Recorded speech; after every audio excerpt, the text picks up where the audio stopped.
Don't you know, pump it up. You got to pump it up. Don't you know, pump it up.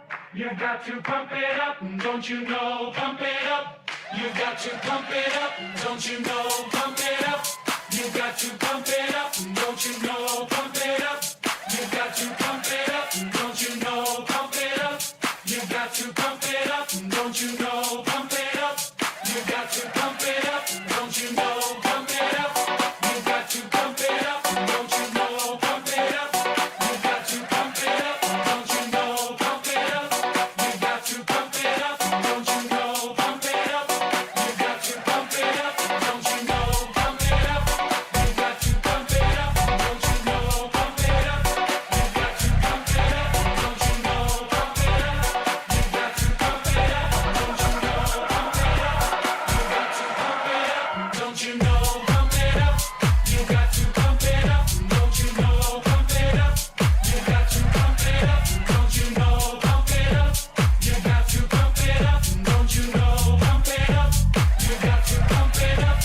Don't you know, pump it up. You got to pump it up. Don't you know, pump it up. You got to pump it up. Don't you know, pump it up. You got to pump it up. Don't you know, pump it up. You got to pump it up.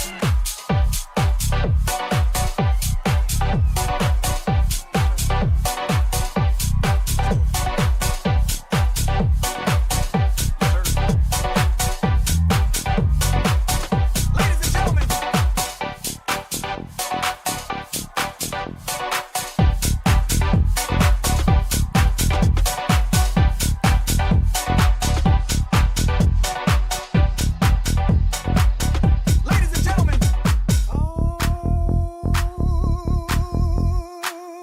Yes, sir. Let's do it. Have it like that. Have it like yes, sir. Have it like that. Have it like that. Have it like that. Have it like that. Can I have it like that? You got it like that. Can I have it like that? You got it like that. Can I have it like that? You got it like that. Can I have it like that? You got it like that. Can I have it like that? You got it like that. Can I have it like that? You got it like that. Can I have it like that? You got it like that. Can I have it like that? You got it like that.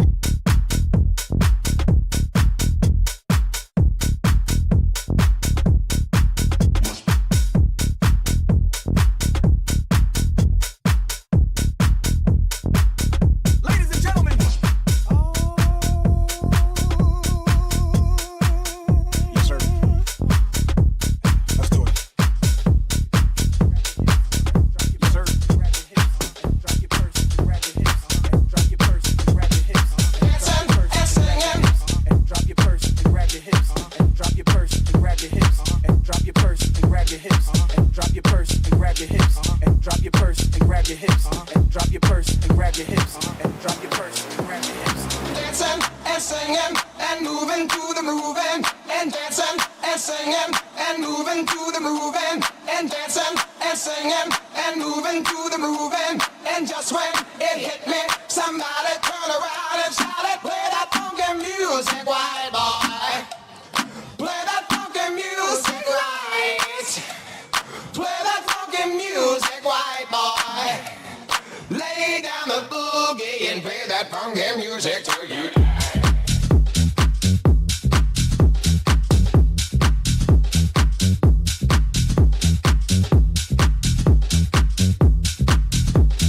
Play that funky music, white boy.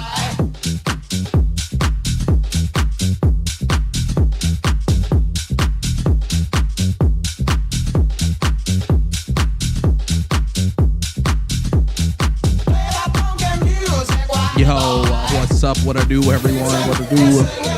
Thank you for everyone that's stopping in, chilling. We got this dancing banana here while we're jamming and grooving to the moving. You know what I mean? Yeah, I kind of just woke up this morning. I was like, you know what? Just gonna do a little stream. Fuck it, you know, do a little stuff on. I've been watching a bit of just different streamers and shit like that just be weird out there that are like really mainstream, and it kind of seems like it's pushing a lot of people to do some really funky things. So yeah, you know, just chilling. We're gonna watch some videos, just chill out, Maybe I'll play some games later or something. I don't know.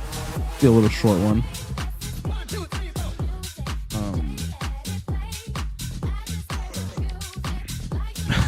Yeah, the banana's going ham.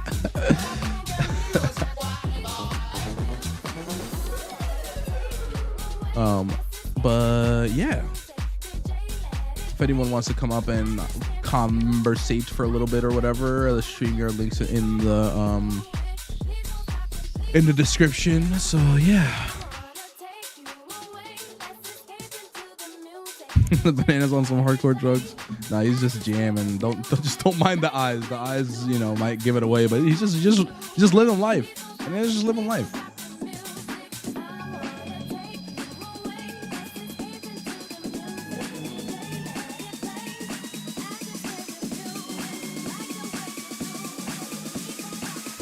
All right. Let's get this first video kind of going up here.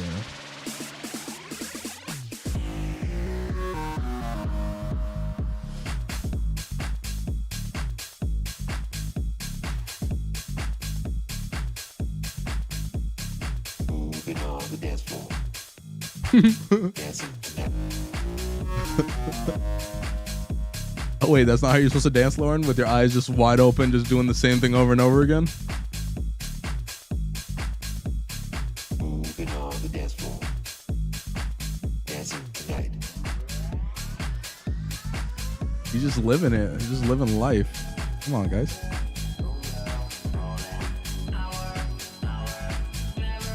Moving on the dance floor. Back in the dancing. All right.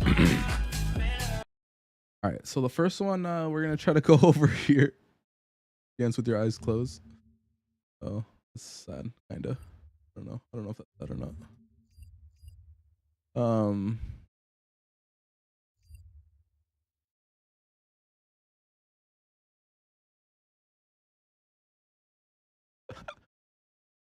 I can definitely see you hitting those moves, Smoke.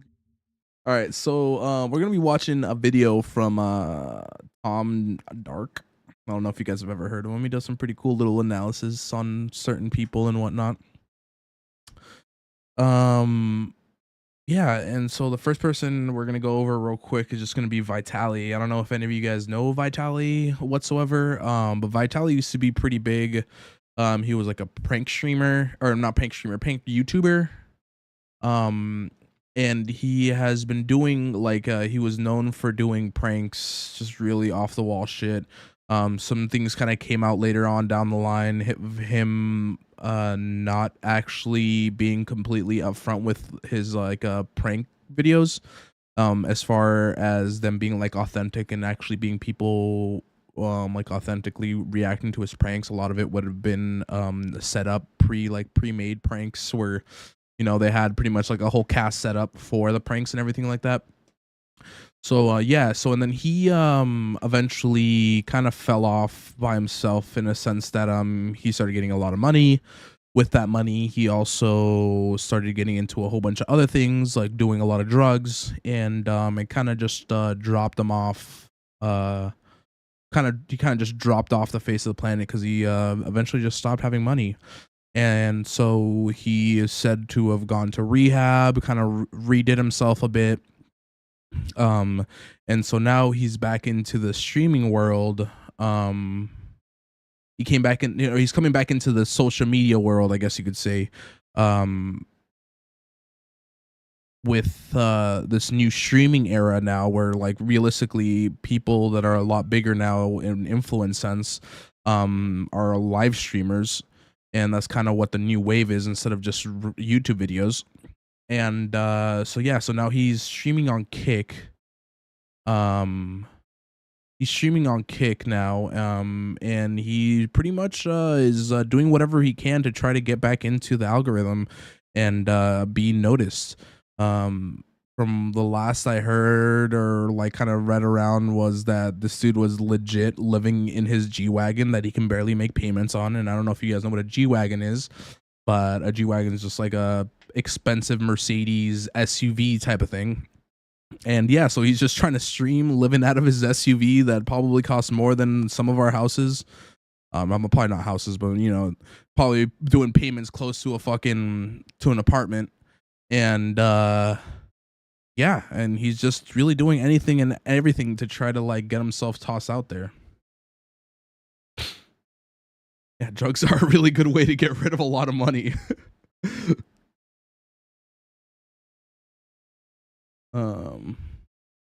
Yeah, he's being wild as shit. Yeah, well, so we're about to go through this. Hopefully, if he doesn't pull clips from here, I'm gonna try to find some clips real quick of some shit he does. But yeah, he's doing some pretty crazy things. I mean, there's a lot of kick streamers out there right now that are really doing some crazy shit. I mean, I don't know if you guys saw earlier in like a couple months ago where John Zerka went after HS Tiki Taki, and they had a whole beef going on, and Zerka ended up coming to somewhere where he was eating with his girlfriend. He like ends up chucking a bottle at her, and they get into like a whole scuffle like in the middle of the street pretty much over just some like internet beefs type shit, and it's just kind of really stupid. But yeah. So yeah, let's get into this. Let's see what he has to show. I honestly haven't seen this yet. So he was a millionaire YouTuber who was most well known for his social experiments, like the Miami zombie. Yeah, Smokey for sure. Zerka did definitely successfully defend his local record. That's definitely a fact. Thank you for popping in, Rabbit. Thank you for everyone that's popped in. Dodie, Lauren, Smokey, Alicia. Thank you guys all for just popping in, saying what's up, tossing a like, and whatever. Thank you guys. Prank where he ran around Miami pretending to be on bath salts, or the hood pranks he used to do, or most famously the gold digger pranks where he would basically pay like an attractive actress to, you know, come up to him and be like, you know, disinterested in going on a date with him, and then he would walk over to a Lamborghini, and then they would be like, oh my god, you're so hot, I like your car, and then he'd be like, what, you only like me because I have nice car? That's disgusting. You're a whore, blah, blah, I spit on you, blah. That's disgusting. Everything's disgusting about you. I don't like you, and you know that. His channel reached over 10 million subscribers. He was doing collaborations with other huge prank channels like Roman Atwood or FouseyTube. He was at the absolute top of his game, or at the top of like the YouTube game in general. He was one of the most famous YouTubers in 2017. And then he went a little crazy. This started off with the bizarre personal confrontations with pranksters, like when he found Joey Salads at the gym and then freaked out at him. That's good. What's up? Why you gotta talk all this shit? What do you mean? All the videos you've made talking shit about my mom. The one video I made a year ago? Yeah. Nah. What are you doing talking all this shit online? He's like, this one video that I did a year ago. Catch you fine. Man's holding the grudges. In person. What's up? What are you gonna say? It's YouTube beef. I don't get what the big deal is. YouTube beef, huh? I'm in front of you right now. What you gonna do about it? You gonna talk shit about my mom? I knew this was gonna happen. Yeah, well, it finally happened. I was waiting for this moment to happen. Alright, well. No, don't. Oh, well, you can talk shit online. Now I met you in person. You're gonna talk shit about my mom? Have I ever spoken anything bad about your mom? No.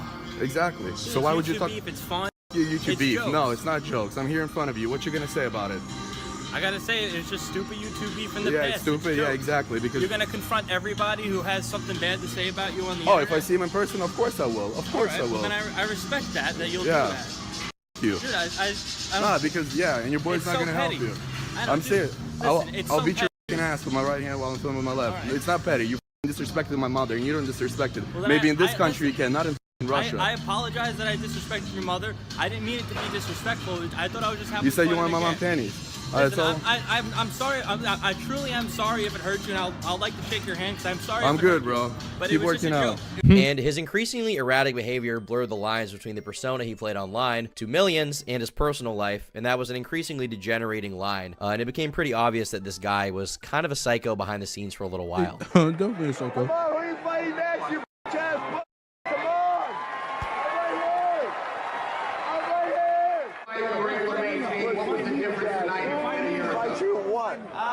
Oh, this is the Bradley Martin shit. Oh, you? You want me to fight you?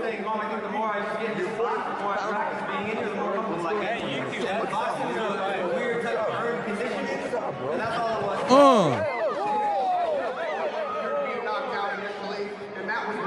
His upload schedule, if you could even call it a schedule, had also become very sporadic. Like, what would you expect from you trying to like pretend choke someone out? And this would all even, culminate like, if in that wasn't all 2020 real? when something inside of him snapped. I don't know what it was. I don't know what led to this. It seems to be a contribution of like too much fame and money, making his ego super inflated, and then he got into some heavy drug use apparently. But basically, he was at his house one morning and he got arrested for beating up a random jogger while high. The attack was unprovoked when Vitaly suddenly jumped in front of the jogger with his arms open as if to grab her. According to the police, he then tackled her to the ground, straddled her, and punched her with closed fists in the face and chest numerous times. The police report said the attack left the woman with a 2-inch laceration above her right eye that required stitches. Vitaly would then be apprehended by the cops near his home where he was still high, and it's clear that this guy was just like Yeah, you never heard of that, Lauren? He like I don't know, he had to have been like high on some sort of drugs or something, and he like this chick looked like she just came out of a fucking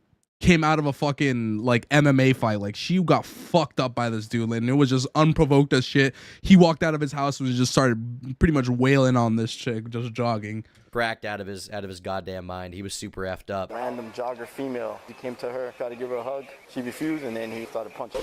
Why do you keep coughing? Because you're what? He's on mushrooms. A mushroom? What's up, Snazzy? That makes you cough?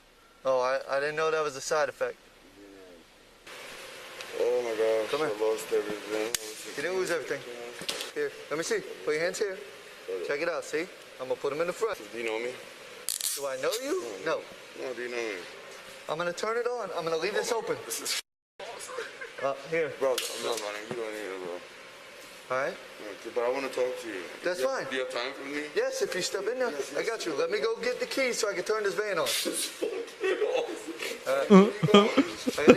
It is the fence. Like, if you're tripping the fuck out, you're going into a fucking back of a van lit up like this. You're like, yo, what the fuck is he taking me right now? What the fuck? The keys so I can turn the van on. What? The keys so I can turn. For what? The van. The one. What van? Where you going? I'm gonna turn it on so you get air. Now, Vitaly managed to avoid prison time for his actions, but that didn't mean that his life wasn't changed forever by the incident. It definitely had a lot of negative implications for him in the short term and in the long term, and ever since then, he hasn't really had the same success that he used to have on YouTube. It seemed like for a while he was trying to restart his YouTube career and get back on track. He was off drugs, he was not being crazy or violent, and he just wanted to make YouTube videos. He started off with a classic Russian hitman video, but instead of being a convincing hitman, he was just like acting strange in public.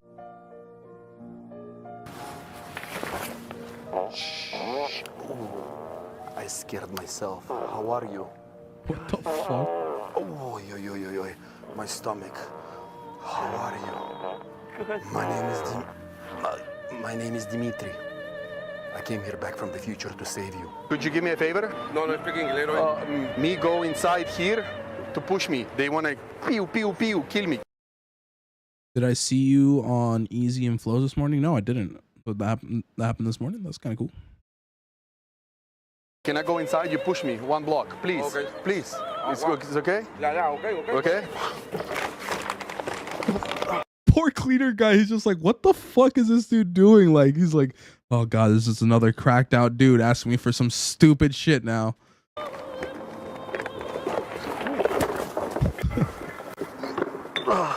I clean. No, I clean. But that video only got 90,000 views. This was not enough for him. He needed more. He needed to be famous. So he decided to take the route a lot of people have been taking lately, which is streaming on Kick. Specifically, IRL streaming. People like Jack Doherty.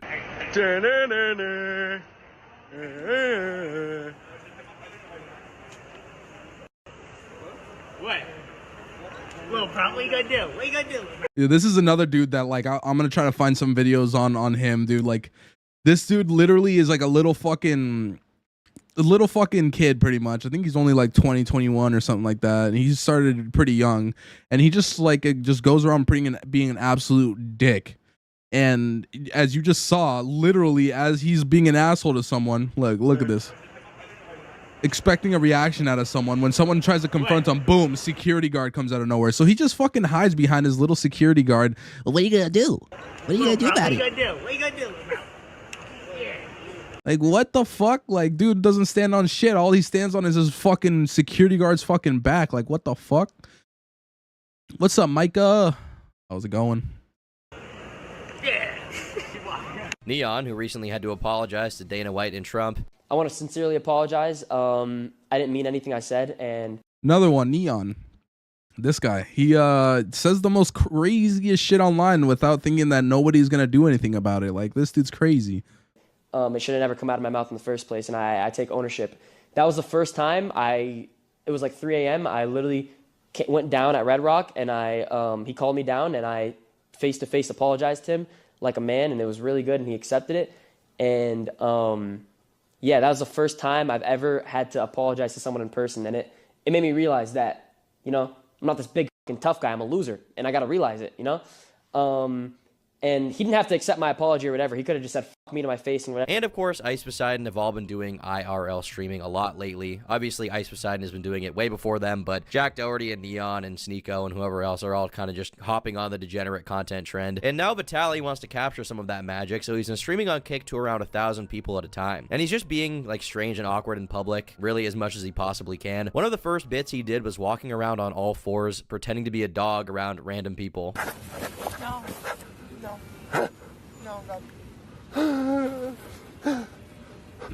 What a do one? No? Go.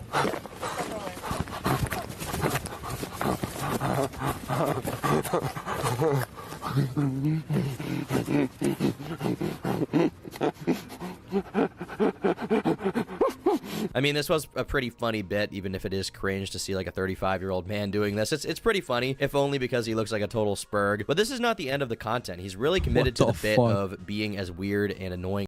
And like, plus, I fucking, one of the things that like kind of bothers me sometimes with this shit, is that, like, all right, so these viewers are obviously watching them and seeing what the fuck they're doing, right? But eventually, like, what's gonna be the end? What's the limits to what, like, I feel like that's what they're pushing, right? What's the limits that they can keep on doing some really weird shit till they get into like some actual trouble? And then also, not only that, is like, what type of fan base are they curating? They're curating a fan base that realistically only wants people that are there for the shock jock value. And if you're not doing anything of shock value to them, what the fuck else are they going to be there for? Like, you're not watching them because of them. You're watching them because of the stupid shit that they do. It just doesn't really make too much sense. So like, trying to grow and make yourself something as possible so that he can make content. He's also been acting zesty in public, mimicking FouseyTube, asking random men and women if he can eat their ass, which got, you know, the reaction you would expect really from everyone. Excuse me, sir. Hi. Oh. How are you? Well, how are you? I'm good. How are you? Good. I want to ask you a question. Okay. Would you mind if I eat your booty? I'm sorry. Sorry, this isn't a plausible conversation. It's not? No, I'm sorry. Why? You're wearing a pink shirt, so I thought it's like, no, it's like, welcome to Miami. No, I guess I should be more careful. I'm not too aware of the symbolism. Well, this is Miami. Be careful, because you're going to have to sleep with one eye open tonight.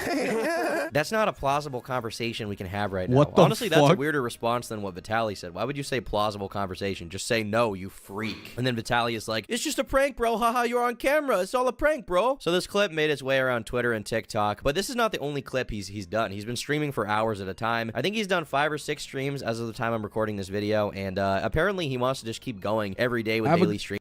Have a good one, Mamita. Don't work too hard. Until the end of the month. He walked around trying to find other targets to use for content in this stream as well. Like, he found one guy who was like sitting down just chilling, having a drink, and he told him not to drink and to be sober. And Vitaly also was sure to tell him that he was a local booty eater and enthusiast, because, you know, obviously, why wouldn't he? It's the funniest thing you can possibly say, that you eat ass, right? No alcohol. Be sober. Sober. Okay. Sober. Who are you? Huh? Who are you? A local booty eater. Booty eater? Yes. Where's the booty eater? I will say this dude's response is a bit much. He literally says, "What is booty eater? What is that?" Fuck. Eat ass. The guy is seeking. Goodish for this? But yeah, I like it. Just chill, just vibe, just vibe. We're just warming up. People are like, that's how I warm up, guys. I gotta warm up. I'm sorry, bro. Get out of Tweet here, his bro. booty I don't like know. Nick got it, Chat, yeah. what should I do? Give me some pickup lines. Can I eat your booty? He walks around the beach a little bit more and eventually finds an African-American queen on the beach. And the only reason I point out that she's African-American is because he's very specific about the fact that she is black. And I quote, he says he's going to eat the black out of her. Swear to God, I'm tired of this shit, dude. I'm gonna lick the black out of her. Whatever that means. I've never heard this kind of riz before, honestly. This is completely unknown to me, but Vitaly's laying down the law. I mean, certainly he's a guy who gets some. You know, he used to get some. He's gonna get some. He is getting some. And apparently this is the way to address women. So, yeah, there you go. He also offers to eat her hole out to her face. Bro, this guy is crazy. Hi, guys. How are you? Hi, I have a question. I'm sorry. I'm a local booty eater. I'm just wondering, you have a nice, very chocolatey booty. I'm wondering if I can eat it. No? Generous. Huh? Yeah. Oh, okay. Well, you don't do it, right? So someone's got to do it. And then look at the chat. A lot of the reactions. stream's pretty boring, honestly. He seems pretty nervous during it. He's like getting back into streaming, I guess. There's a few wild moments here and there, like what I just showed. But I feel like Vitaly would be better off just making prank videos. He was better at that than whatever this is. And honestly, the prank videos are less sort of, you know, weird and confrontational and awkward too. Like the one where he was, you know, the Russian hitman and was like making weird noises. Oh my God, Chassis, what the fuck? And pretending to fart. That was, you know, definitely way funnier than this. But the booty eating allegations are real with Vitaly. He's trying to get in there as much as possible. He's trying to, Jesus, what is wrong with me? But there were a ton of other moments that blew up as well and got him a bunch of attention. For example, he walked around pretending to be some kind of public servant, asking people if they had tickets. I'm gonna have to give you a ticket for one of your lights is off. Look, it's puppy. Uh-huh. I'm serious. It's a renting bike. I know, it's a renting bike, but can we fix it? Where are you from? From Germany. From Germany. Everyone's from Germany. What happened in Germany? Why is everybody down here? Because the weather is better here. Do you have $10 or we can send the 350 euros to Germany? Can I see your license and registration? Poppy. All right, AI knows your name. I scanned you. He pretended to steal a bike from someone before giving it back. I'm out here. I'm out here. I'm out. I'm just kidding. Let me just do theft and then just pretend like another. He's also been putting out a lot of clips pretending to be as crazy as Fousey was when he was IRL streaming just a few months ago, acting bipolar and talking about Drake like Fousey often does, just being manic as hell. Guys, I just spent 76 days in there and I got it up my ass more than you know. It was absolutely insane. I kind of want to go back. I'm not gonna lie, I liked it there. What is going on? Are we live? Are we live? 900 people in here right now, okay? Damn. Drake! Drake! I can hear him. He's somewhere around here. It was pretty funny, honestly. He did a pretty good Fousey impression. Now, a lot of you guys may not remember this, but Fousey and Vitaly actually have a lot of history together. They got famous on YouTube at the same time from 2013 to 2017, and were doing a ton of content together. You know, they were doing videos together. Like when Vitaly ran on the field at the 2014 World Cup, and, you know, he just looked kind of retarded, but it got 16 million views. Guess who was filming? Unfortunately, this friendship didn't last very long. Pretty soon, he and Fousey were at odds, exposing each other on video. FouseyTube and Vitaly would have a major public fallout during 2018. A year when they both seemed to be keen on burning bridges with former friends, colleagues, and even fans. The year prior, Vitaly had made a now deleted video calling out fellow prank channels for faking videos, explicitly mentioning FouseyTube, Prank Invasion, and Joey Salads. But of course, this is ironic given the fact that Vitaly definitely faked some pranks back in the day. In my opinion. All these other YouTube pranksters that you see, they're all fake. And let me tell you a little bit about these bitches. Number one, FouseyTube. FouseyTube, you're the biggest on YouTube. You're a crybaby. You had guts to say that 99% pranks are fake. Yeah, because 1% real is me. Leopard Print, what's up? Fake one. A to the Z. Even your vlogs are fake. We went to Brazil. I tried to vlog. You're like, Vitaly, put the camera down. We're gonna get killed. I went out with girls every night and friends partying. What did you do? You sat in your room jerking off. I asked you why. Because you said it's too dangerous. You're the biggest bitch ever. Don't act tough in front of guys like this going out. Why did you talk to my girlfriend? Why did you talk to my girlfriend? No, that's not you. You don't have balls to do anything in this life. Go back to making Middle Eastern videos. It suits you better. When we met at the gym, you said I inspired you to do these pranks. And you faked everything. That's disgusting. Everything's disgusting about you. I don't like you. And you know that. Fight of the Living Dead, a survival show on YouTube. You died second. What did you do? You cried to the director. I'm the biggest one here. I should win. Yeah, I am that guy. So guess what? The director gave you another opportunity to bring you back to life. Oh, you want an award for Best Entertainer of the Year? That's like me winning an award for Sounds like something I don't want to watch, Shazzy. my Bang Bus performance. You're f***ing garbage. They gave you that award so you don't commit suicide. You know what? Don't make me expose your addiction. Keep your mouth shut. The brutal call-out of creators who Oh, seemingly bam. wronged Vitaly over the years created a very clear divide in the community, and it spurred a lot of creators Yeah, I believe he's in the U.S. to kind of get out, you know, while it was still good. Like Roman Atwood, he just basically stopped doing prank stuff at all. But Vitaly wanted more and more controversy. He wanted to expose everyone, and Fousey was not afraid to fire back. He loved the drama. There are countless stories from all of your friends that you knew who, by the way, when you were at your peak on YouTube, I was the friend who never asked to collab with you, never did a main channel video with you, and told you, Vitaly, be careful, because if you didn't have your views, none of these people would be friends with you. And look what happened. Throughout the years, people stopped f***ing with you. They stopped caring because they never gave a shit about you. They knew you were a very toxic person to be around, but they put up with you because being around you made their numbers go up. I sat on the information I've had on you for years because I actually know that what I say has an impact and can affect somebody. So I called him just to make sure that I wasn't crazy, and this is what he said. So, remember Vitaly? Yeah. Remember how, you know, I met you, like he introduced me to you, like I got your information from him. Jesus. So he came out, right? And he was like, how are you gonna call me on steroids when I got my dealer's number from you, but I got your number from him? Right, that's true. And then you said, so what? I think Oh pranks, shit, I got already outed. admitted it. So Fousey2 just tried to expose me. Okay, yeah, fake pranks. Everybody knows that. I already admitted it. But in the video where you called me out of nowhere, when me and you were friends and saw each other in the gym a week before, this is what you said. You had guts to say that 99% pranks are fake? Yeah, because 1% real is me. And then you talk about me talking about wanting to myself because of my depression. You literally wanted to yourself because you were so depressed. I'm not even gonna get into that because I know your responses to everything that I'm gonna say in an eloquent manner are gonna put you down, and anything you say, you're gonna just put yourself down even deeper. I won the 2 biggest award at the Streamies 2 years in a row. You know what you did at the Streamies? Oh my god, the Streamies. Yeah. Nobody expected to see me here.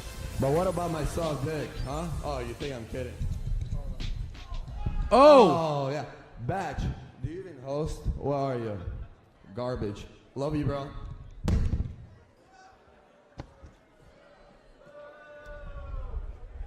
I feel like Taylor Swift.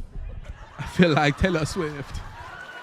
You ran the stage, you weren't even invited to the event, pulled your pants down, and embarrassed yourself, bro. The bulk of Fousey's accusation is that Vitaly took steroids, faked his pranks, and had assaulted a lady of the night during their time in Brazil, probably during the 2014 FIFA World Cup final. Now, I'm not sure if that was real. It was never really proven as far as I've seen, but, you know, that's just what was being said around the block back then. All of a sudden, at the door, in the middle of the night, bang, bang, bang, bang. I remember this vividly. I go, I open the door. You are blacked out drunk, don't even know where you are. You walk past me and you're grabbing a hand on her wrist and you're laughing and you take her into the room. You lock the door and I went into my room and let you do your business. Under 10 minutes of her being in your room, all of a sudden at my door, knocking, screaming, crying. I open the door. This poor woman barges into my room holding her clothes, covering herself, and trying to speak to me in English saying, he's hurting me. He's hurting me. Holding her wrist where there were marks from how tight you were holding her. Yeah. Next thing I know, Vitaly, butt ass naked with a condom hanging off of himself, turns the corner, comes to me, spit flying out of his mouth, saying, this won't let me put it in her ass. She's a whore. Give me my money back. This won't let me her.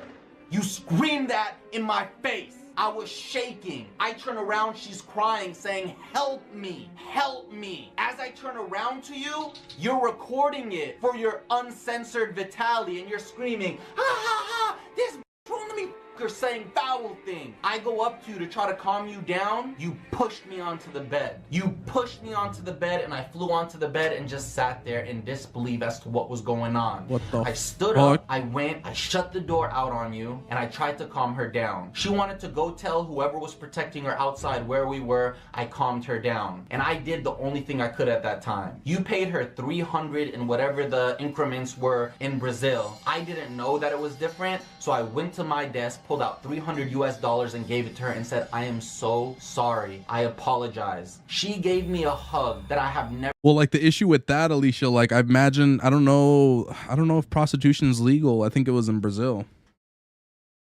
So like, you know, they would get canned too, right? And so that's what he was saying, that he was trying to, like, since like usually a lot of these people kind of have you know, someone protecting them and they know where they are at all times, you know, they were going to come back and get the deed done for the actions that he did, and he was trying to like talk her down from that. Never felt before. She gave me a hug out of fear, saying thank you, because she felt like I was protecting her from a monster. What do you do in that situation as I'm walking her out of the room, making sure you don't get to her while you're still naked with a condom hanging off? You look at me and you say, you're a bitch, you're a pussy, you must be gay, and that's why you don't like girls. You violated me in front of nobody but ourselves, and that's how you know it's low. I walk her outside, she gives me a hug again, she leaves. Now, Vitaly, I'm gonna tell you something I've never told you ever in my life. You go into your room later on after I went in there and you continue. When it comes to the caste system of YouTube, would pranksters be on the bottom? Oh, for sure. They're literally the bottom of the barrel. That's what I was trying to say earlier. It's like you got to think about what do people are gonna watch? Why are people gonna watch YouTube pranksters? It's only for the shock value and just shit like that. If a prankster starts trying to go into commentary and shit like that, like people aren't gonna watch them, or the normal crowd isn't gonna watch them anymore. They're only fostering a crowd that all they want is the shock. That's all they want, just shock and funnies or whatever, cringiness, whatever it might be. That's all they want. They don't want, you know, them to be serious and have commentary over fucking shit. They just want that shock. Continue to cuss me out. Like what value do they add? What are you learning from them? They're you know, nothing. So it doesn't. They're literally the bottom of the barrel. On your camera, and I deleted that footage, and you never ever knew. The next day, and I have the clip in my vlog, I talk about it, and this is what I say. What up, everybody, and welcome to day number 2 in Brazil. I'm currently here with, we just made up because last night he did some crazy stuff, but he apologized to me. Vitaly's response was to go full scorched earth on their friendship. If Fousey wanted to bring up his personal life, then he was going to share with the entire world what they did to potentially even tackle Fousey's career and try to debunk the character he played on camera. And he did this in a interview on Drama Alert as well. Vitaly, what FouseyTube is saying, he's saying that, you know, there was this prostitute in Brazil, and that, you know, you were trying to put it in her butt, you know, and she didn't want that, and she was scared for her life trying to get away. Is this true? Is any of this true? Absolutely false allegations, Kimstar. Did I get escorts in Brazil? Absolutely. Did Fousey get them with me? Absolutely. Different times? Yes. It's a 365 days of Fousey now. Before it used to be 365 days of hookers. Fousey has to be had an addiction. And it's not an addiction. It's something in your control. I've never met a person that's addicted to hookers. They used to be brag around when they would come to him. First of all, in Brazil, when I met those girls, we were in the club. So we got time to chat till 5 o'clock in the morning. I asked them to go home with me. And they said, sure, yes. Fousey goes on Backpage and Craigslist and invites these girls and opens the door in the towels. Okay. Quick question. Just so we can be... Just so we can be on the same page, FouseyTube, real quick, let me ask FouseyTube a question. Fousey, have you ever had an escort, a hooker, a prostitute? No, and as never in your life. Yo, what? You can't even admit that. What? Hey, I am mind. Yeah, I don't know how much I believe that. Like, I wonder if it's just him just trying to save face. Because if I remember correctly, one of the things when I was looking at FouseyTube a while ago was that he had an addiction to sex. Like, that was one of the things. So, I mean, like, having an addiction to sex and having hookers all the time, I think those kind of go hand in hand, realistically. So. blow it. Okay, Vitali, let him. The truth, Vitali, let him respond. And first of all, I'd rather fake pranks than fake my religion, okay, and seem like a good Muslim that you are, that you're not. You're just a pure devil inside. You lied your whole career. You abused hookers, drugs, and alcohol, and you won't come out and say, stop this bogus fairy tale bullshit and be a man that you are. You were born in the wrong body. All right, Shazzy, have a good one. You're a doll. You're a girl. You have Botox, and I can't wait to see you in a boxing ring to make your living mean. That's all I have to say. It looks like we're just going in circles here. So the bad blood that had been brewing between the two came from a lot of personal differences rather than like a real outrage. Is this my shit fucking tweaking out here? The fuck?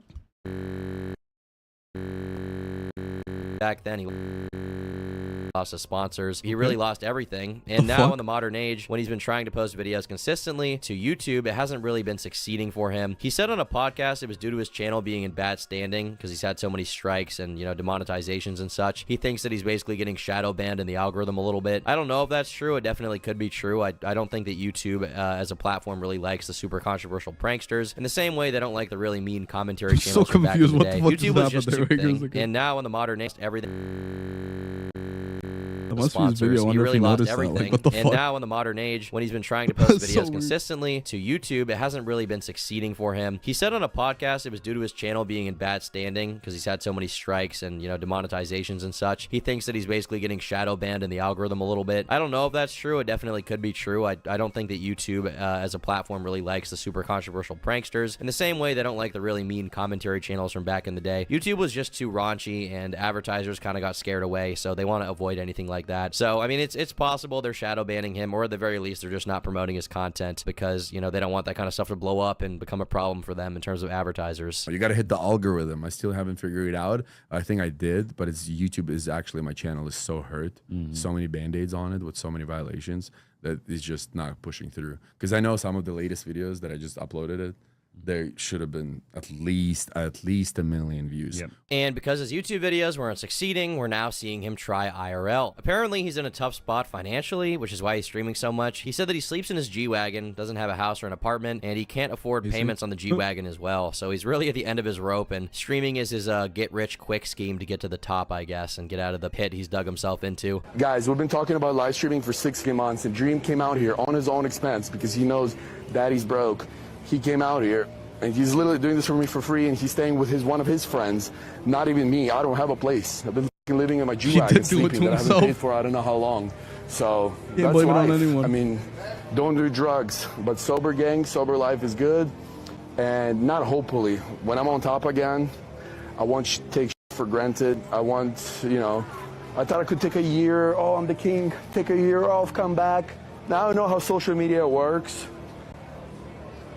We're not taking time off. No, I will say if he wants to do this outrageous content, he definitely will get some clicks from, you know, commentary channels like me making videos about it, and then people go over to Kick, they search up Vitali, they find his stuff, they watch it, they laugh at it or whatever. Maybe they laugh with it, maybe they just call him a cringe lord, you know, whatever the case. He will get some short-term clicks that way, but if he actually wants to make money, he needs to develop a fan base, and for that he needs to have a heart, he needs to be relatable, he needs to be interesting, and whenever you think about FouseyTube and how crazy he is, I don't think everyone watching him was watching because they just thought he was a nut job. I think some people genuinely liked him and were a part of like his fan base. And so I think that if Vitali wants to be famous, he needs to develop some heart, he needs to have some character, he needs to develop a reason for people to stick around and have a real personality and have something to say, whether it's real or fake. He needs to seem real to the audience. I think long term, this kind of outrage bait stuff that he's doing is only gonna, you know, get a very small amount of viewers, and then he's gonna have to do increasingly crazy things to even maintain any level of viewership. But if he wants to have long-term success, he needs to actually provide some, you know, meaningful content that people can get behind, really. Guess what, guys? Before, I think, how many days we got left in the month? We got like 20 days, somewhere around, whatever, it doesn't matter, yeah. #1 on stream before 2024. Pushing it, but if you set big goals in life, you can achieve them. So it's kind of cool to hang out with people like this. The chat's actually with me, and I appreciate WChat for life. That's our apparel, WChat. Honestly, I think if he wants to succeed, he needs to stop talking about how he has no money and just make as much content and as good, content as he possibly can. Because people don't like to donate to someone who just e-begs and is just desperate. They don't like to feel like they have to donate. They like to donate to people who make the best content possible. So just do that and you'll be fine. Not sure if the content he's making right now is really going to get him to the top of the IRL streaming world, but I think given some time, he could get back there a little bit. Fousey did it. Why couldn't Vitaly? It feels like a lot of old internet figures are coming back recently, trying to make waves as much as possible. For FouseyTube and Vitaly, it's because they were broke and desperate for attention, but they are making the internet far more interesting than it's been for years, honestly, so I can't complain too much, even if some of the stuff they're doing is questionable to say the least. Let's just hope, let's pray to God that he doesn't do shrooms again and beat up a random jogger. Oh my God. Yeah, pretty much just pray to God that he doesn't go back to start doing a shit ton of drugs. Greetings, That's realistically what it comes down to. Like, it's just the shit they're doing is fucking pretty cringe. It's just weird.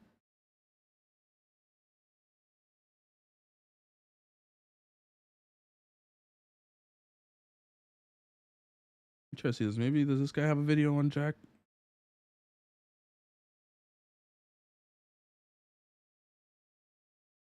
Didn't really plan or prepare too much. I kind of just realistically was like, oh, I kind of want to talk about some of this.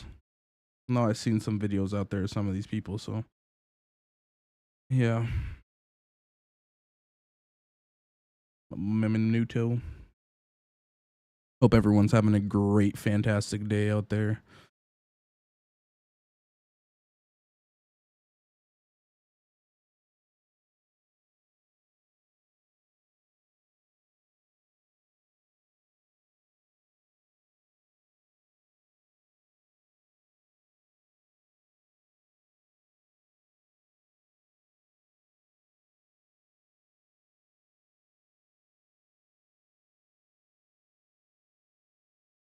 Thank you, Micah.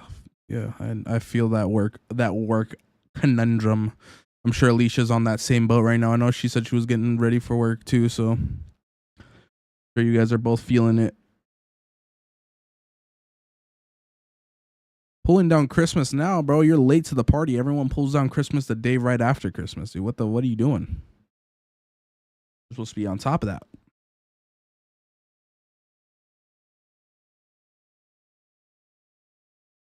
Go down to the water. Oh yeah, I know that's your spot, Alicia.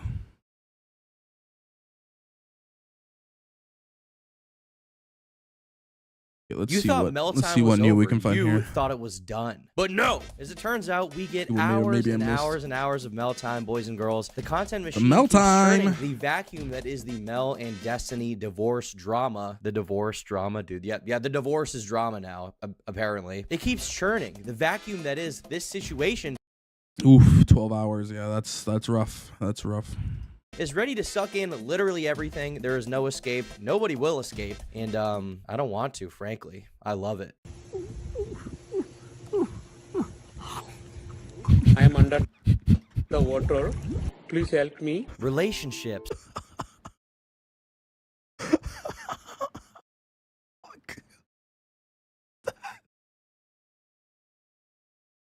I'm under the water. Help me. Love. It's what every song on the radio is all about. It's what men and women spend years of their life sinking time, money, and resources into, sometimes to get a lot out of it, and sometimes for nothing. Well, not nothing, but I mean, sometimes you end up losing more than you gain from that relationship. And it definitely seems to be sucking lately for Destiny and Melina. The internet's power couple, a streamer and a model coming together to fight the red pill and show their love to the world, it's fallen apart. Melina, why did you say yes to Destiny when he asked, would you marry him? Because I love him. And what do you love about him? Everything. Did you know he's a liberal? Yeah, but that's amazing. Oh, yeah. Yeah, I think it's amazing. Really? So Yeah. would you classify him as a beta male or an alpha male? He's a Sigma male. A sick male? A sick male? Sigma male, Jesse. You know what Sigma males are? No. Oh, you're behind on the times. I am. What is it? Sigma males are men that go their own way, Jesse. They don't play the alpha beta games, okay? They live their own lives. Oh, that's amazing. I did like 12 years of ballroom dancing when I was younger. So I was competing in that sport. So if I meet someone that does some sort of dancing that is with a partner, I can like dance with them really well. And that's like, what's the fun out of it, right? I think she's saying like in a traditional sense of things, it looks bad on him, but you guys don't have a traditional other people though. Why the I know. I'm just saying. No. That's what I'm saying. Why You would it guys, look bad? you guys don't have a like from a traditional Have you guys ever standpoint. danced From a before? hold on. From a traditional standpoint, it looks bad, but you guys are not traditional. I think that's what she's saying. It looks bad, but Wait, not is it taking. in a- wait, But hold on, also wait. in Even in a tradition, it's traditional not bad. It's not aspect, bad like in you a can go to tradition. weddings, like sometimes Well, other it was people in your dance with other house, people. though, Yeah. You know. Have you Go guys ahead, ever shake it. danced? Like, it's not like they're like I know grinding. you're not like at a ballroom. I'm not. dancing I'm not. event I'm not or okay with. anything. If I marry my wife, I'm not okay with her dancing with. Now, obviously, throughout this entire relationship, What's your guys' take on that? What was your guys' take on that? Someone dancing with your wife or something like that. I don't know. I never really saw an issue with them. I mean, they were just like two people that know how to dance, and they wanted to dance, then they dance. Is like literally how Destiny just said it. They weren't grinding on each other. It wasn't like they were doing some freaking Jamaican whining, and she was like fucking bouncing her ass on that shit. Like, it's like, fuck. I really don't see any issue with it. And like, there's no, like, even a traditional sense. Like, I've seen a lot of very conservative traditional people. I mean, I guess it's maybe just my culture, but like, we'd ask, like, if people are sitting down and you like see someone that you know sitting down, like, you're gonna be like, yo, let's go dance. Let's go hit the dance floor or some shit. You know what I mean? Like, that's crazy.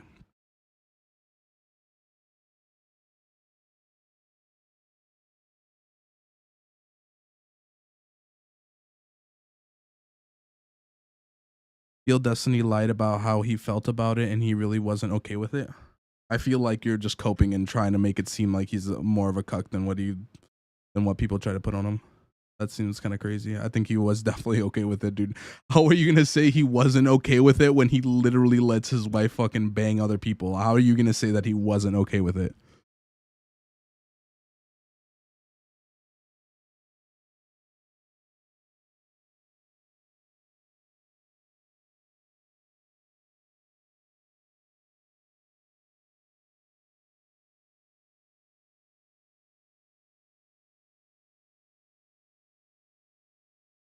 On a video.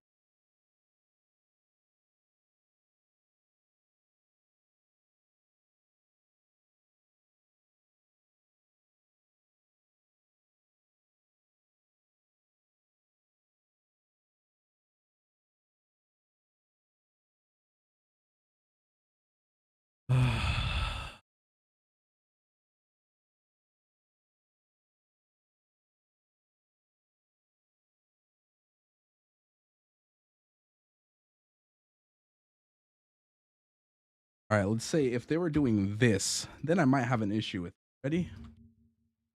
This is gonna be PG, whatever the fuck, not fucking for kids, all right?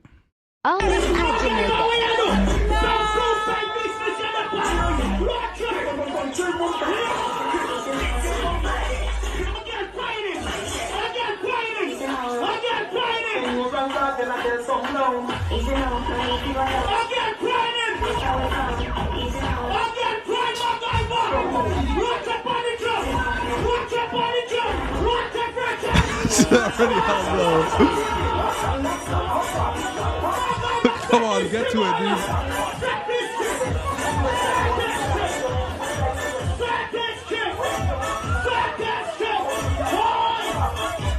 Come on. This is the best one I can find.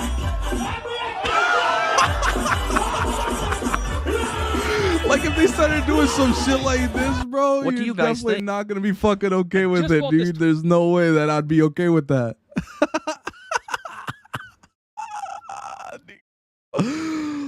Fuck, dude, there's no way. Oh, God. There's no fucking way in hell. Like, that's different from fucking ballroom dancing, dude. You kidding me?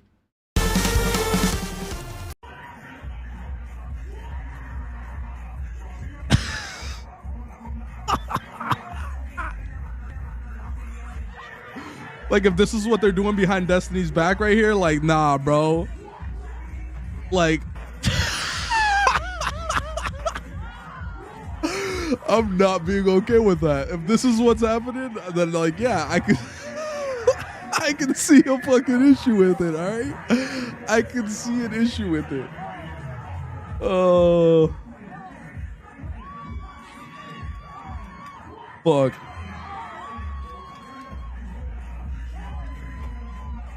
Give me a second. I'm trying to find the Destiny video real quick.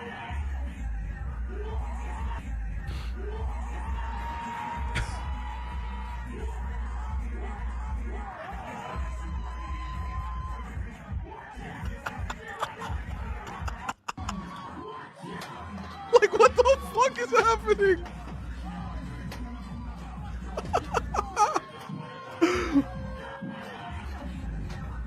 Jesus Christ, bro. What the fuck? All right, you see, so if that's what's happening with Destiny's wife, I mean, it's happening behind the door, behind closed doors, but that's beside the fact. But this is all that happened. I used to compete in ballroom dancing. Hey! So I know all of those You and kinds of Ayla. dances. Yeah, exactly. Are you guys over here in Isn't this that fucking weird? perfect form? I haven't done it in so long though. Wait, what kind of ballroom? What are you doing? All the 10 dances. I was competing all of them. That's a lot.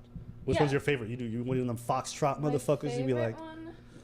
I don't know if I have a favorite one. Snoo You ever pelvic seen it? breaker ass shit. No, you've never seen it.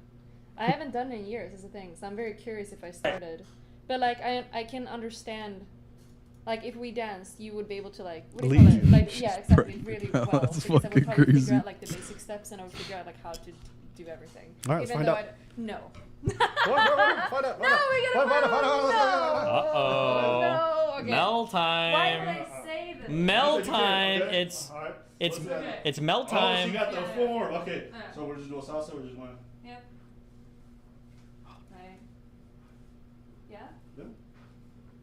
See? Is that okay? Yeah. There you go. Hey. Right? It kind of see? works. Yeah. 5, Maybe. 6, 7, 1. Mel time. 5, 6, 7, 1. 5, 6, 7. Hey, she can really do it. Nice She can try. really do Really it. kinda No, do don't be it. so Yeah. shy. You got this. Because I've done it so long. That's fine. That's fine. I can tell you were like a little bit strange, but you good. Yeah. Bro, do you want to start? Are we gonna want to analyze all of Destiny's faces throughout all his streams, throughout every interview he does, bro? This is literally his resting face, bro. This is just what he looks like all the time. He is a fucking soulless human being, bro. He's always seething. You kidding me? Like exactly what like Alicia said. He doesn't look bothered because that's literally his fucking face all the fucking time. He's literally just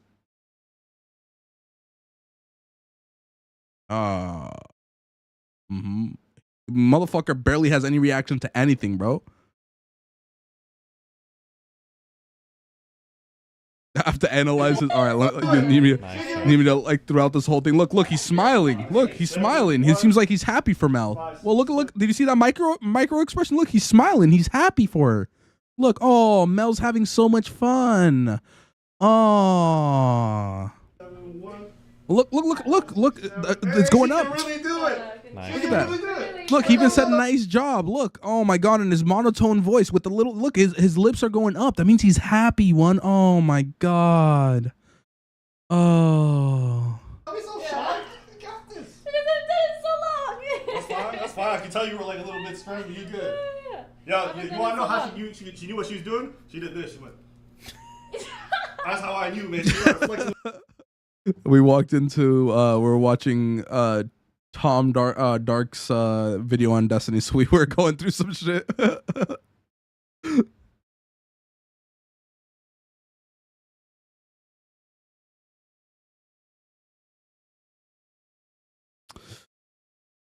He has a problem. He has a problem saying don't dance. Oh, I doubt he has a problem saying don't dance with my wife in my home. He talks heavy shit all day. Yeah, I mean, I don't see it. Big smile. Dude, the motherfucker looks miserable all the time. Look, he's happy. Look. Oh my god, Mel had so much fun. Oh, look at that. Them shoulders and them traps. I was like, oh, she not fucking playing. Damn. I was getting footage for his next cuck video on me. Thanks. I see what's going on here. Oh my god, he let his.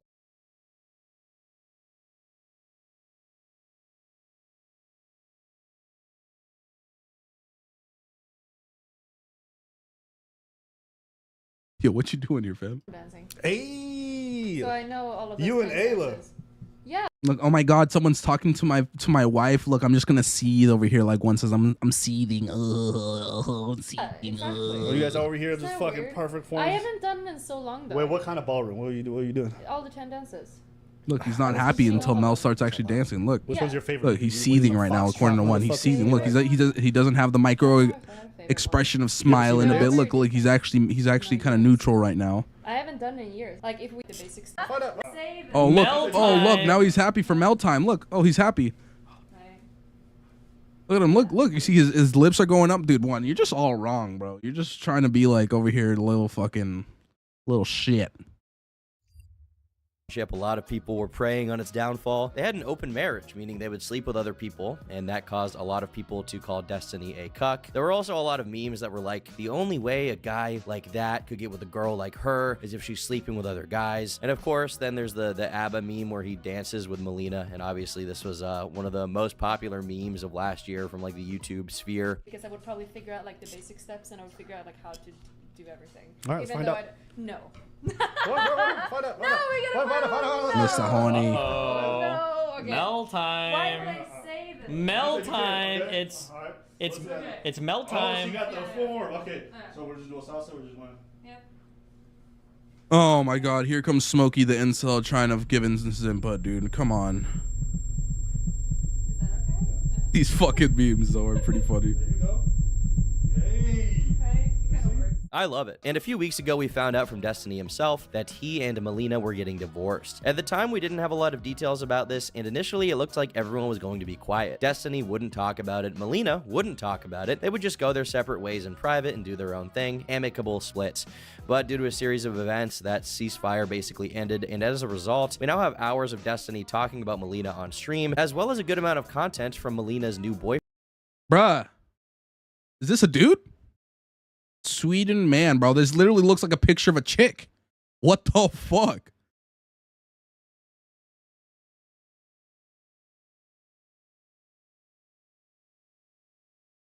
Boyfriend called Memetics. Everyone is saying it like meme ticks, like he's a blood-sucking insect. I guess metaphorically you could say that, but I thought it was pronounced Memetics. But maybe that's just my Kekistani blood shining through. I could be completely wrong, but we're gonna call him Memetics for the entire video. Now, it all started with this stream where Steven said he would not really be going into detail on the breakup because it was all private, and he had no intention of leaking it to the world. And this was a pretty mature take on it all, I think. It's probably best to not reveal too many private relationship details during a breakup when you're a public figure, because things can just get messy, and it's just not worth it. I don't think it's my place. I shouldn't be like taking private relationship stuff and like airing that publicly. There's literally no reason to do this. I should have never done this when I was typing in chat.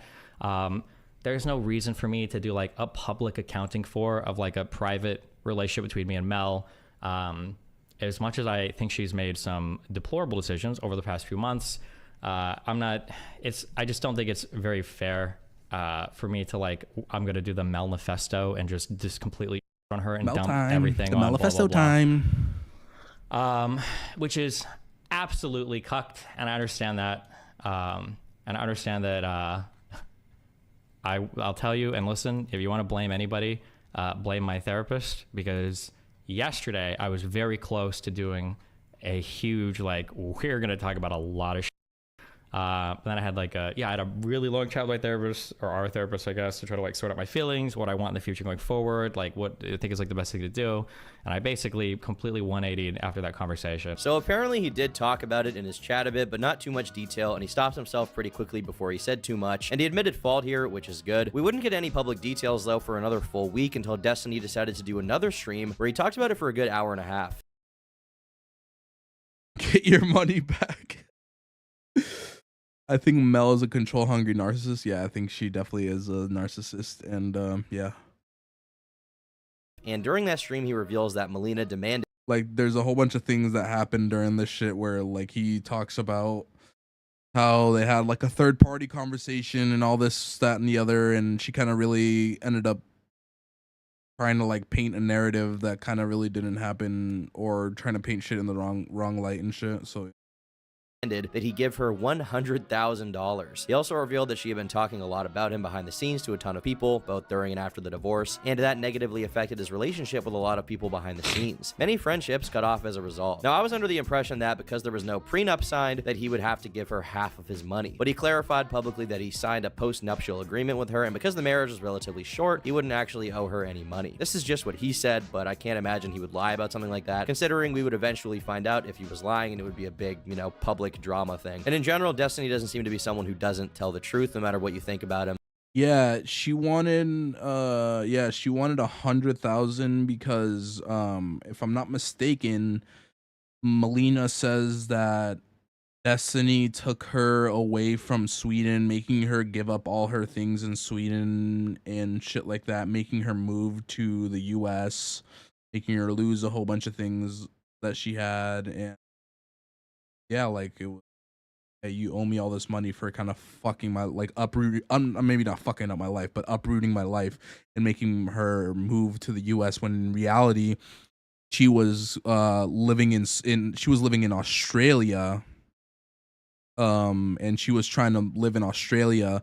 And one kind of funny thing that I figured out or found out from all this was that, like, she was engaged to someone in Australia while she was in Australia. So, like, she was engaged to someone in Australia, and Destiny came and swooped her up, like, out of the engagement. Or, I mean, New Zealand, sorry. Same fucking thing. They're both fucking islands and talk fucking funny and have dingoes and shit. So, like, it just seems really weird. Like, it really seems like she was just, like, chasing whatever dude, like, would kind of, like, do the best for her, or, like, in her eyes or some shit. I really don't know. It was, yeah, straight up trifling. Straight up. He's not a liar. The first thing from this stream is that according to Destiny, Melina reached out to 5 people behind the scenes saying that Destiny has A, lied about the relationship, and B, that he's abusive. Now, I assume this doesn't imply physical abuse and is more along the lines of emotional manipulation, but she told this to a bunch of people. My ex-wife has reached out to a ton of people. At least, I'll say at least 5 mutual friends have alerted me. I have no idea how many other are affected. Basically saying that I've lied about a ton of stuff and that I am abusive. Where I guess abusive means I've lied before or cheated. That's like what abusive means now, I guess, which is chill. You know, I'm cool with that. Exactly. Sometimes we roll that's what that abusive lifestyle.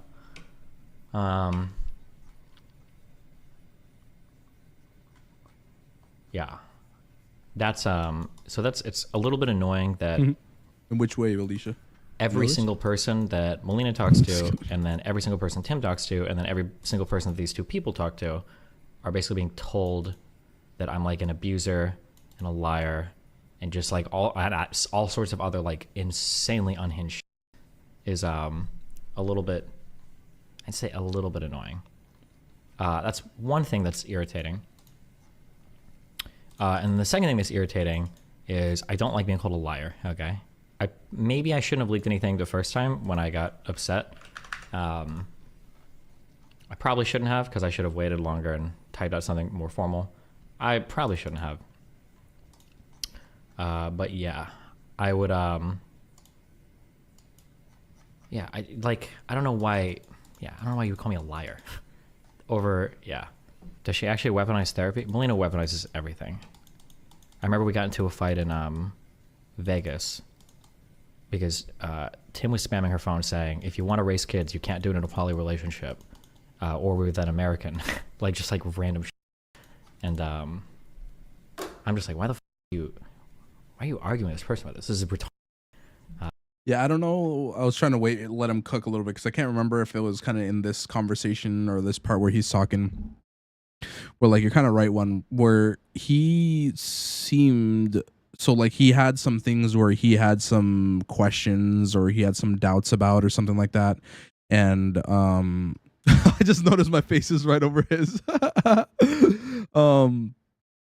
And it's just one of those things where he was pretty much seemed like he was gaslit by Melina's friends or like mutual friends that he was the one in the wrong on a lot of things, even though like he had a gut feeling about what actually was happening or what he felt like was happening.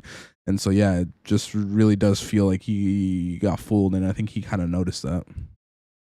And then we got into a huge fight over this. And I remember one of the things she says to me in the fight, she's like, are you even on your meds today? Maybe that's why your mood is so like, damn.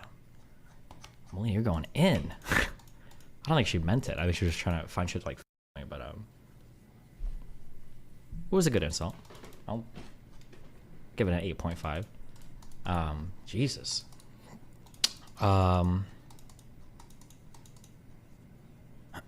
who do the mutual friends believe? So one of the issues, let me say this right now, okay? I need to organize thoughts, figure out what I want to say, what I don't want to say. Because I don't want to just like leak all the details of my relationship. If for no other reason, because it's just dumb. And it makes everybody look bad, and it's just stupid. Like, I don't need to go over all of it. But just like a little update, I guess, on where my brain is at. Somebody asked, who do the mutual friends believe? I think prior to a few weeks ago, I think most of the mutual friends kind of believe Melina. While Melina technically did not make these details public or allegations public, whatever they may be, telling 5 people, in my opinion, is kind of making it public because people talk, people say things to one another, and depending on who these people are, they could have each told up to 5 people themselves. And who knows how those 25 from the initial 5 told. So it sort of starts this giant rumor mill where people are talking about these details that are supposed to be private, but they end up being public or semi-public through the grapevine. Now, you can blame Destiny a little for this, considering he did talk about this a little bit in his chat. He did talk about his feelings on the divorce and whatever, but he was more vague than Melina was being. And they do be, Lauren. They do be. Assume in these DMs. So you can place some fault on him for that. I think he'd admit that, but not too much. Another issue you have here is that things get lost in translation and just spread around like crazy, to the point where eventually everyone knows some form of these stories from their breakup, but it also deviates greatly from the truth. So at that point, to clear things up, you either have to talk to everyone in the story, reach out individually to clear the air with them, or just make a public addressing of it to clear the air so people know what actually happened. Now, if I may comment, I think this whole emotional abuse thing is not really something I buy into. The A word gets tossed around a lot these days, and I think most people kind of misuse it. I think, you know, the abuse thing most of the time could just be described as being mean or being shitty to someone. But I think for most people who use the word, you know, the A word, or they use the term gaslighting or any of these psychological buzzwords to describe relationships, they probably don't know the meaning of these words, and they're also just misusing them. And once again, when this reaches a ton of people or becomes public for a public figure, it just causes a giant web of rumors, mistruths, and lies. And so Destiny decided that he wanted to address that a bit on stream and get some things off of his shoulders. When Melina goes and talks to mutual friends about things, and then I talk, Melina always sounds like the good guy, because like I'm trying my best to do both sides, and she's just dumping on me. Yeah, so it's just like, it's very f***ing annoying. Now that I've had like way more time, I say way more time, it's like 2 weeks or 10 days, 12 days. Now that I've had like more time out of things, and then I'm looking back on things, and then when I review things with friends, I can see that this like pattern has been so strong and so unbelievably like transparent in the different approaches to things, that it's just like the most wacky shit in the world. Sorry, so today my shit was delayed. Like I said, has she done this with you about other people? Yes, Melina does this to everybody. One of the things that I complained to the therapist about, I also make these. Oh, he's going to debate Shapiro? When is that happening? That's going to be a good one. I think he's been waiting for that. Complaints to Melina, but Melina never acknowledges any fault or wrongdoing with anything, which is frustrating. But one example of this was like Darius, for instance. Melina was 100% unequivocally wrong and exaggerated / lied about everything having to do with the Darius situation. But because it ended up in a place where she didn't like, she emotionally rewrote the entire history of their interactions to make it seem like Darius was like a clingy, abusive loser the entire time. I won't go into too many details of that because, like I said, I don't. Oh, he's doing a live prep now. Oh, okay. Like, I have to figure out like which stories are relevant, like, because I don't want to do this whole like, oh, I'm spilling everything. I just want to have like this. I just want to fight two really widespread impressions that really bother the out of me. One is that like I'm this horrible, abusive, one-sided, terrible person that Melina like escaped. Okay, number one. And number two is I don't know how many people now have heard insane things about me behind the scenes now, because holy when I talk to some people and I'm like, have you heard this story? And they're like, yeah, isn't this when you did that, and that? And I'm like, is that all you heard about this? That drives me crazy. And then three, I don't like the fact now that Mel and Tim are on their streams, like basically saying I'm lying about things, which is also driving me crazy. It's like, I'm not lying about it. Why would I lie about anything related to our lives that is so easily verifiable? I would be so stupid to tell lies about these topics that you've told everybody about because everybody knows them. The impression Destiny gives off of Melina here is that she has a big victim complex where everything she does is nice and virtuous and any action against her is totally undeserved. Don't know how true that is, so take Right, that's part of that narcissism shit that one was trying to point out earlier. Yeah. it with a grain of salt, but if you believe Destiny, then obviously you're going to think she's a difficult person to be around or be in a relationship with. At some point, after a bit of not really talking, apparently Melina reached out to Destiny to have a phone call, and on that call, she demanded that he give her $100,000. Yeah, so basically, Melina reaches out to me, we have a call, and she basically tells me that I owe her for money for her apartment. And that yeah, here we go. I think he's going to explain what it was here. That if I want to do what's moral, because I made her leave the United States and pay to fly all of her shit back, that I should pay her like $100,000. And I'm like, you're out of your mind.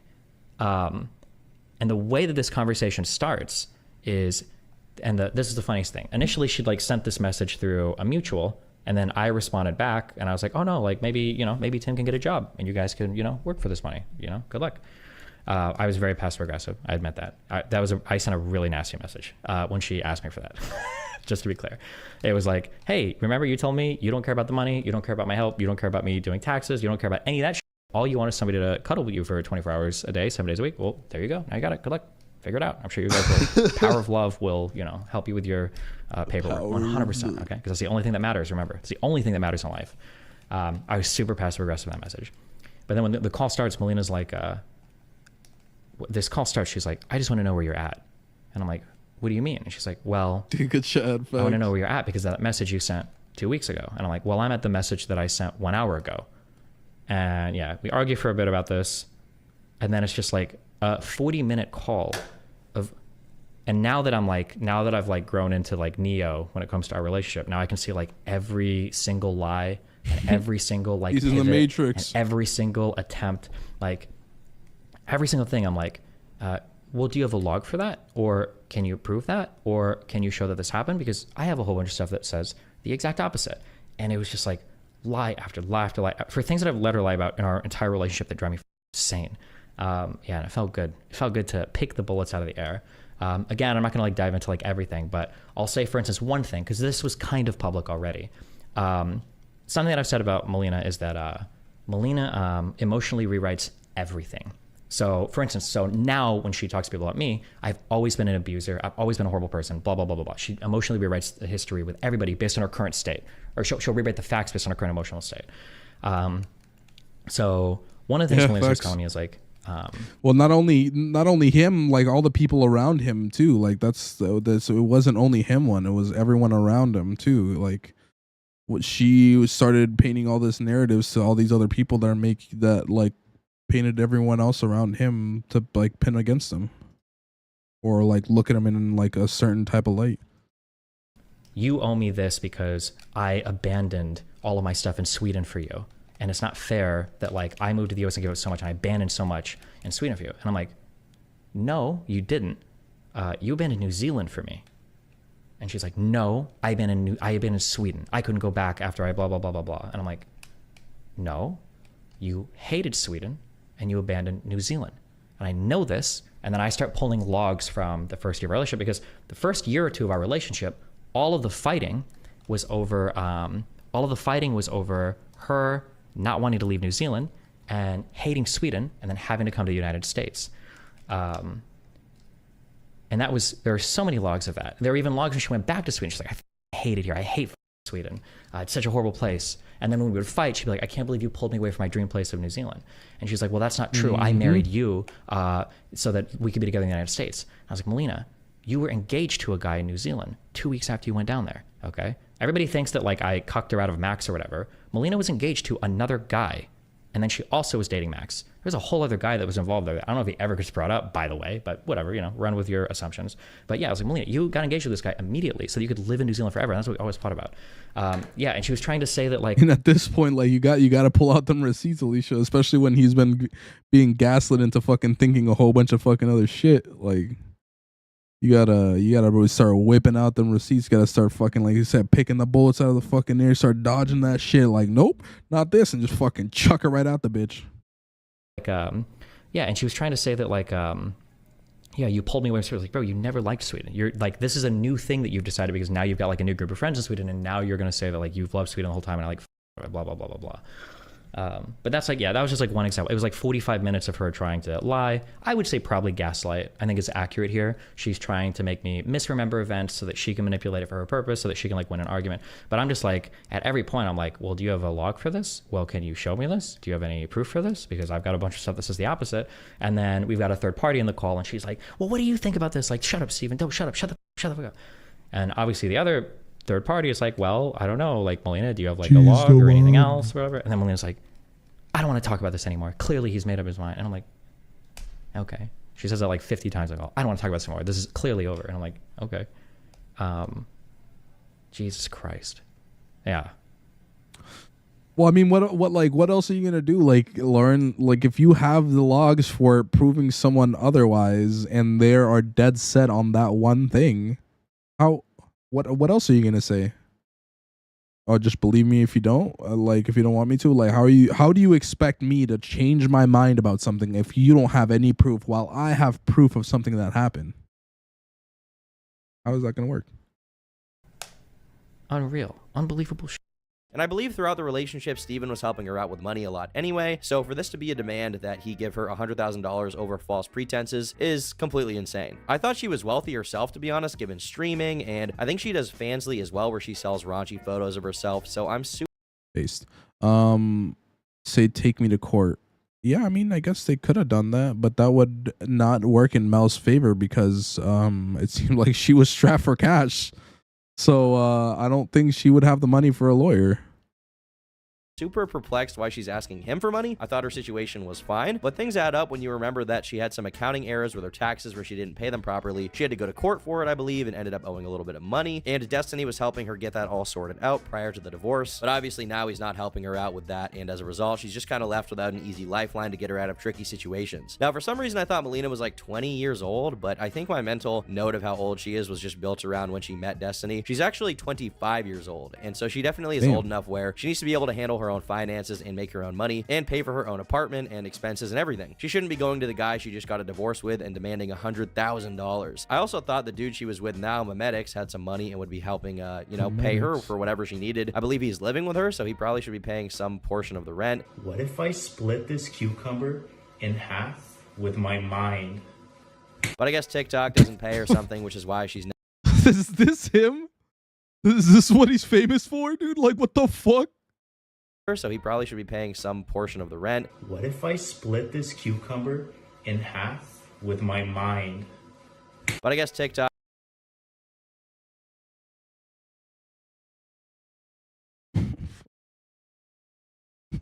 Like, if Easy ever did something like this, bro, I'd be like, bro, like, what the fuck are you doing, bro? What the fuck? TikTok doesn't pay or something, which is why she's now in the position where she's demanding money from people who don't owe it to her. And Destiny showed in this stream that he absolutely hates this dude through a number of snide little comments about how she's a child, has no money, is a loser, and basically just saying, that she sucks 10 different ways. How's that guy broke as a famous TikToker? Don't they at least get high-paying sponsors and brand deals? Maybe. But the problem is he was famous like a year or two ago, and 10-year-olds don't have the most disposable income, so... Now, this would seem to be the end of the public stuff for now, until Memetics, Memetix, Tim, logged on to talk about Destiny a lot. I have a literal recording of Destiny saying he hopes I off myself. Whoa, big revelation. Not sure why he's saying this, like he has some big exposed material on Destiny, considering that Destiny tells people to do that literally every other week on YouTube. You'd probably make a montage of him saying that to many people. For years, from people like Bunty King to Aiden Ross, he's telling everyone that. Now, Darius, another streamer who I believe is dating or was dating Xena the Witch, who's Sneako's ex-girlfriend, also said that Melina has gone around showing people pictures of Will Neff in the nude. Melina spoke out to me that I could leak about Melina, and I guess I will because I think I'm validated now to do it. And Steven's probably like, oh, it's your story to tell, right? So Steven would probably be okay if I do it. So for the first thing, like I said, Will Neff's penis was out of line. After that, I was like, why are you showing that? She said, do you guys want to see Will Neff's dick? They're probably fucking low-key. I'm just gonna leak it, I don't care. But she was like, randomly, we're just sitting there eating pasta, and she's like, I was talking to Will Neff. He actually has a big dick. And then she shows both me and Sushi his dick for no reason. I'm like, no, nigga, I don't want to do that. No, I don't want to see that. Why did you say yeah? I said no, but Sushi, of course, said yes because she's a so I'm gonna be a victim of it. I'm gonna be a victim of it. Well, my point is that she literally just It's like she'll just like she just in private. She just spills tea. I didn't even know who this guy was, but I guess he's a streamer, an actor. I think he's associated with Offline TV as well and all those guys over on Twitch. But I guess Melina went around showing people pictures of his penis. Yeah, Abba's always seemed like the real one out of like that whole Orbiter squad that's over there. Abba seems to just be the realest person. Just he's not there just for the content. He's there for like just to hang out, have a fun time, conversate with his buddy and shit like that. Yeah, Abba seems like the realest.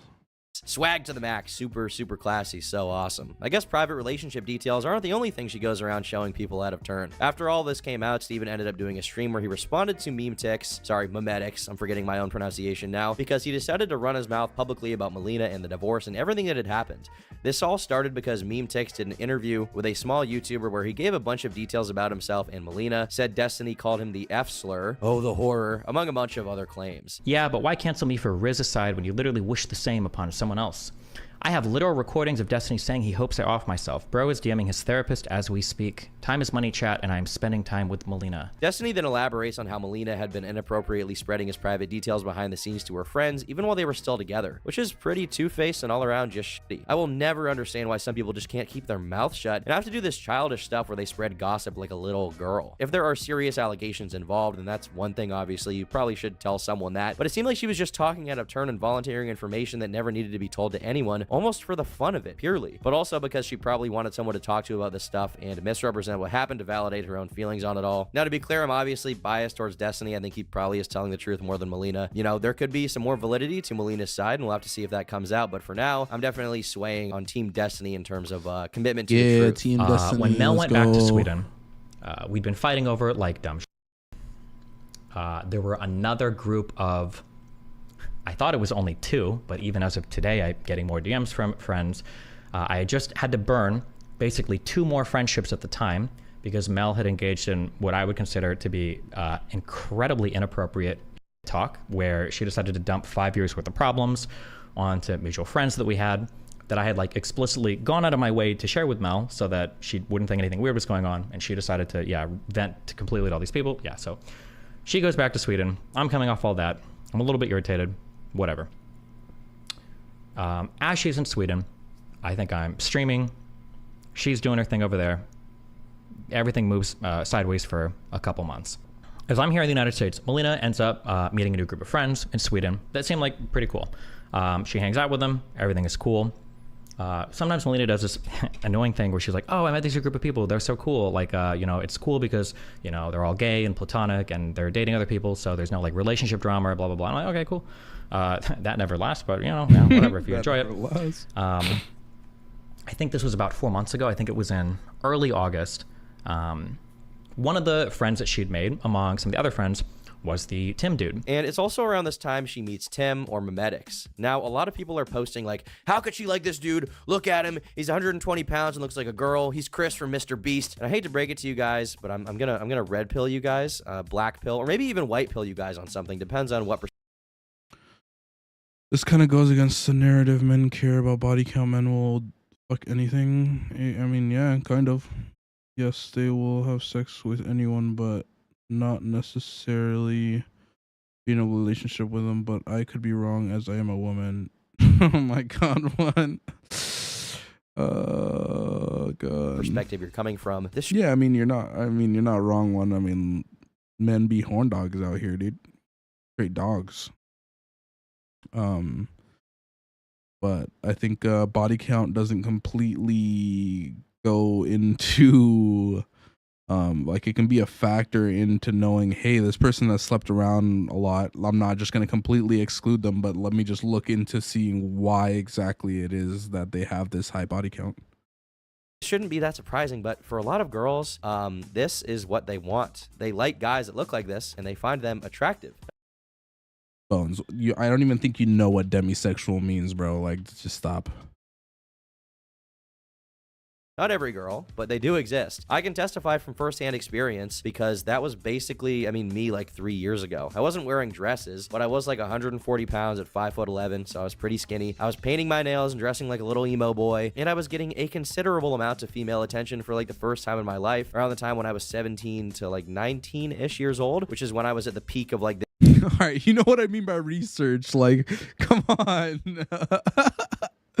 You know, like you just start seeing like just some weird tendencies from the fucking person or some shit. You know, research is just like, you know, interacting with the person and, you know, do your own research. Yes, behavior. No, I'm just fucking let me just FBI this shit real quick. Oh, I hit too many buttons, guys.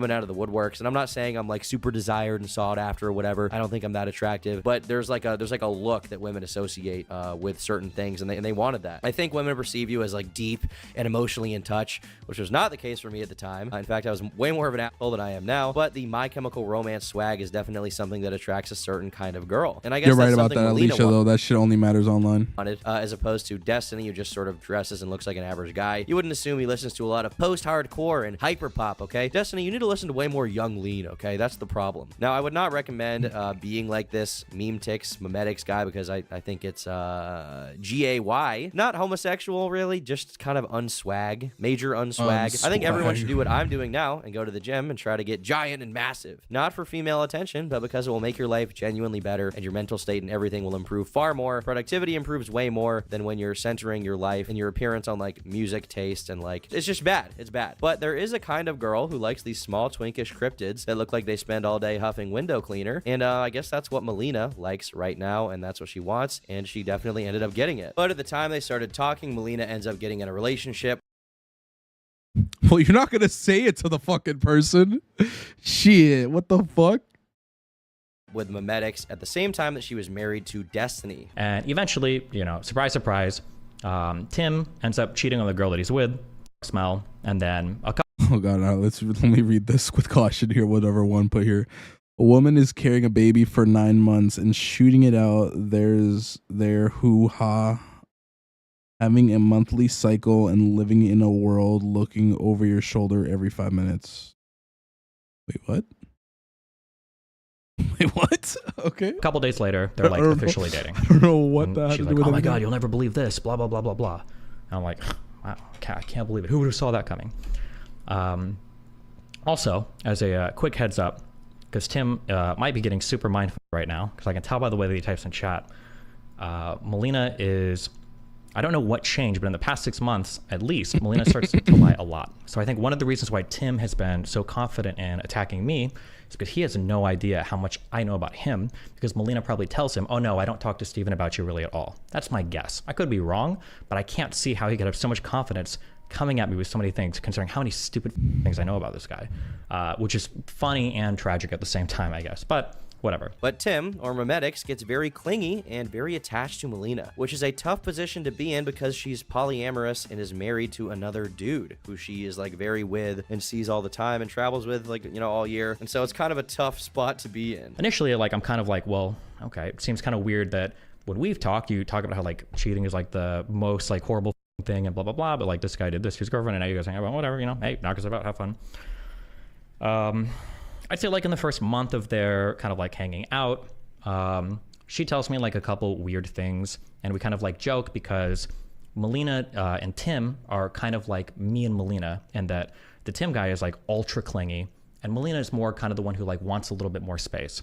And I even joke about this with her in DMs. It's like, oh look, you found your Melina basically. So like, for example, Melina. Melina might be out at a party where she might be hanging out with friends and they're all kind of like drinking and having fun. And I mean, I guess you could say it is kind of one, but I mean, you're not technically with that person. I mean, now maybe let's say that my significant other does do some type of prawn activities, and then I'm watching her in a video, then yeah, I could take that as cuckoldry. I think a part of being a cuck is like you kind of have to be in a relationship with that person, but that's just me. And at one point, Tim wants to go home, and Melina's like, well, I think I'd rather stay and like hang out with people. And then Tim starts like spamming her DMs like, no, you need to come home. This isn't fair. You're making me feel horrible. I need you to come home. Blah, blah, blah, blah, blah, blah, blah. Right? He's like, that can't happen. She gets it. Okay. Which I think is like funny, like reading it from her, and I'm like, oh, Jesus, yeah. So that pushes sideways for about a month, just like that kind of shit, which I thought was funny. I'm skipping a lot of different things that I know, okay? Oh wait, Melina was streaming it all and Tim was crying to go home. Oh, I didn't even know that was on stream. It might have been. I don't watch her stream as much, so or at all actually, because I'm streaming and she streams out of my time zone. Now, for a little bit of a life advice here, if I may speak out of turn as an inexperienced 21-year-old, probably don't date married women. Even if they're polyamorous, it can lead to a lot of cross feelings. And if you end up developing deep feelings for that woman and want to make it more serious, that's going to make things super difficult because she has a prior commitment. Even if she says she wants to break up with another dude, well, that's cool. You probably get a little ego boost from that. You feel like the Chad. But think about the next guy. Think about how she was married to a rich, successful streamer in this case and left him for you. Who is she going to leave you for? It's almost inevitable if you're really... Ooh, that's a good way to put it right there.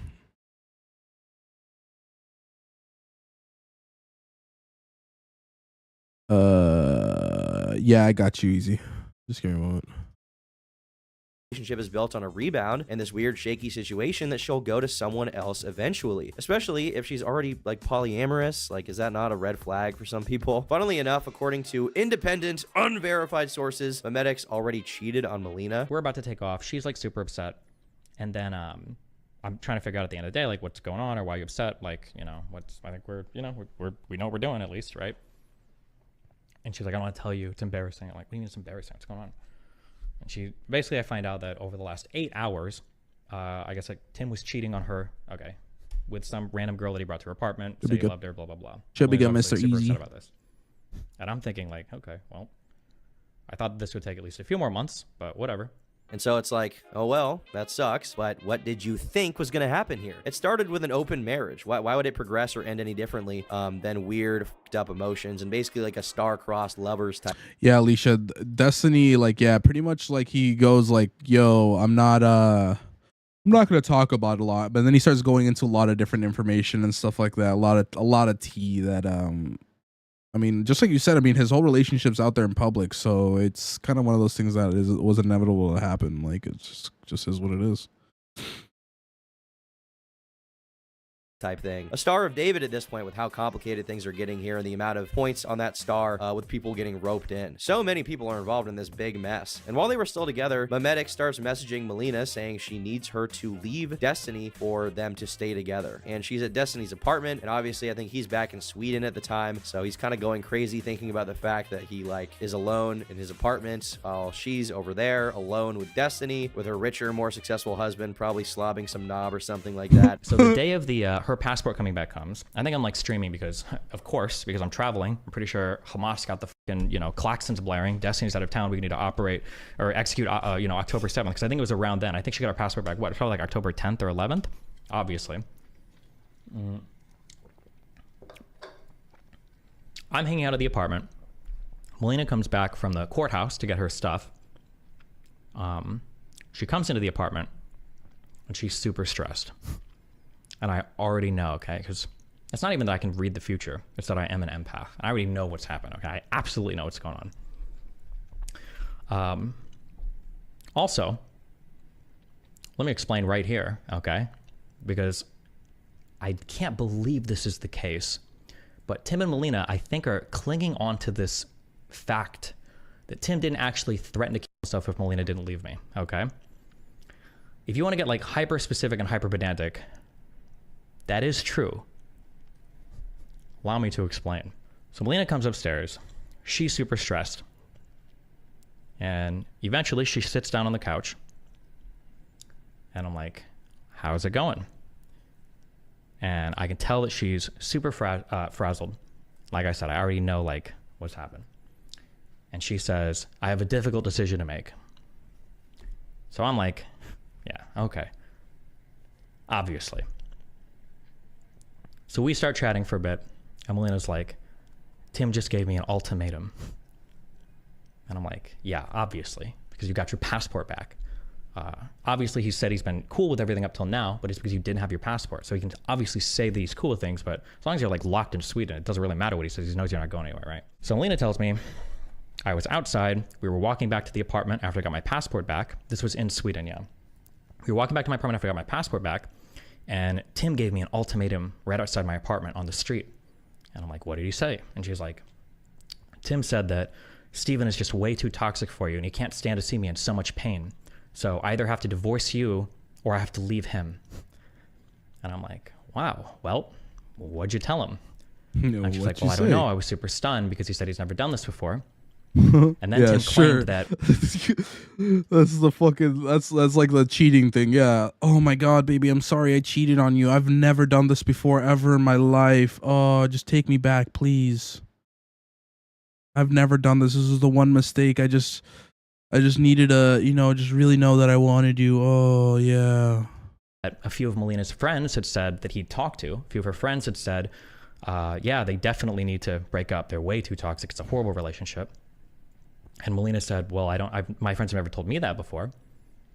And then when Melina didn't have an immediate answer, Tim says, if you didn't know, Melina has, this is Tim's fault. Melina has issues sometimes feeling like abandonment stuff, or like people aren't like giving her enough time or attention, or that's a big like issue, pain point that she has, right? So Tim says to her, this is why everybody you've ever loved has left you, Melina. And he turns around and he storms down the street, okay? Very dramatically, or so it's told to me. Now Melina's like freaking the fuck out. She comes upstairs and she's like, yeah, obviously super frazzled. So I'm sitting here kind of chilling and I'm like, okay, well, this is kind of awkward. Whatever. We have, I think, probably about like a 30-minute conversation. And at this point, like, I'm not like delusional about the state of our relationship. We have had fights. I know what's going on. But I basically say to Melina, I'm like, okay, well, listen, here's where you're at. Obviously, we've been together for 5 years. We have all this history, blah, blah, blah. But we also fight over stuff. Like, there are issues we have where we fight about. Personally, given the length of our relationship and the things we fight about, I feel like our relationship's not actually that bad. Like, especially when we're both happy and good, like everything is super fun, everything is fine. We do have like a couple issues that seems like it's really hard for us to move over, but there's not like physical violence. We're not like doing crazy shit. Although Melina was kind of doing crazy shit, I guess, in retrospect. But it's not like of all the things that could be in a relationship, like we've traveled the world, we both make a ton of money, we're super rich, we like, and we've got like so many influencer friends, we're both doing really well in our career. Like for the most part, I think our lives are actually like really good. I will say that like historically, one of my big issues fighting with Melina so much sometimes is at the end of like fights, I'll be like, well, I feel like we need to chill. Like our life, we live like dream lives. I don't understand how we're fighting about so much stupid all the time. Like, chill.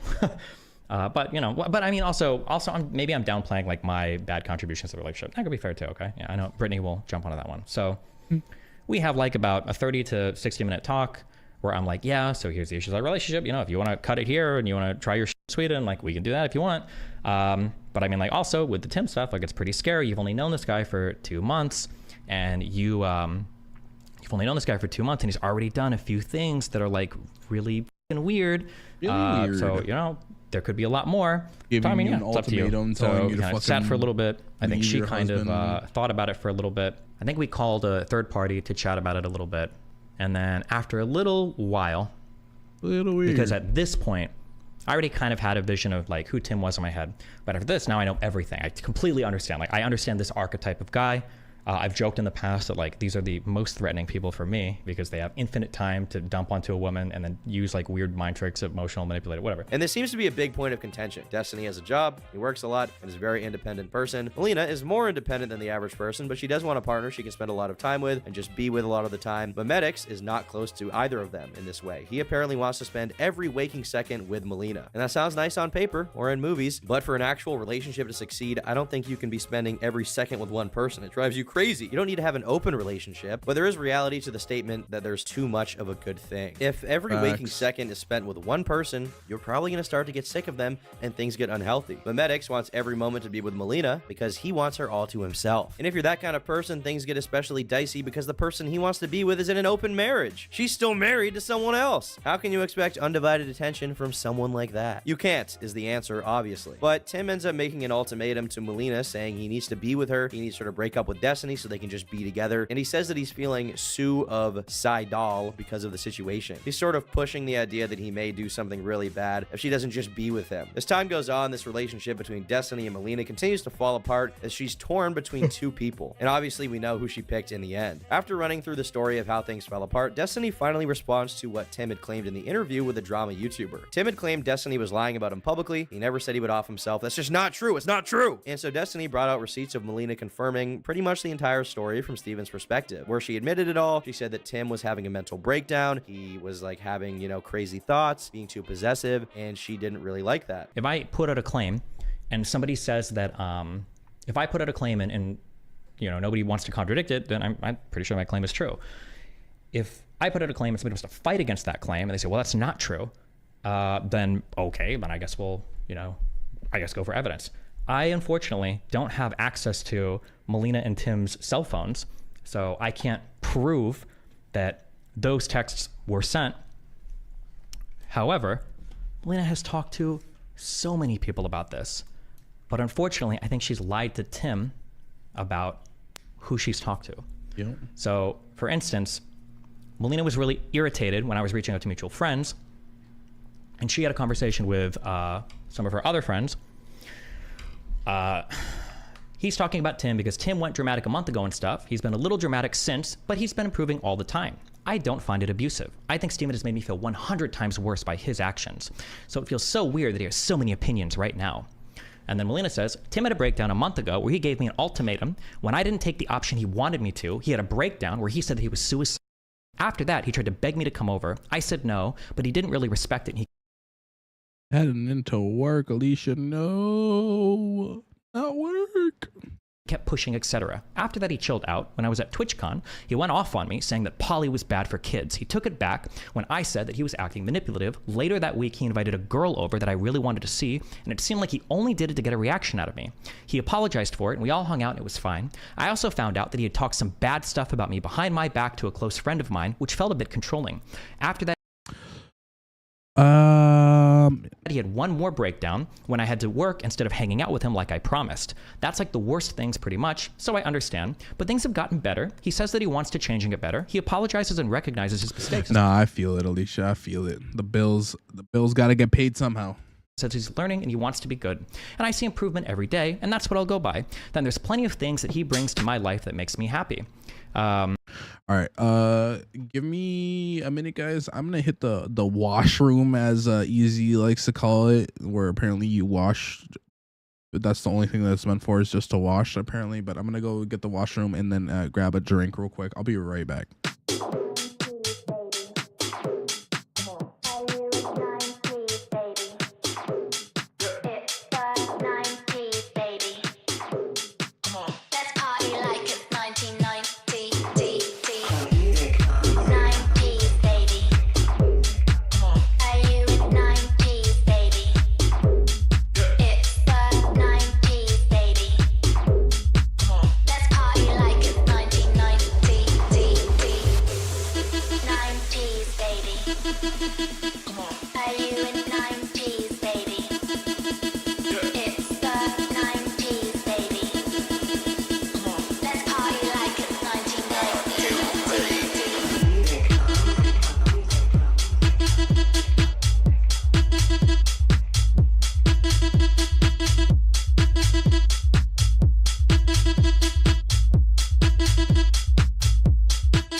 touch me till I can get my satisfaction. Push me and then just touch me till I can get my satisfaction. Push me and then just touch me till I can get my satisfaction. Satisfaction. Satisfaction. Satisfaction. Satisfaction. Satisfaction. Satisfaction. Satisfaction. Satisfaction.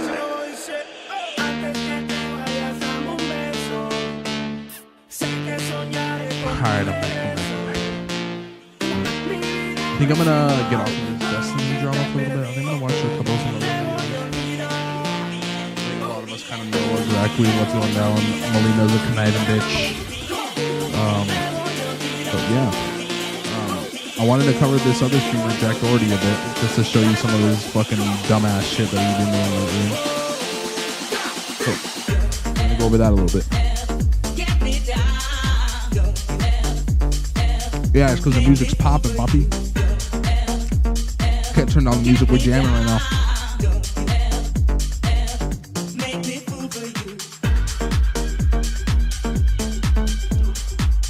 Good. This music's bombing.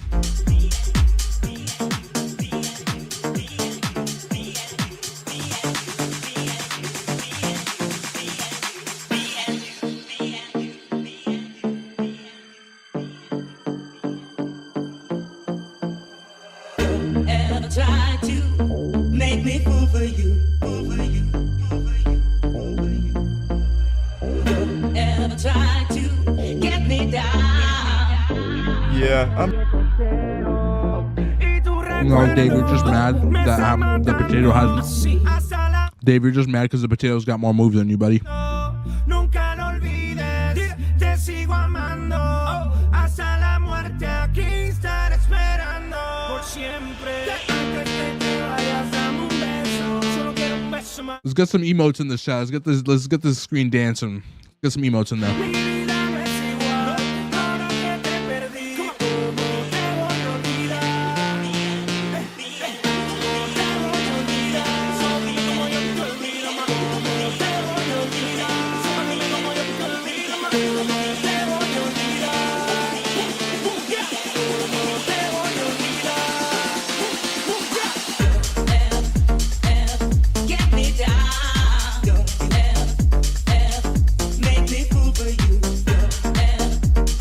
No, not really. I really don't want to lose us some Apex. Rather not.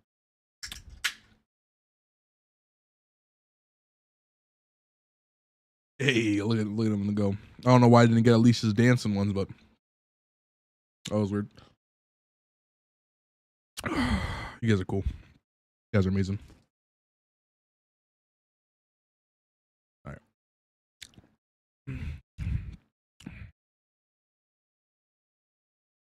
All right, let's watch this real quick. Little short video. I think hopefully this covers some of the things that happened to him recently. There's something else that happened to him very, very, very, very, very recently that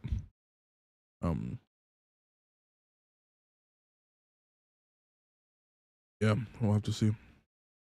What's the deal with it? I think it only does YouTube emotes, huh? Let's see.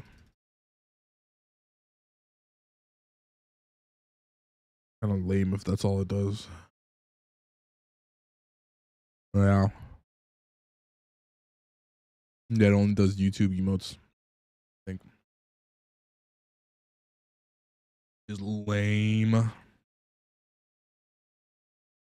Yep.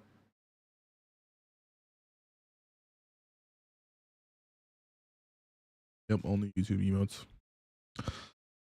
Lame.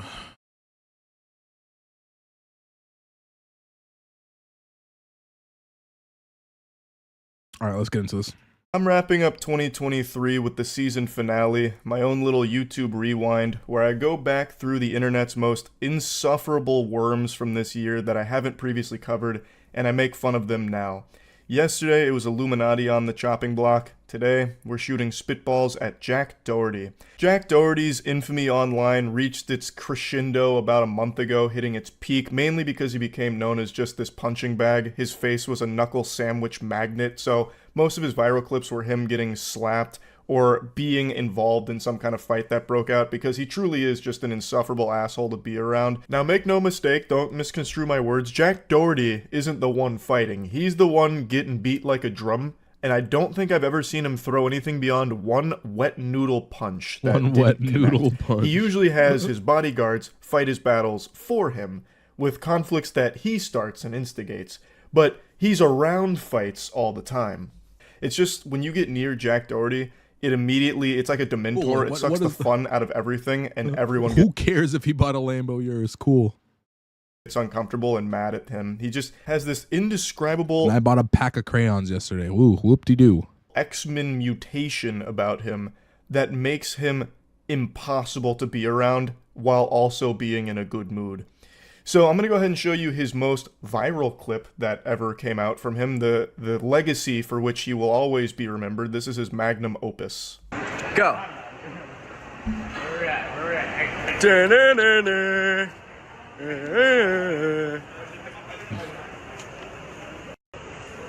What?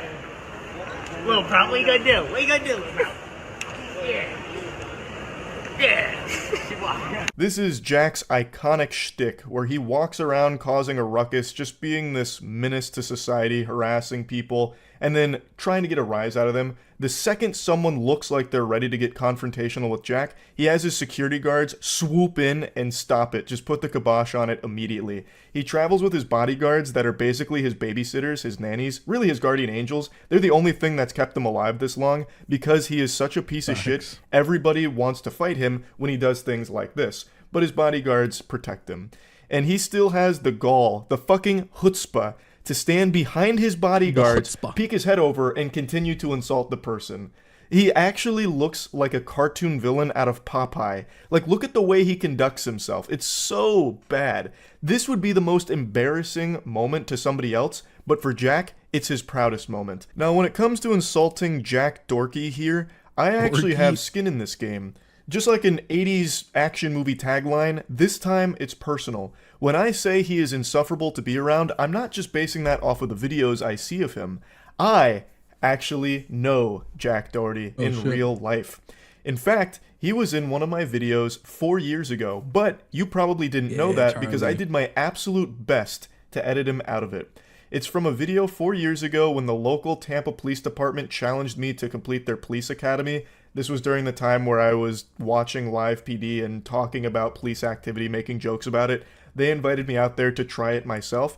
Well, Jack Doherty actually happened to be there on that same day. Despite my best efforts to rewrite history, you can't fully erase the stain. You can see the cringe cryptid right there in the yellow shirt. This is a young Jack Doherty spotting. At the time of filming that video, Jack would have been 16 years old. And I know it's not exactly cool to bully a child, but this wasn't a child, this was a demon. It's not just me that had an extremely negative impression of Jack on that day. Matt, Andrew, Tiana, and the officers all had nothing good to say about their experience being around Jack Doherty for like the 6 hours we were there. He was one of the most disrespectful people I had ever seen in person. For some reason, he was extremely loud most of the day, so anytime he tried to talk, he'd kind of yell it at the officers or anyone he was talking to, I suppose. It was like he was trying to get into a screaming match on an Xbox Live lobby for no reason. Like, I think that was just him trying to be hype for his video or something, but man, it was extremely annoying. But beyond that, anytime we were about to do one of the tests, or if the officers were trying to tell us something about one of the tests, he'd be like interrupting them frequently, and the yelling was giving me a goddamn headache. Like, none of us had anything positive to say about Jack. The only thing is, we all understood that he was a child, and he found internet fame extremely young. So clearly that had a poisonous effect on his mind, and we had all just kind of expected that he's going through a phase most likely, and he'd eventually grow out of this. But not only did he not grow height-wise, he also didn't grow personality-wise. His attitude is exactly the same. His face looks exactly the same as when he was a 13-year-old boy, which is Legit, highly he unlucky hasn't for him, looked and maybe any- that explains why he lashes out so often. He hasn't changed how he's looked in a while. Like, I used to see Jack's content like pop up on my feed on like Facebook and stuff when he kind of first started, and I was just like, dude, this dude is literally gonna blow up just because he's a fucking douche canoe. Like, literally, that's the only reason why this dude's gonna fucking actually go somewhere, and it's fucking irritating as fuck. But overall, over the last 4 years, he's just gotten worse. He's gotten more degenerate, more aggressive, more hostile, and he's just a giant piece of shit now. Since he's had internet fame for so long, he truly believes that he is some kind of deity, this kind of internet god, and everyone is beneath him. He thinks he's superior to just the plebeians around him, so he uses all the strangers he comes in contact with on stream as props for his content, and his big thing is still basically having his bodyguard protect him all of the time, which is so fucking pathetic. But anyway, let's dive into a bit more of the Sack Doherty lore. So he makes most of his money through OnlyFans. He manages a lot of OnlyFans girls, as well as having an OnlyFans of his own, which I think if you sign up for that, you need to be put on some kind of FBI watch list, because this looks like a child. That is a very fucking awful OnlyFans page to be subscribing to. You probably need to be investigated. But he makes all of his money there, basically, and he will never let you forget he is making a lot of money through managing these OnlyFans models. Yeah, he has his own. He has an OnlyFans. I'm not gonna look into what the fuck he posts on his OnlyFans, but yeah, that's a thing. Frequently posts these flexes. Talk shit all you want. You wish you could spend this much on your credit card in just 2 weeks, and it's just an absurd amount of money that he's dumping on garbage. He posts these at least once a week, and it's clearly engagement farming. He's just baiting people into getting mad at him and just shitting on him, because he's realized that that is his formula to success. He'll just cosplay as the communal urinal for the internet to collectively come take a piss in, because it gets him a little money off of like the Twitter posts, but maybe it gets him a couple extra OnlyFans subscribers or a few curious kids that'll watch his stream to see what kind of degeneracy unfolds. He's basically playing the villain. Yeah, he goes, well, yeah, he's just like flexing. I mean, like, if you got, you know, I mean, he has the money to be able to just drop on whatever, but he's just like, yeah, look at how much debt I got. Yeah, boys. He's leaning into the role. I always find this to be an extremely sad path to take, because he is actually just becoming the clown on purpose, and eventually he's going to grow up. It's going to happen at some point, and it's going to be nothing but shame for him, I imagine, because who in the world would possibly want the legacy of just being the hated douchebag? That's not something to be proud of. Even if you do have a lot of money in your bank account from it, I can't imagine it feels good to explain to your friends and family how you got that money, because everyone dislikes you and makes fun of you. Like, there's no way that that's a rewarding experience. I don't think there's any reason to show you any more of his clips. They're all just infuriating garbage. It's just eye-rolling trash. Like, even just yesterday, or maybe it was the day before, he got into a confrontation with a bouncer over like a fake ID or something, according to the headlines. And it's once again just Sack Doherty being the little goblin that he is, just this little douchebag, and just an entitled asshole. So yeah, I just wanted to talk about him a little bit, since I haven't talked about him all year, and I do actually know him. I'm using know really loosely. I met him one time, but that was enough to get an extremely accurate gauge on the kind of person he was then, and all I could do was pray that he wouldn't be that person in the future. But he became so much worse down the line, which is almost impressive, actually. So yeah, just wanted to talk about him a little bit. That's it. See ya. Yep. What I do, Vulture? What I do, Vulture? Chocolate Blue, what's good? Hope everything's good with you guys. Hope everything's going all right.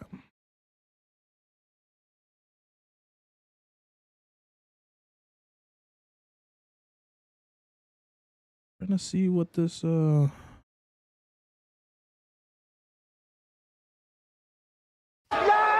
over. Fight's over.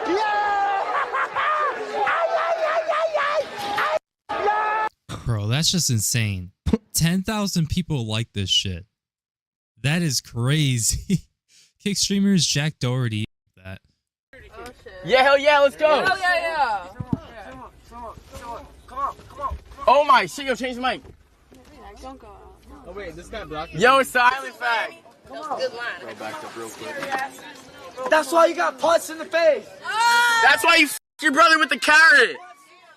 I would beat you in a boxing match any day. These guys are so annoying, so stupid. And my feeling is if they ever do fight, they're both gonna knock each other out. Or maybe that's just not gonna happen because they're both weak as fuck and they think they're really that strong when they're really not. Alright, hello guys, welcome back to another video. So I wanted to come on here, well, actually, I don't know if I wanted to come on here to talk about Jack Doherty, but I guess here we are. I've been gone for a decent amount of time because before I... Alicia, that haircut be dumb as fuck. Been posting daily and whatnot, almost daily, and I just figured I would make another video for you guys today, and let's hope it does well because the other ones haven't done real good. But anyways, despite that, woo, Jack Doherty, we're gonna be talking about him today, yay. Now for the people who do not know who Jack Doherty is, he is a Kick streamer and he does a lot of IRL streams, and I guess you could say he profits off of annoying other people, in which he does a lot of this in his IRL streams. And as of recently, what he's been doing more and more for attention is he goes around provoking random people on the streets. Sometimes he'll walk around saying like a mall and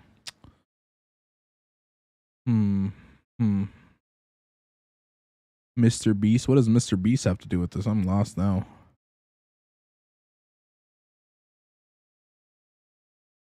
Yeah, I'm rapping. What happened to Mr. Beast? A vulture?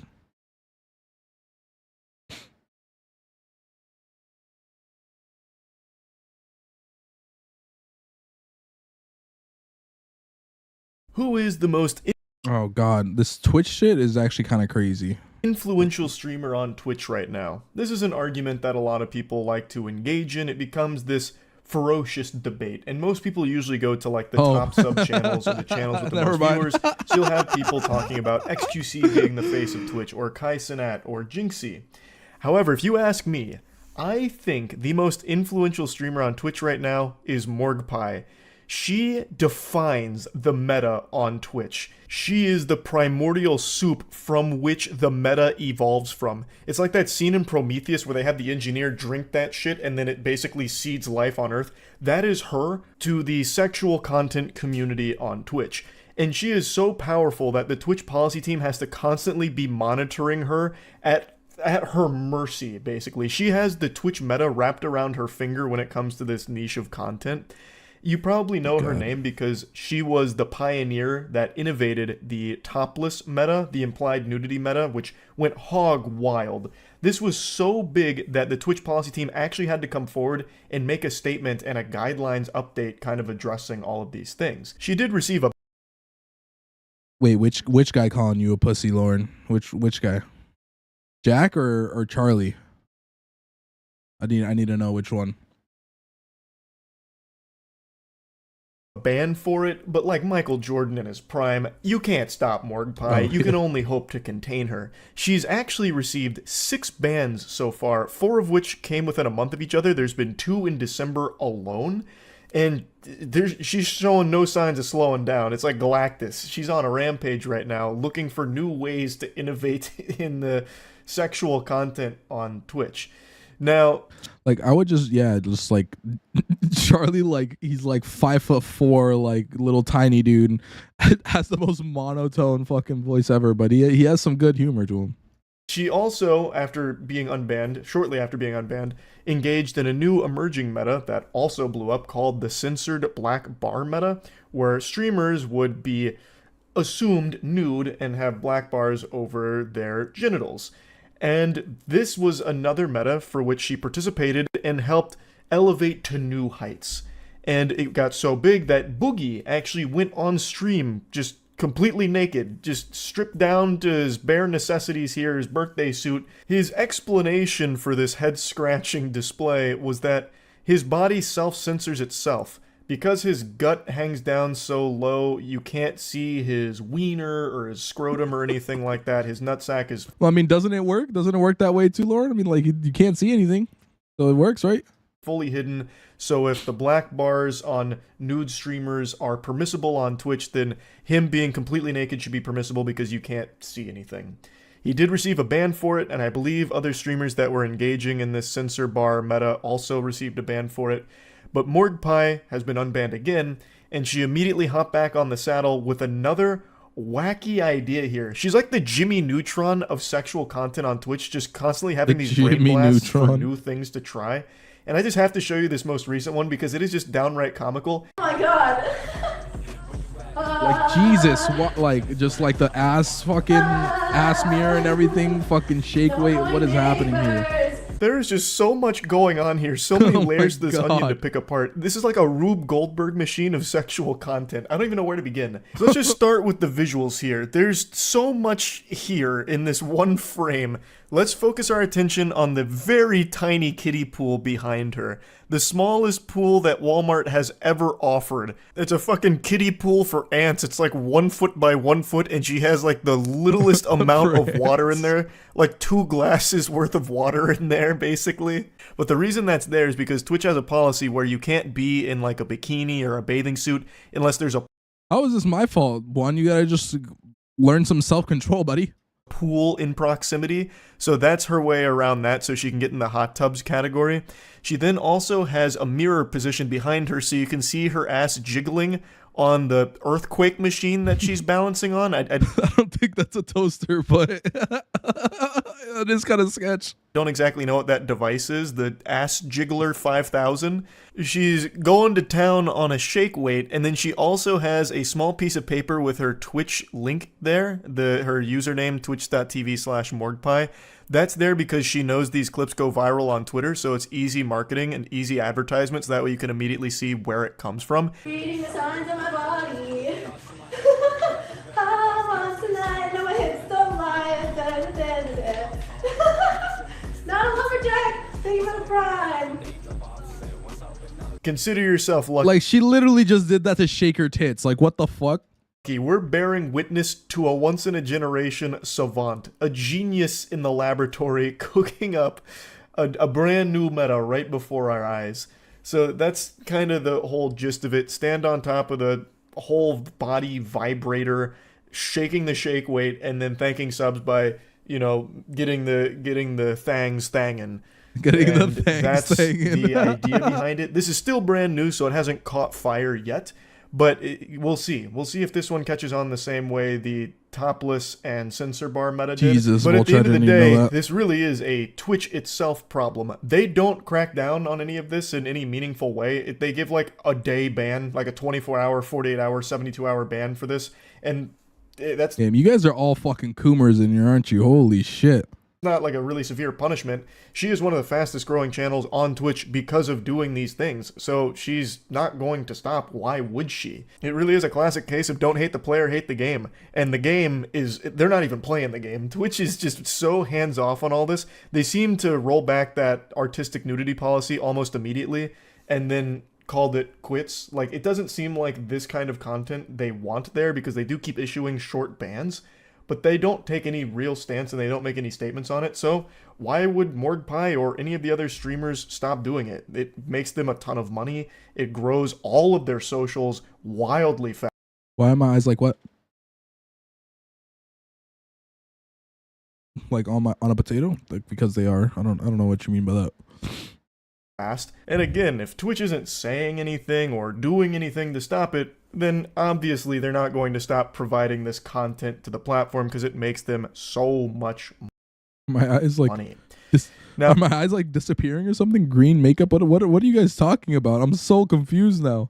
Are you talking about my eyes or are you talking about his eyes? Who are you talking about here? Me? Because I mean I have my lights on. I don't know. Now, I do think Morgpie is going to catch another short ban, but I theorize that she'll be back with another really wild idea, and I am super curious as to what the next meta she tries to bring forth will look like. I'm anticipating the next one has even more bells and whistles. Like, there'll be a 6-camera setup or something, right? And one of them's like... I don't know what... like, it's probably because of my lights. I have, like, colored lights and stuff in here, so it might be reflecting off of that shit.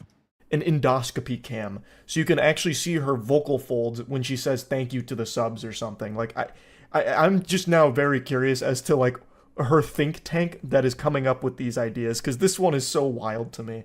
But yeah, I just wanted to talk about this a little bit because the Twitch meta when it comes to this kind of content is really going wild over the last month. So One, you're just being extremely sussy at this point, dude. What the fuck? I don't know. I found that to be interesting. That's about it. So yeah. See ya.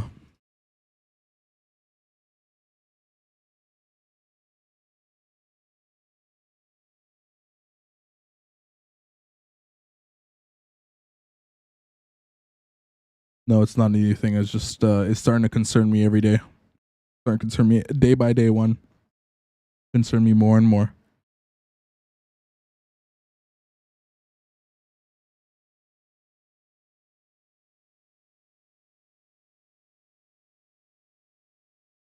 Oh man.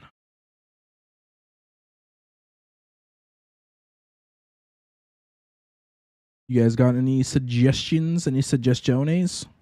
Go watch whatever you guys want.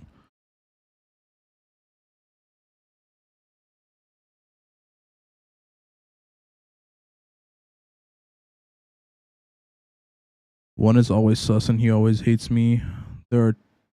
These are two constants. Yeah, I mean, you're not wrong.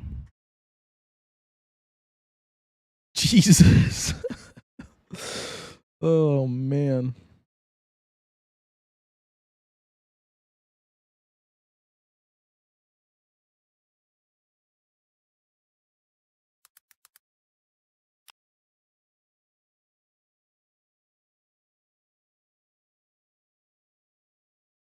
You're at a house. It's not my house. It's a staged house. And the contestants.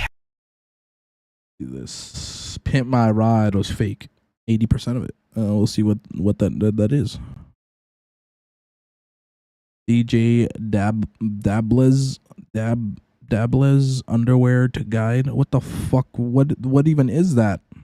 Houses weren't the only thing Pimp My Ride lied about. The reactions were staged and retaken multiple times. Certain upgrades were taken off as soon as the cameras cut. It's for a boat. He goes, it's a GPS for waterways. It will not work in your car. And disappointingly, even Exhibit himself had no real interest in cars. Soccer moms coming up to me, telling me about their husband and their car that he had since the 60s. And I was like, stop talking to me about this. I know as much as you do. When asked if the show was fake, a former contestant replied with a single word correct, which isn't surprising as the show even lied about who the contestants were. For example, in season 2, episode... Alright, I just want to point out... Alright, I'm just going to point this out real quick. Why is it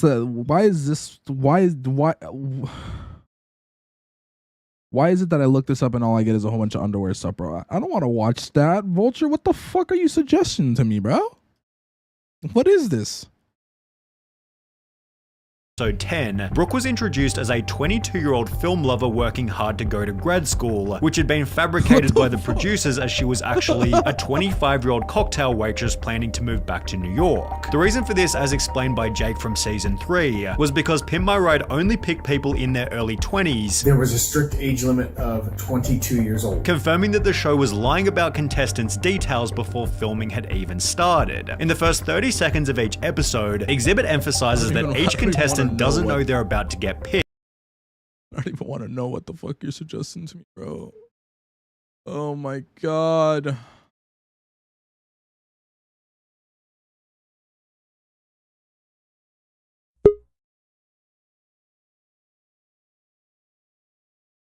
Give me a second here. I got someone in the back.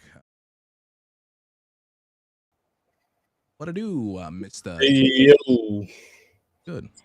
Not much, bro. I just wanted to see, does my mic sound any like better? It sounds about the same, I would say. Sounds about the same. You have a new mic connected? Yeah, I got a new mic. So the only thing I would say that there's a difference is that on your other mic it seemed like you had like a little like slightly like white noise-ish kind of coming in the background. Mm-hmm. This one doesn't sound like you have that going on as much. It sounds a lot cleaner. Word. Okay. And it's got like a touch sensor for the mute. Let me see if that works. Yo. Yeah, it does. Oh no, everyone's telling me to kick you that you're gonna porn on me, dude. Should I be worried? True. That is what I was planning to do. It busted me. Fuck. Busted. Yeah, I guess I can't do it anymore. Fuck. Caught him. One said that you should probably keep that mute button pressed. Word. Yeah, I figured it'd sound more crisp. What you end up getting? It's just a little HyperX. Okay, yeah, that's pretty good brand. Yeah, it's just a little small guy. This is about $80. Not bad. So, yeah, I just could tell when I was listening back sometimes on that Snowball. I was like, this sounds like kind of like what you're saying. Like there's like a muffle or a white noise like while I'm talking. Yep. Yeah, that's 100% what happens. I used to have one of those, and I used to have to like run it through another software to kind of cancel some of it out. Okay. Gated and shit. Okay. Word. Yeah, you sounding crispy clean now. Perfect. And it's a small little one I can bring up close and yell at motherfuckers if they get too fucking loud. You just need to get yourself a little boom arm now. Yeah, I actually went to 3 different stores today and none of them had a boom arm. So just order one on Amazon, dude. They're pretty cheap. Yeah, that's what I'm gonna have to do. They're pretty cheap. Yeah, I seen that. I was just, I'm the kind of guy I like to go to the store and get it, and and like already see have and it. shit. You know what I mean? Yeah. And like, I feel like if I start getting into the online shopping, I might not stop. Apparently, one wants to hear you yell into the mic. I don't know what that has to do with anything, but yo, I wasn't even loud. I mean, at least when you yell, it doesn't. It doesn't like on the other one. It was like almost clipping. Like this one doesn't clip like that. Okay, I wonder if it's nice if I do this. Does it sound good when I do it? Like I'm kind of like pointing it at me. This is a different way I can hold it too. No, it's quiet. It sounds weird. Yeah, I figured that one way was quieter. That's why. Sounds weird. Hornet says that you need to get a new mic. I mean, a new cam. Sorry. Hornet's a fucking asshole. Yeah, tell Hornet to just give me his. Since I was just doesn't go on cam. Fucking asshole. Literally what I was just gonna say. I'm like, Hornet's over here judging people's cams, but he literally never cams up, dude. What a you don't even loser. cam up. Just give me yours, pussy.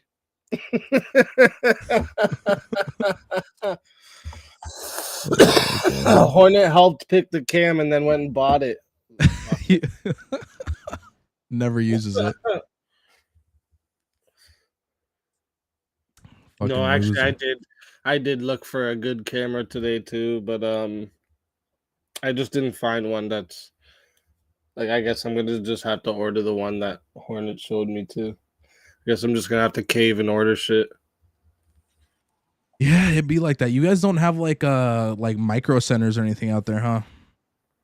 Like where it's like dedicated only, like it's kind of like a Best Buy, but 100 times better. Yeah, there is some, but they just don't have the shit that we were looking at. True. And the ones that did, the spots I went that like they have them there, but they weren't in store. I'd have to order them, and I was like, oh fuck off.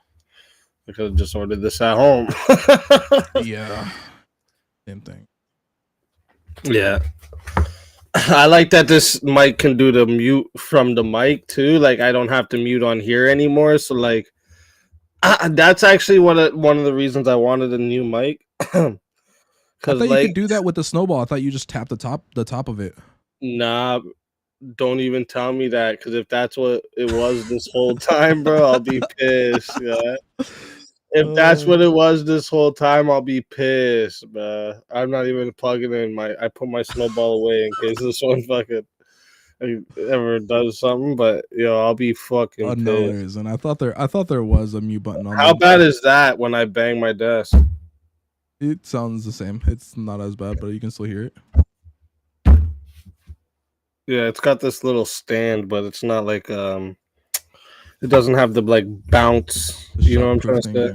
Yeah, it's got a little shock thing on it, but it's not a good one. You know what I'm trying to say? It's a little Yeah. one. Yep. Which one did you get? The solo cast, I think it's called. Yeah, yeah. Yeah. Yeah, the little guy. It's got the little touch on the top. Okay. Yeah, I almost got a HyperX mic. I was gonna get. I think it's called a Quadcast. Looks a little bit bigger. It has like red LEDs like in the mic and shit. Yeah, so that's the why I didn't get that one, because of the lights in the mic, and I didn't want it like popping on screen like with the light. I feel like if you have like glowing shit on your like seat or your headphones are like too bright glowing or whatever, like it throws off the camera. You know what I'm saying? Yep. I see you watching these. This is actually cool. You should watch a couple of these. Actually, there's more than one that talks about this, and like you get to see like the fake shit, like the shit that happened to the cars after and shit, dude. Like the show was fucking. Basically, the whole thing was fake. Yeah, I've seen a couple of them. I've never actually watched the Sunny V2 one. I was trying to find this other channel that kind of did like these like video essay type of things, but I couldn't find them. It was like this like Asian kind of looking dude.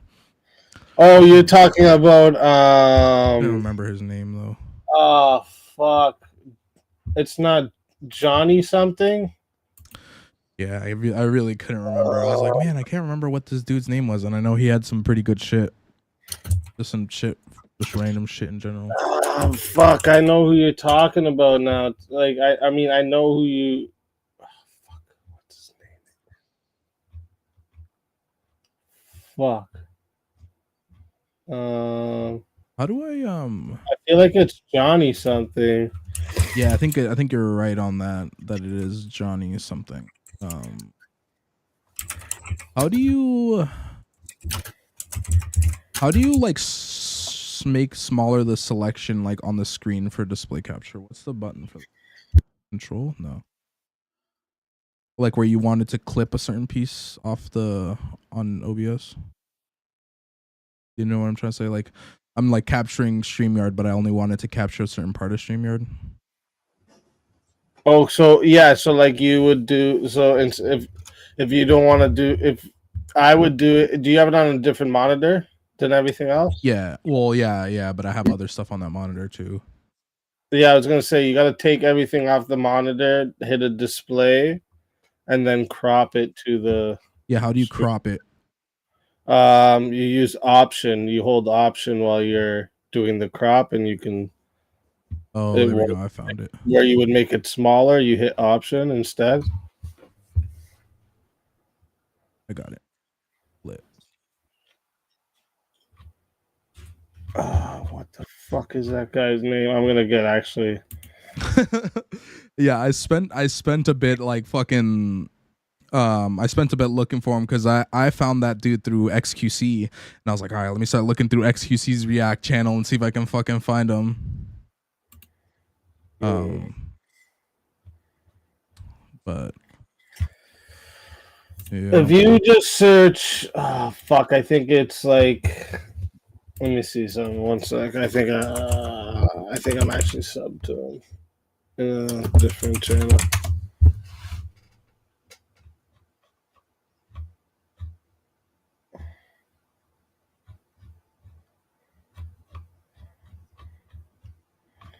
His shit used to pop up all the time. Cause he has some pretty, I don't know. I like his shit. He was good.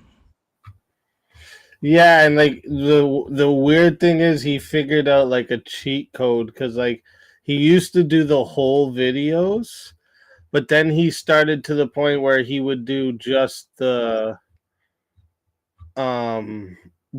intro to the video and then the ending, and he had someone else's voice going throughout the middle parts. Yep. And like it's like a cheat code because like nobody gave a fuck. He just paid other people to do all the narrating in between, and he had like these like set intros and outros. I think you're right about that Johnny name now.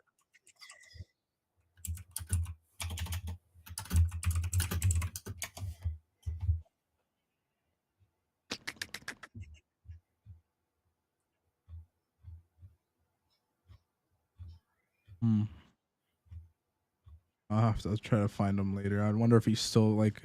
I haven't been seeing any of his shit come up anymore, so I wonder if he's still like big. I guess you could say in this kind of space. Yeah, he is. I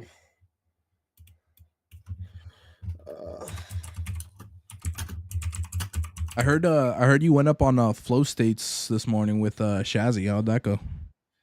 It was pretty good. I went on first I went on to Sunny V2 is also really good if you don't know who Sunny V2 Yeah, that's what I'm is. watching right now. Okay, yeah, that's a really good one. And then Hello Yassine. Do you follow Hello Yassine? I think I do. He's dope. He's really dope. That's not my keyboard, Lauren. That's his keyboard. My keyboard doesn't come through my mic. Yeah, my bad. My bad. But yeah, Sunny V2, Hello Yassine, they're both really good at these type of things. I do these type of videos. You got me feeling like that other guy got fucking canned or something. That's what I'm saying, bro. Like I literally couldn't find him anymore. Like was actually fucking lost. Tripping out.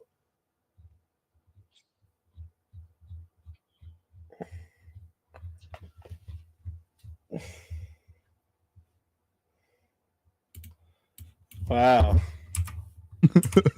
Dude, you're probably feeling the same way I was, dude. I'm telling you, dude. I spent a good minute like trying to look for this show. I was like, bro, where the fuck is this dude at?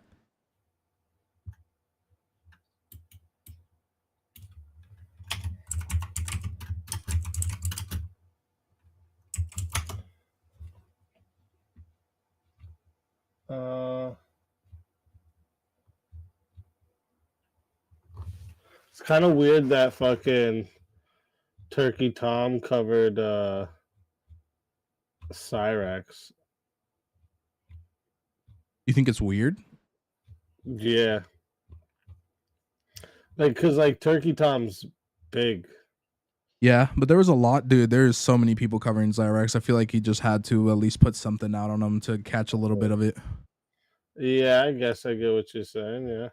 Because like, dude, there was like even like I was watching some random interview of what's this dude's name? Rapper Danny Brown. He was talking to someone and they like asked him a question about like his internet stuff because he has like a little internet show, like podcast type of thing. And he even like brought up Zyrax in that interview and I was like, whoa, I was like, what the fuck? Huh. So like, yeah, I mean, Zyrax he's out there, dude. Like a lot of people know him. Weird. Yeah, he's just like one of them big locals, I guess. Yep. Yeah, that's what the podcast is called. Your Mom's House. Yeah. Like, does it in like a basement like setup thing. Yeah. Wow, I can't believe I can't fucking remember this dude's name. You know how mad I am that I can't figure out this dude's name right now? And it's like he's just wiped off the internet, bro. Because like I'm searching all this shit to find him.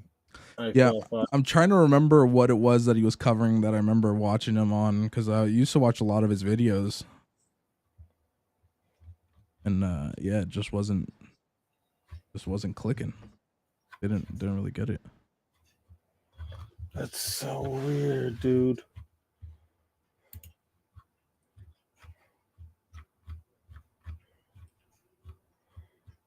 Yeah, I don't know, bro. I don't know. Yeah, I'm gonna have to try to look into it more.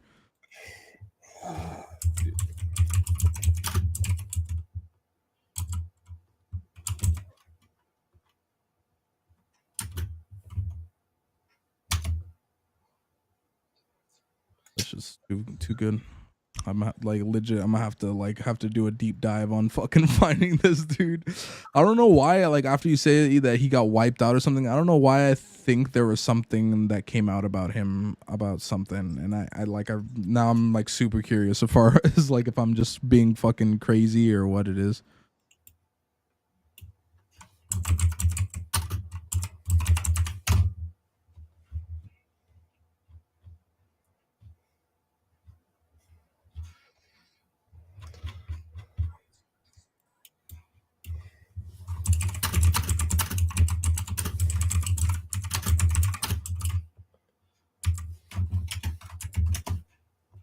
So yeah, so that conversation on Flow States. So was it just like an open panel type of thing, or was it like some people talking? Oh yeah, next or something? sorry. So the first part of it was like it was weird. Like I don't know who that other guy is, but they were kind of doing something like verbal combat.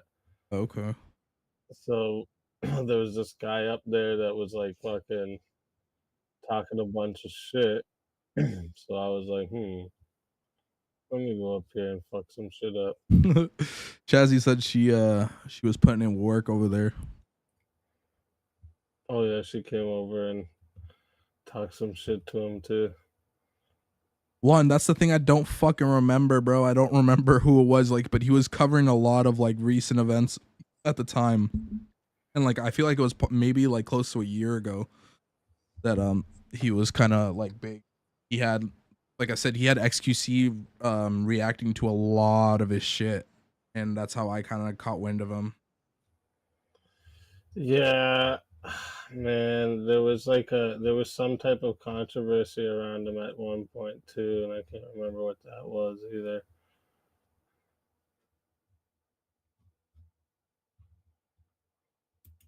But yeah, he was doing like this like video essay deep dive rabbit hole shits. Yeah, he always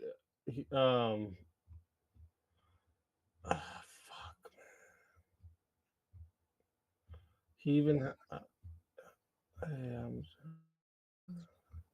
when I remember it, I'm gonna be pissed because it's gonna be something so stupidly easy.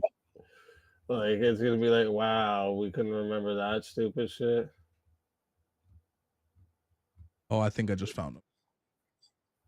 What's the name? Just tell me the name and I'll know. There's no way this is what his channel is.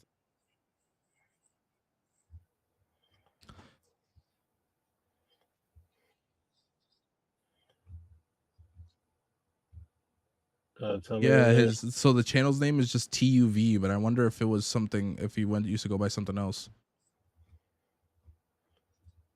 TUV. Yeah. This guy right. Fuck. Let me see. Let me look at the stream here.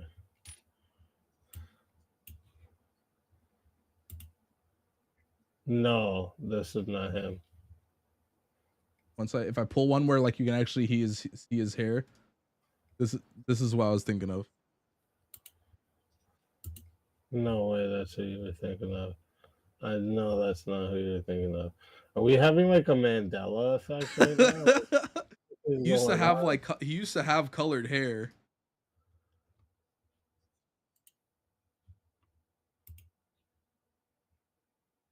This is not him, bro. This is not him, bro. Trust me, you're racist, bro.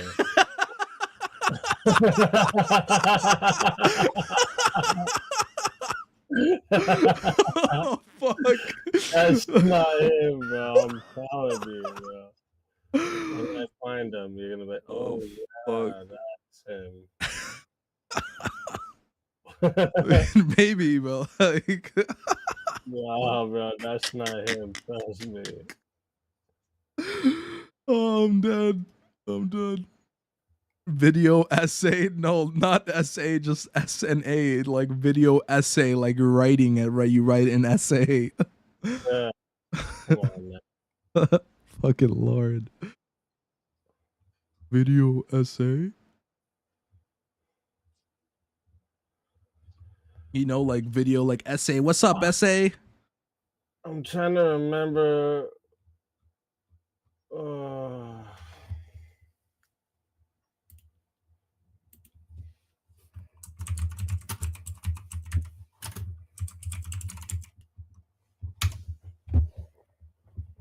You're going live here in like 15 minutes, right? No, it's at 6:30. Oh, 6:30. Yeah.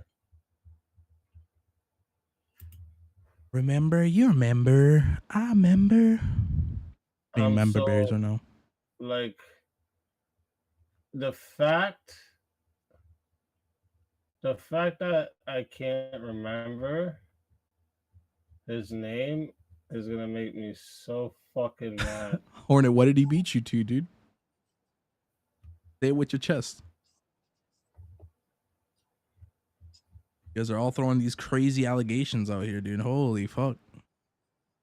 Mad racist dude. Oh shit. Racist. That's racist. We need that little kid. That little kid goes, that's racist.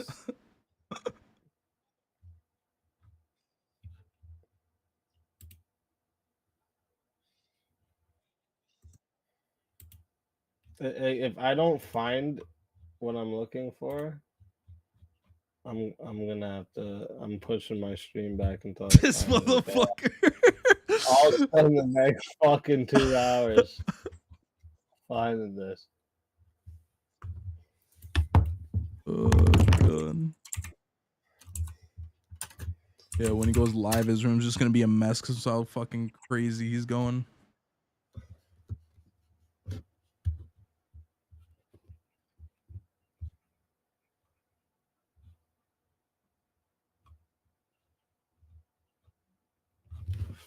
I'm trying to think of like who I've like what I've searched before that like his videos came up, and I can't even think of that. Like this is just retarded.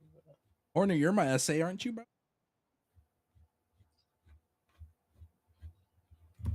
Let me try this. Actually, I got an idea. What's up, Daisy on the second channel? What it do? You vibing? Hopefully you're vibing. I'm vibing out. Yeah, I'm convinced this guy just fucking got X'd out from the internet. I'm telling you. Fuck yeah, Daisy. That's part of vibing, getting stoned.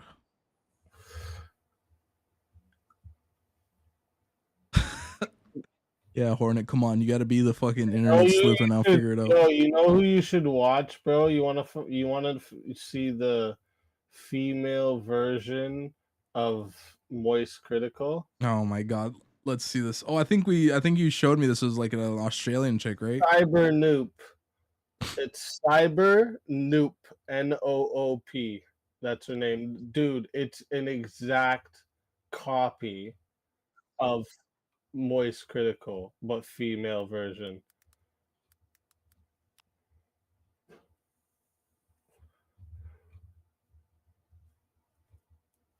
She's actually one of my favorites now. Hi, hello, and welcome back to Twin XL bedsheets that permanently emit the stale scent of academic tears and a boiled, buttery 5-pound sea creature. I don't understand how you could possibly love lobster to the extent of rolling around in its shellfish juices of which your blankets are drenched in. If you're lost with what I'm saying right now, then you probably haven't seen the community on TikTok of broke college students or starving dropshippers. And I mean that both in the sense of profit and their stomachs, because you She's so dry, like just like talking so monotone, dude. What the Right? fuck? And she has like the same jokes and shit. I can't hear it, so sorry if I'm interrupting. No, you're good. My best friend. Did she like fast forward this? I'm trying to figure out what the fuck's happening here. Did she just talk this fast? and to conjure up the recipes they've created. No, And I she's have not some weird usually concoctions, talking okay? fast. I Do you actively have eat a bananas on sped pizza, and I up? treat every soft drink Nah. machine like I'm an alchemist, but I would never commit these. Wait, let's see this. Let me see who this is. Go up. Go up where? This is Cyber Noop. Let me see what you're on. Oh, you are on Cyber Noob. Sorry, I was back in the stream when I clicked on the. I looked at the stream and it showed you on something else. I'm like, what the fuck? This guy watching? When I told him to go. Okay, I am so convinced that like we have hit to like another fucking. We're in another dimension right now, bro. Okay? We have just like traveled through another dimension, bro. I'm telling you. This guy is just wiped clean off the internet. Like, what's going on here?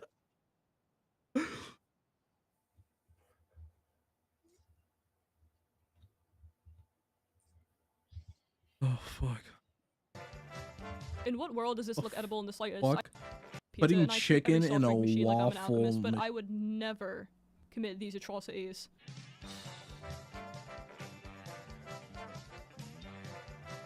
In what world does this look edible in the slightest? I think a caveman could Nah, outperform this this can't awful be cooking. real, bro.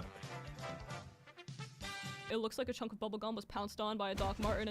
Dude, it's so fucking. What the fuck she just say? It looks like a piece of bubblegum stomped by a fucking Doc Martin. It looks like a chunk of bubblegum was pounced on by a Doc Martin and then human shit was smeared all over it. And what is that tumor coming off of it? Would you try it? No. It's practically still clucking in there. The waffle press is I think quite the last popular time I among- seen him too was like a year. Base toward it. It doesn't believe in space, but it's shifting dimensions. Bro, you want a fucked up topic that I want to bring up on fucking Verbal Combat? So the other day, Yeah. So hit this video, go to about. Well, I mean, you can watch the whole thing if you want. It's only 8 minutes, anyways. Do you watch Jamari? Jamari. It sounds familiar, but He's one of my favorite fucking, like, he does like mini video essays. They're usually all short, but they're fucking amazing. And he's just got like, he's actually kind of reminds me of you, actually, to be honest.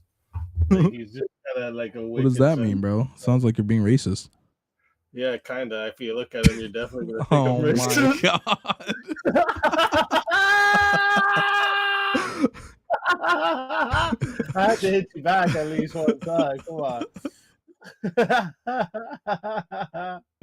amongst the dorm room chefs, and honestly, I'll admit it. So some hit this things do video, look good. right?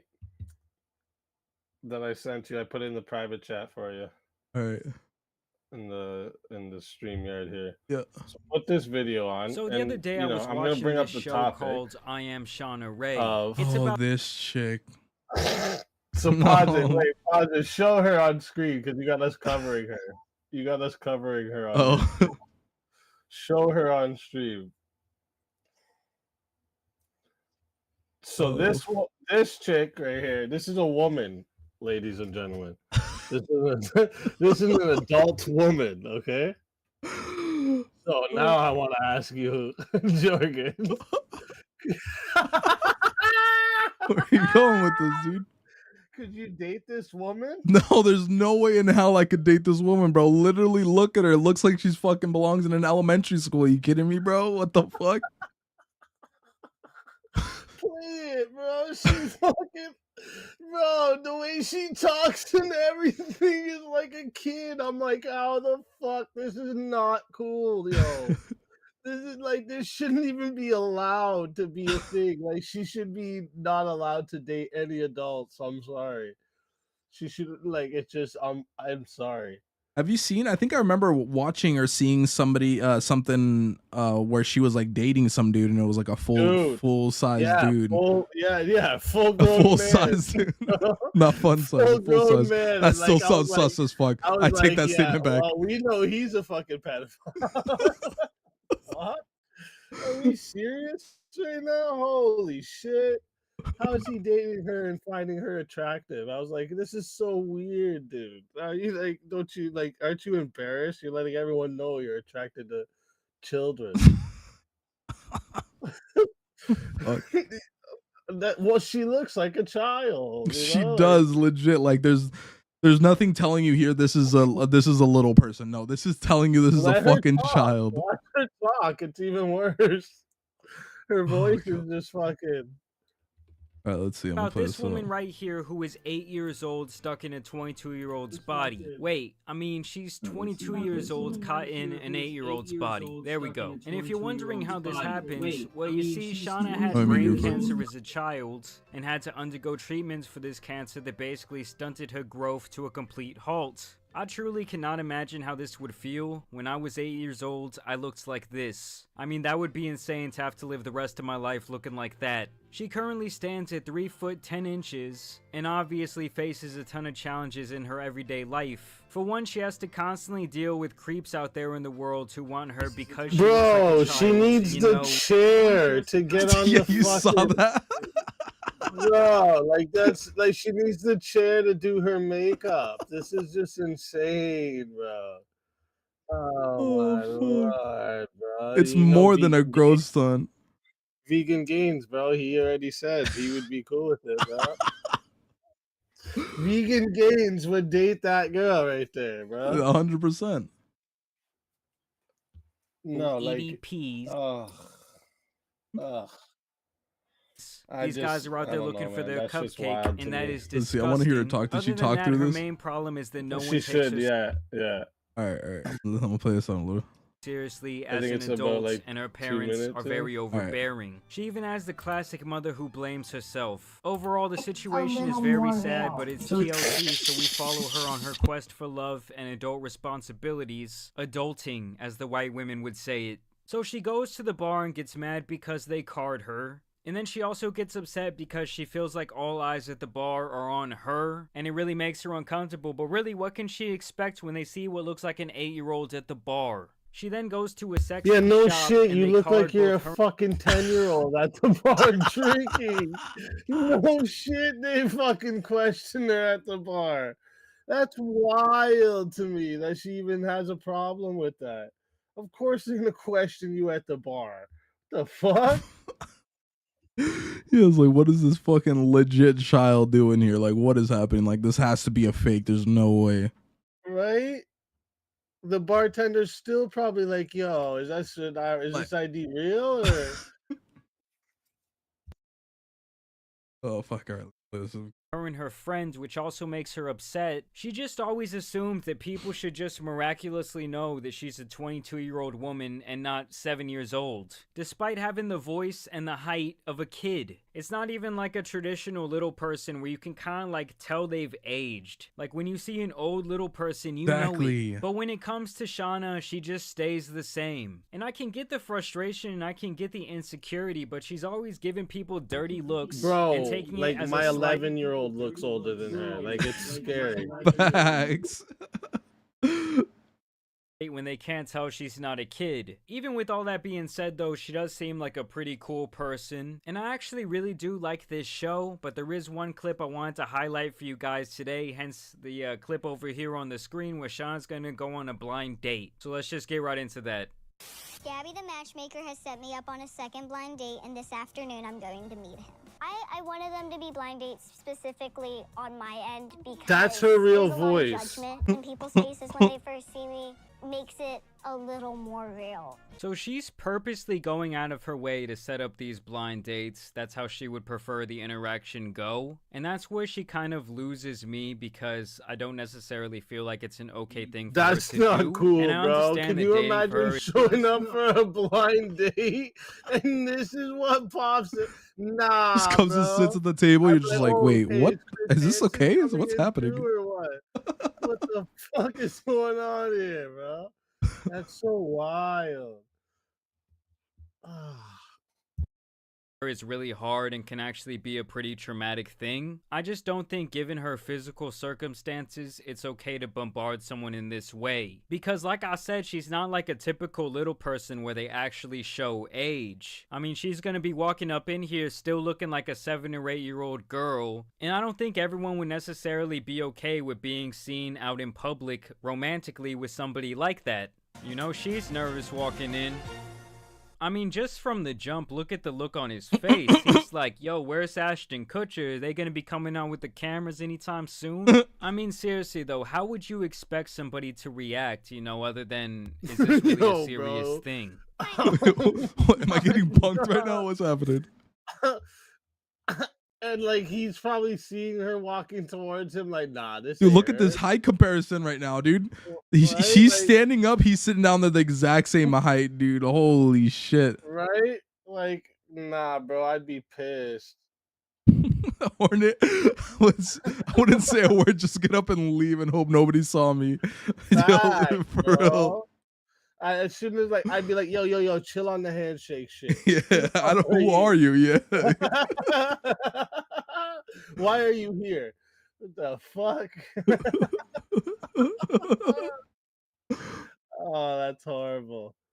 I'm Shauna. Hi, Shauna. How you doing? Good, I'm how are Abraham. you? Nice to meet you. You don't look like an Abraham. Whoa. You know, you can't tell me that wasn't at least a little bit racially motivated. Oh, no, you don't look like an Abraham. You know, I see you more as a Tyrone or maybe a LeBron. What do I look like? I don't know, but not an Abraham. Yo, this is why I love Jamari, yo. He's so funny, bro. Oh god, you look more like a Tyrone. Fuck. Oh, a hug? You want a hug? Oh, Yes. oh, I don't like hugs. I mean, also just not a very good first impression from where I'm sitting. And I do understand why she comes off so standoffish and kind of like blunt. And the fact and that my cold. guy wanted a hug right away is a little bit sus. I gotta tell you, bro. I gotta Well, tell you. I don't know if I could do a stand-up hug, bro. A hug standing up is kind of weird. It's like, all right, how are we supposed to do this, bro? Like, you can hug me while I'm sitting down, Give her maybe. a lollipop and walk away, bro. Fuck you talking about a hug? Holy. Oh shit. Because she says in the show that in the past she's been used time and time again. But in my opinion, if you're the one setting up these blind dates, you should be ready to have a good time. You should be ready to mingle and not necessarily have all your guards up. I legit despise when people try to hug me. I'm very thankful. Well, yeah, I'm sure it's kind of awkward, man. Honestly, I was a little surprised, and I was like, all right, let me just, keep myself contained, because I thought that I was being punked or something at first. And honestly, I can't even blame Let him me for having just that sort of reaction. bring up my inner pedophile. Like, what the fuck is he talking about? Let me just. What the what's going on? What the like? His choice of words were not the best. That's exactly what went through my head. I was like, like, what do you mean by that? Contain what, your excitement, bro? What the fuck you mean? Yeah, like let me just go home. That's what you should have thought. Fuck you talking about? Oh man, this dude wild. Action. I'm sure there was a million things running through his head at this point, and I think him keeping his composure and like not outwardly saying like, "Yo, is this some bullshit? Where are the cameras or what the fuck Chuck E. is going Cheese on?" box is ready to go. That's literally what I was just gonna cover. I was like, they were saying, "What's up with all these pizzas?" He thought he was about to go to a fucking kid's birthday party or some shit, dude. Like, yeah, I got the food. Don't worry. Actually, a pretty cool way for him to handle this. I was told that she had like a form of cancer, and that it may have like affected her growth a little. Yeah, so he knew she was gonna be short. He just probably didn't know that she was still gonna look like she was 7 or 8 years old. I mean, even just looking at the picture right now, it's actually just kind of a really awkward thing to look at. And honestly, I'm just feeling more and more bad for This her just looks because illegal. her dating life must. Yeah, like, could you imagine walking into the fucking restaurant or some shit, and you just seeing these two people? It's like, oh, it's like, the uncle and the niece or some shit. Like, then you see them fucking kiss each other on the lips or some weird shit. yeah, he was like, oh fuck. Cops, like, what the fuck? You see her at the bar drinking, you'd call the cops. I like, what do you mean, man? Like, holy, this is crazy that he even put himself on some national television show and said, yeah, let me just fuck it. No, bro. Set an example for every other man, bro. That's it. Well, the fucking one, she looks like a fucking golem looking at the ring of power. So when I brought this up one time with one of my homies about this, he tried to pose to me. He's like, well, wouldn't she kind of be like the answer for a pedophile though? And I was like, are you fucking kidding me right now? What are you talking about? He's like, well, she's an adult, but she looks like a kid. I was like, yeah, that's the point. That's why it's wrong, you fucking idiot. We're not gonna pander to pedophiles. What the fuck are you talking about? Yeah, I'm gonna put you on a blind date, but it's only gonna be with pedos. Like, what the Like, fuck? it's so weird, bro. I was like, nah, bro, because the whole point of like with pedophiles is it's the power thing too, right? So I was like, that doesn't make sense. Like, no, she's got a fucking still has a mind of an adult. And maybe not even that though, even if you think about it, because if the thing has affected every single part of her on the outside to make her still look like a child, like wouldn't it have maybe affected her brain's growth too? Yeah, like development shit. Yeah, I don't know. That's a good question, because like, who knows? I mean, I think part of like maturing is also having life experiences. So I would imagine that she has a little bit of experience under her belt too. So, but still, yeah, I see what you mean. Like different impulse controls and shit like that. Yeah, like what Lauren said there, I feel bad for her as well. Like I kind of like it's like you know, like it's wrong. It's just wrong, and like it's not her fault. You know, it's not something she chose. Yep. Yeah, that's wild. And like that's the Just thing too. Imagine like any dude she would date, she would have to be worried about that fact that it's just a dude that wants to date kids. Like Yeah. she loses in all like aspects of her romantic life. Yeah, I wonder if that's what she meant. Like she's been used a lot in relationships, and I wonder if that's what it kind of is, or it's like they use her in the sense of, yeah, like, oh look, Yeah. this is young, super young looking person, and get caught in the wrong fucking scenarios. Exactly. Yeah. Yeah, it sucks. That's People wild. use her for a kink. Yeah, exactly. Yeah.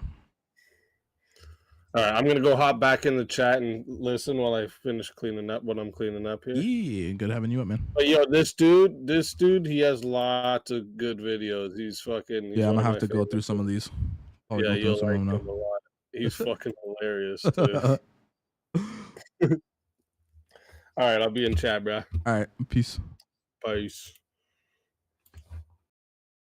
Be so difficult. You know, even if a person does somehow develop romantic feelings for you, just when y'all go out, it's gonna be such an awkward thing. You're gonna always have people look in your direction. If you show them any sort of public affection, people might even start calling the cops on your ass. or something Legit crazy what we like just said. that. And it's really all kind of justifiable because it just does not look right. I would think maybe she has to find someone who's just like her. You know, I don't know if there's other people who have suffered this same fate, but this is really just a tough scene. That's one thing I want to let you know is I played football. Yeah, you're a football player. I didn't care that Abraham was an ex-football player. I don't care for football. He didn't come off as a juice head. This is also kind of a recurring theme throughout the show. I mean, I don't know if this is TLC's doing or what, but for someone who doesn't want to be judged very often and who's always getting mad because they feel like they are being judged, Shauna Ray herself can actually be pretty judgmental and actually kind of rude. Like right there, it actually meant a lot Yeah, to him. yeah. I was just gonna say that. I was like, damn. I'm like, she's just judging a lot about like what like other people are like. Don't you think a lot of people are gonna have instant judgments of you? Like that's kind of crazy. Based around, is that based around Jersey by any chance? Juicehead? No, a Juicehead would be like just someone like that is really into. Well, usually I understood Juiceheads as like people that are really into the gym and shit like that. Say, yo, you know, I wanted to let you know I was a football player in the past. Maybe that's, you know, still a big part of his identity. Maybe he wants to be a football coach or something like that. And she's like, I don't really fuck with football, so I don't give a fuck. And, you know, coming from her, it sounds kind of rude, but at the end of the day, I can see how she would get jaded socially just being like this. Oh, so you were a Giants fan? Yes, and Well, you picked the wrong team. Damn. I will say that I was standoffish towards Abraham in the beginning, and that's just because my trust issues are through the roof. My walls are I mean, like I 100 said feet earlier, I tall get it. because I've been used a lot, and I've been used for dumb reasons. Yeah, guys, and like I said, at the end of the day, it is really sad. You know, this is one of those situations where I actually feel bad for both people. And I definitely understand why she can be the way she can be sometimes, just because her life has probably been pretty traumatizing and pretty hard. I mean, just having brain cancer as a child is an insane thing to have to go through. So I'm not trying to knock Shauna Ray, you know, I'm not trying to shit on her. But I want to know down Yeah, that face. below how you guys would feel if you got set up to go on a blind date and then the person who came out was actually 22 years old, but they were in the body of an 8-year-old, okay? I would not be okay with that Let's go back to the picture fucking of me. ever. Like legit would not be okay with that. You kidding me? Like just like what he said originally, like, oh, okay, maybe she's a little smaller, but I'd be expecting what a little person typically kind of looks like. They look a little older. They're just in a smaller body, not fucking smaller body and actually fucking look like a fucking goddamn 8-year-old. Like that's crazy. Let's picture that, you know, at the end of the day, like I said, I feel bad for everybody involved. Let me know what you guys think about this situation down below. Let me know if you guys want me to cover more Shauna Ray, because like I said, I do kind of enjoy this show. As always, I do want to thank you guys for watching today, though. I'm glad to bring back... Oh, thank you, Jamari. You're bringing in some good shit. Let's watch some more Jack Doherty So shit. I over guess the since we're last watching month or some of so, it. Let's see. Let's see what we got here. I've seen these in real life streamers come out in droves and really gain a lot of popularity on the internet. And I have to say they're amongst the cockiest group of people we've ever come across on this channel when it comes You did OF would be CP. It would be very close to it. It would pretty much feel like CP. It would not feel right whatsoever. to acting like internet tough guys. Of course, we saw Neon finally get what he deserves with the Dana White situation, while also getting checked a couple of times in the process. And now it seems like these clowns are going to be humbled one by one as the universe begins to slowly spite them. And one of the people we have been talking about since this whole saga began was a guy named Jack Doherty, a content creator who began his career when he was only in his mid-teens. Apparently this guy at one time went on to the Dr. Phil show when he was acting like a delinquent, and over time he has increasingly become a bigger and bigger tool as the clout and the internet money go straight to his head. I mean, we knew this guy was morally bankrupt when he was out here playing Spin the Bottle with the Island Boys for That's sus. If they playing fucking Spin the Bottle with the Island Boys, dude, fuck that. clout, and for the most part he's only gotten worse. I'm sure a lot of you guys remember when he was going around the mall harassing people, getting all up in their face. Go.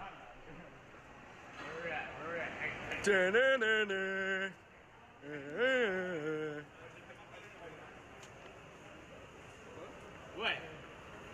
Little bro, what you gonna do? What you gonna do, bro? Big guy behind the security guard. And of course, whenever there's a situation where a physical altercation might occur, one of his multiple bodyguards steps in to try and defend him. Now I do have to say, this guy has just about the most punchable face I've ever seen. Yes, that is foreshadowing. And above that, he's also built like the average 13-year-old suburban This dude's a white straight guy. I goof. mean, let's say this guy probably weighs a cool 95 pounds. And it's like, I don't even know how that head stays up on that neck. I have to think it's, you know, weighing at least 70 of those 90 pounds. Of course, there was also the time that he pressed a security guard at the mall, and of course, his personal security had to jump in and save him during that situation as well. You're gonna take his stuff. You're gonna touch him. I didn't touch him. Yes, you did. I didn't touch him. We doing the same job. You don't touch him. I took the mic because he put it in my face. And Jack is obviously not new Oh, to this. shit. Here is a clip of him from a couple of years back already harassing people in a local Walmart. Need you to get out the store. What? Need you to get out the store. Oh, sorry, I was just playing around. Off the chain. Alright, You can need we to get out the can store. we stop and we'll just buy some? You need to get out the Okay, store. okay, wait, I'll get out of the store. Sorry. Right, Horny. He's gonna run into someone like that dude that got shot at that mall that was like pressing that delivery driver or some shit and straight up just shot him. What's gonna happen? It's gonna happen to him eventually. Don't take pictures of me. I'll break your camera. No, you won't. Yes, I will. I doubt it. I'm 15. You'll go to jail. I don't care if you're 15. You'll go to jail. You respect me. Alright, you need respect. Oh, hey! Ricky! Ricky! Ricky, save me. Oh, I need someone to save me. Save me. I'm being an asshole. Someone save me. So I guess before he turned 18, that used to be his excuse when he would go out in public and act like a jackass. Is like, oh, you can't touch me, I'm still a minor. But now this new security blanket that he has is an actual security team. Here's another clip where Jack goes up to some guys at a college party and starts getting in one of their faces. What? Yo, just don't touch me. Don't touch me. Don't touch me. Alright, relax. What? I didn't say shit to you guys. Don't record me. You guys just try to act like it was my boy. It was my boy. Dude, listen, come here. Listen. I can hear you. If he keeps recording, I'm gonna break the camera. I don't care. Then you're gonna get kicked out of your school and you're gonna have to talk to your parents. I'm not gonna get kicked out of shit. You're gonna have to explain to your parents. Don't touch me. Don't touch me. I gotta say, this is the most white frat boy energy I've seen in a very long time. Talking Straight up fucking shit, bro. Straight up white boy frat energy. Holy shit. about, oh, you better not do anything because I'm gonna sue you. My daddy's gonna get you expelled. You guys, I was fine with you guys at first, but you guys want to act like all cool. You're not cool. You guys are in school. School is not cool. I know. What's up? Kids are drunk. It's good. I get it. I get it. This has to be one of the funniest things I've ever seen, telling someone what's up as if you want to fight them while you're standing between your two massive security guards. I mean, what do you really expect someone to do in this situation? Just start throwing punches and get their ass absolutely stomped out? Like, I promise you, if this was even a 1v1 situation, Jack would not be talking all that shit. You guys shouldn't drink if it makes you angry then. Angry drunks, grr. Like, to me, it's like a chihuahua trying to start shit with a pack of much bigger dogs, and then when the dogs come and try and chase him down back into his backyard, all of a sudden he unleashes his Rottweiler friends. He's got a German Shepherd. Legit. That's how it is with every single one of these clips from him and Neon. Like, they'd be talking shit, and then security guards there, and they're like, yeah, hold me back, son, hold me back, while they're fucking not gonna do shit. And it's my belief that in the future, this type of content will not age well, and neither will you if you do not check out today's video sponsored what I was doing. Both system, a more take up today, you get care of your face for content. But here, Jack, waiting for. Click that link down below and take better care of yourself today. Here, Jack apparently tried to use a fake ID to get into a club, and then he gets all all these people the stream on security tells him KCarl, he's yeah. not coming back in, and to not use his face for content. Yo, don't record me because I'll slam your camera. Don't be stupid, don't use me as content. Wait, I can't hear that last part. If you use me as content, it's not going to go the way you think it's going to go. So I advise you to walk away, all right? Don't use me as content. Because the content you're going to get is going to be a lot different, all right? So please step away. Thank you. I appreciate it so much, all right? I advise you to walk away. Well, I was just getting pizza. And you see his security guard is like, Jack, we better f*** off. I mean, when their security is out here dwarfing your security, you better know how to act or you're both gonna get that beat down. Once again, I advise you to leave it alone, all right, buddy? All right. Thank you so much. I appreciate it. Should I walk by him one more time? So he's essentially just become that annoying ass housefly that won't go the fuck away. Here's another clip of him just being a public nuisance to two older guys just trying to enjoy their day. We got out of there, motherfucker. Let's go. Watch your language. There's kids around here. I didn't say any curse words. What'd I say? Just watch your language. What'd I say? You got a stupid shirt on over there. Yeah. Your kids can't read, though. What are you talking about? Your kids can't read, can they?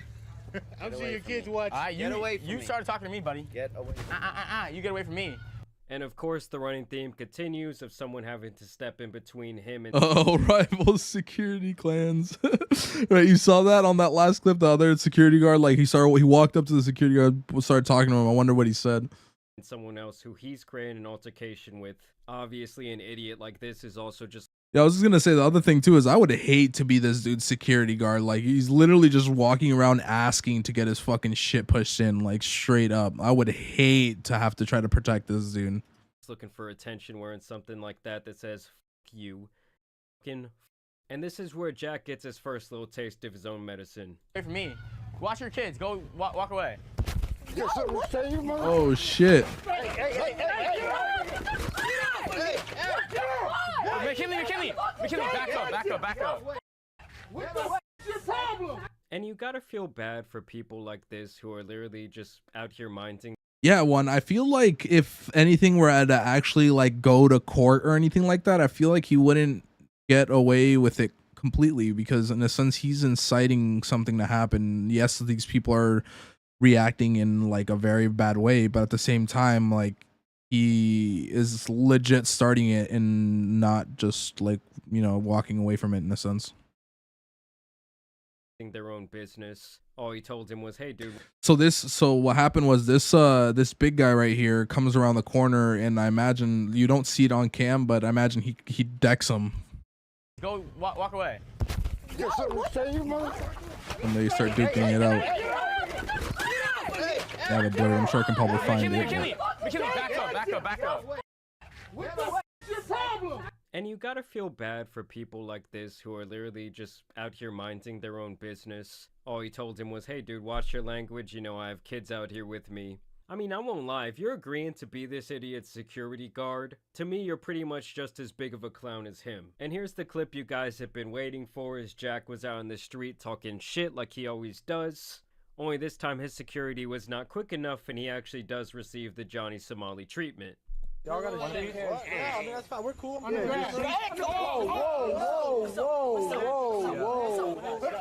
Oh, now I want to find that clip, bro. What the fuck? I haven't seen this one.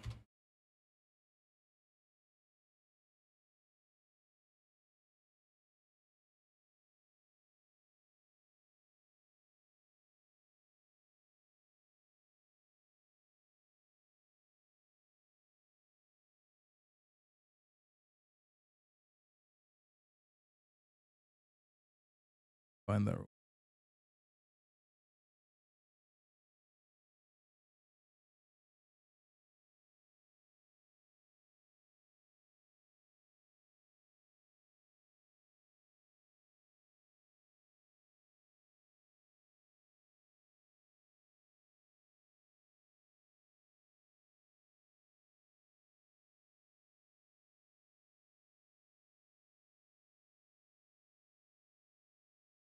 Found it.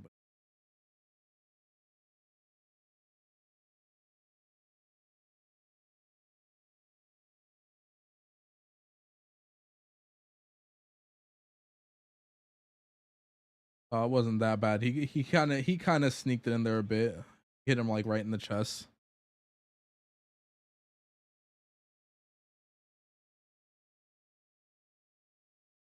Oh. Oh.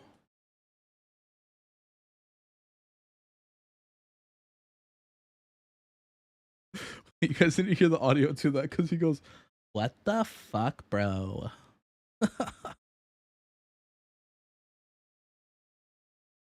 IP2, yeah, I watched some of them, Carl. Yeah, they're pretty crazy. Yeah, they're Yeah, I mean, that's fine. We're cool. On the ground.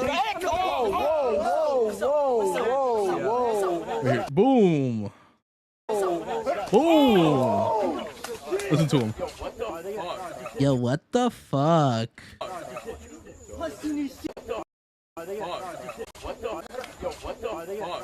Yo, what the fuck? Yo, what the fuck?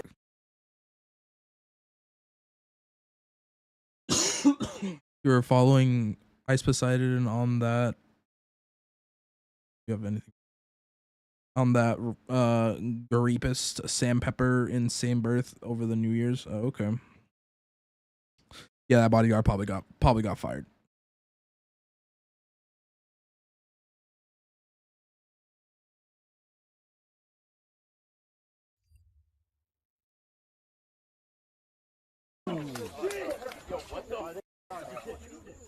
And it's just hilarious to me, like, the one time he actually got rocked, he runs off crying like a little girl. What the fuck? Like, if someone can somehow identify this man, please let me know. Okay, he's the hero we didn't know we needed. And I won't lie, if Jack keeps up with these public antics, I don't think the next time it's just gonna be him getting a little punch in the face. And these bootleg security guards that he's hiring, who I think are just really big people, I have a feeling they're not gonna save him if those slugs start flying. Like, it's not like he's out here with the Secret Service who are gonna dive in front of a bullet. I'm not saying that I hope it happens, I'm just saying if he keeps up this little act, to me It's it seems gonna like happen. it's inevitable. Yep. Alright guys, I dropped over 100K on Christmas presents this year. I got 5 Rolexes, brand new, and then 2 diamond tennis chains. This year's Christmas is gonna be fire. This man is really out here flexing the Temu Rolexes. Either way, it does seem like The these Temu streamers are gonna be Rolexes. getting humbled one by one. But y'all let me know what you guys think about this down below. I do think the in real life streaming saga is gonna slowly come to an end. No, that's legit, Carl. That's legit what they mean when they say fuck around and find out, dude. That's legit. They're eventually gonna find out, dude. They're eventually gonna find out.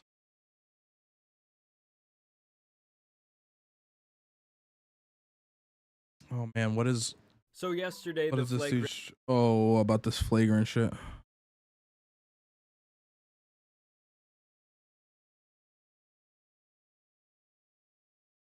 need to figure out how to turn off this live reaction shit because it's cutting off some. I found a Resto remake today. Oh, he's just like Resto. That's funny. What did I miss here?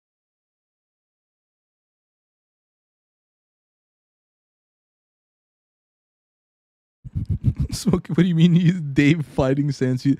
Is there a Dave fighting video that we don't know that's out there or something that I need to see? 2 podcast released their latest episode with DJ Academics, and when a conversation about the Fresh and Fit podcast came up, basically Andrew Schultz and company kind of started clowning them, questioning if they even still had a show. A troll channel and shit. Do I ever troll other channels? Not really. We kind of just vibe out, bro. We kind of just chill, look up random shit. Oh my god, butterbean boxing.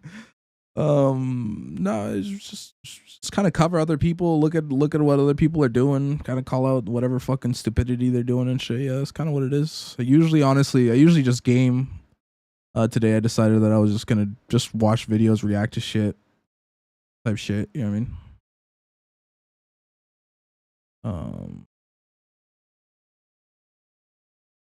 Yeah, it was cool. It's cool having you around, Carl.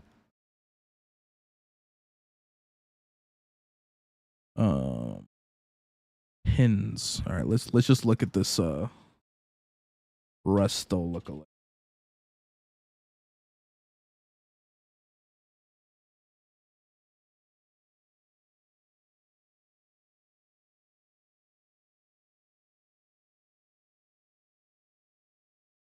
All right, now you're just actually being racist, Lauren. Is it just because it's a black man in a beanie?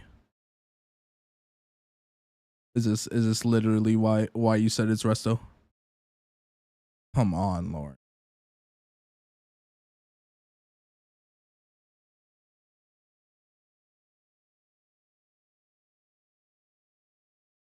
Does he even say anything? I just clicked on his shit and it's just him just playing lo-fi.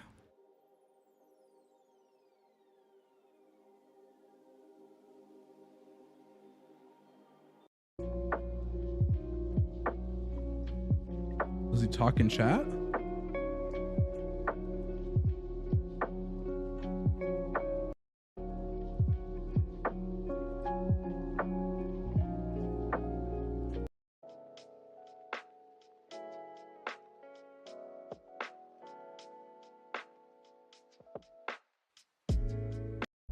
He's yet to say anything, bro. Oh, wait, here we go. He might say something now. Annoying me. I don't know if it's coming through the microphone. 55 minutes on the clock. I'm gonna break after that, maybe 7, 8 minutes, however it feels. You know, we're not too rigid. You know, we flow. And yeah, if you see me bopping, it's because I'm making some sounds. Okay, let's turn off the Uncle Waffles. Oh my god, this guy is really annoying me. Who else you see that's a mod here, Easy, huh? Huh? Who else is a mod here? No one. I'm the ruler around these parts, all right? One of my biggest pet peeves is just like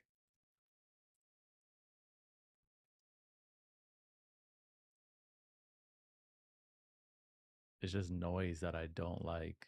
It's one of my biggest pet peeves, like noisy neighbors and stuff like that. Biggest pet peeve.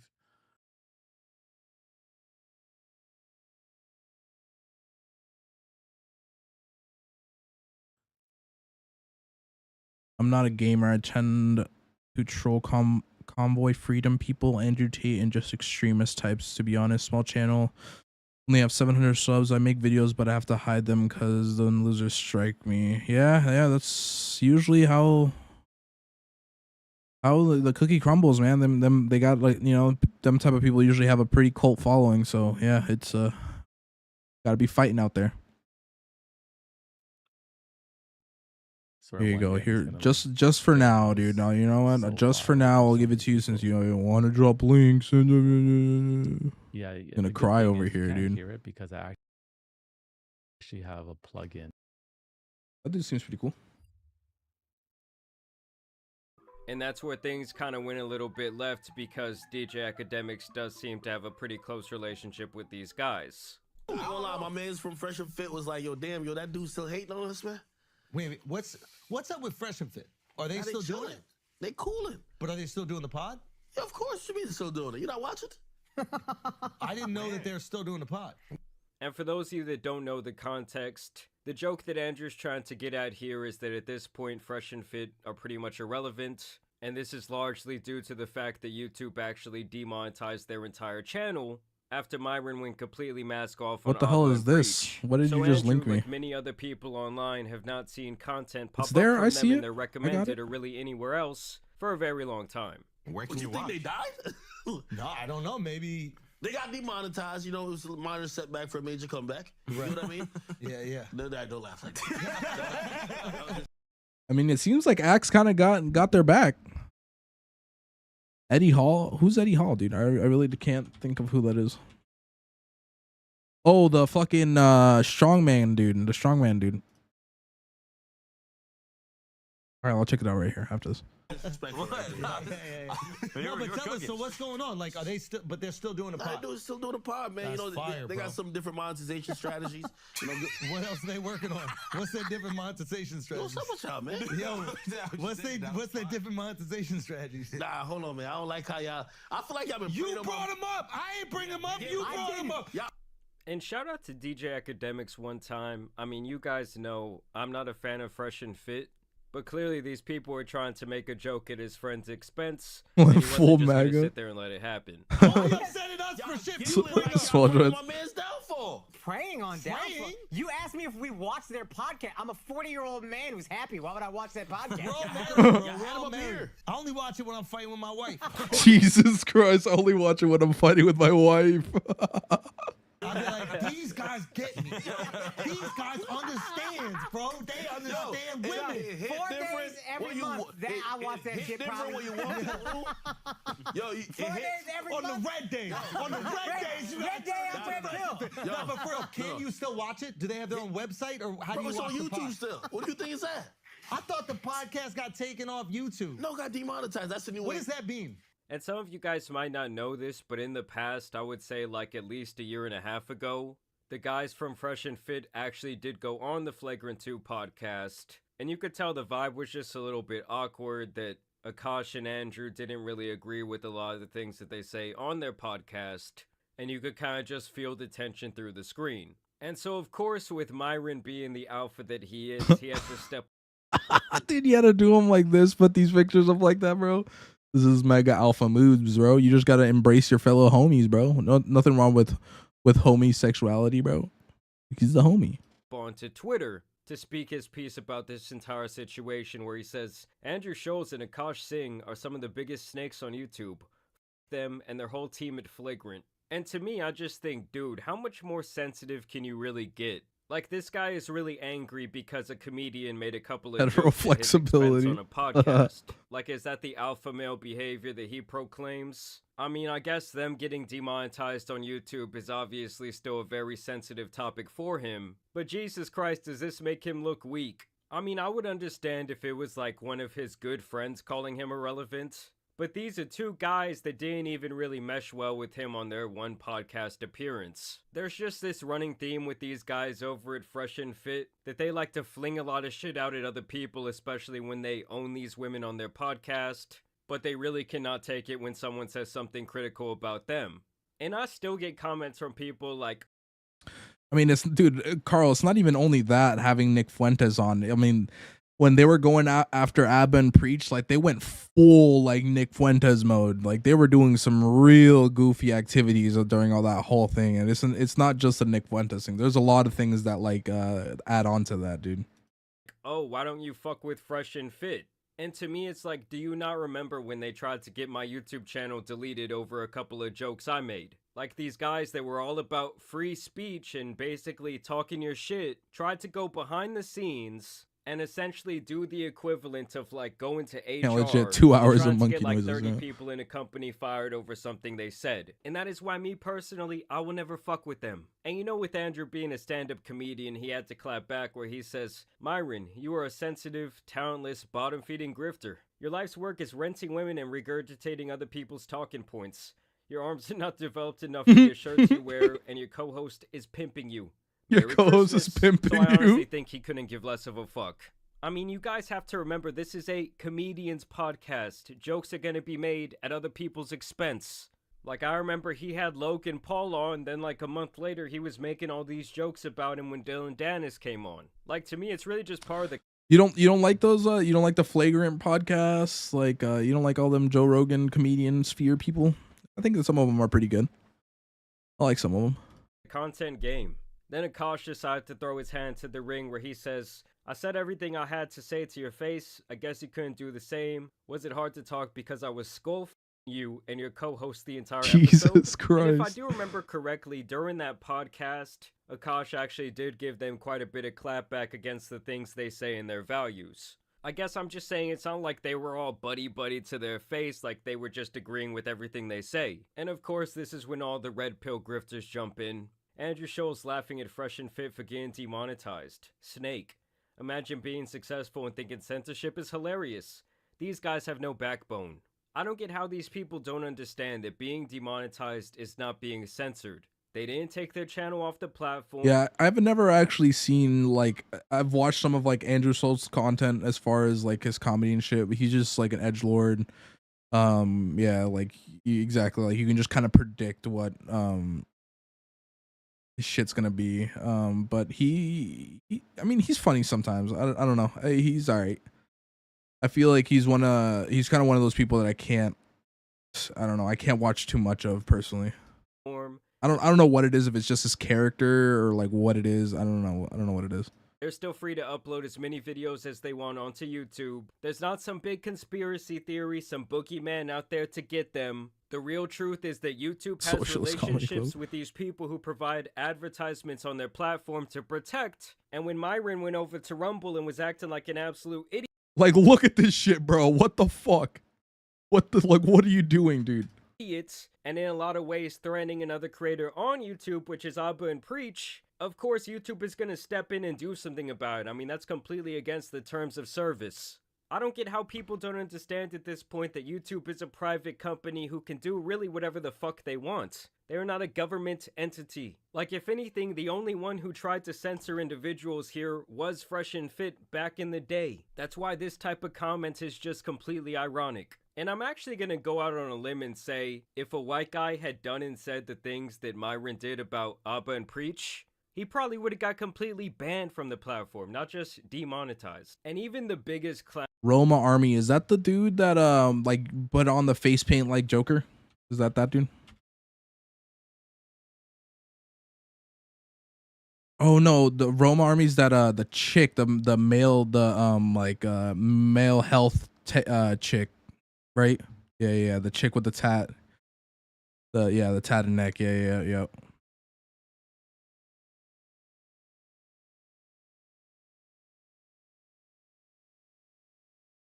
Paul in jail? That's crazy.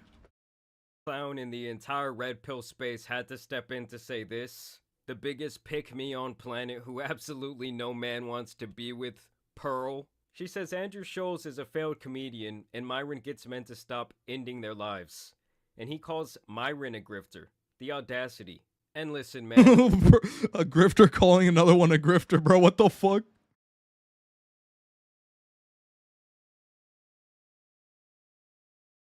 Lives. And he calls Myron a grifter. The audacity. Oh no, and she listen, okay. Man, I have followed Andrew Schulz's career for close to a decade when he first started his podcast with Charlemagne the God. And while I don't really care much for his stand-up these days, Grifter to call Wars. him a failed comedian could not be more wrong. I mean, he has one of the biggest comedy podcasts on the planet. The dude just sold out an entire tour, including Madison Square Garden, where he had to add an extra show. And in a lot of ways, he has been quite a pioneer in like the internet comedy space.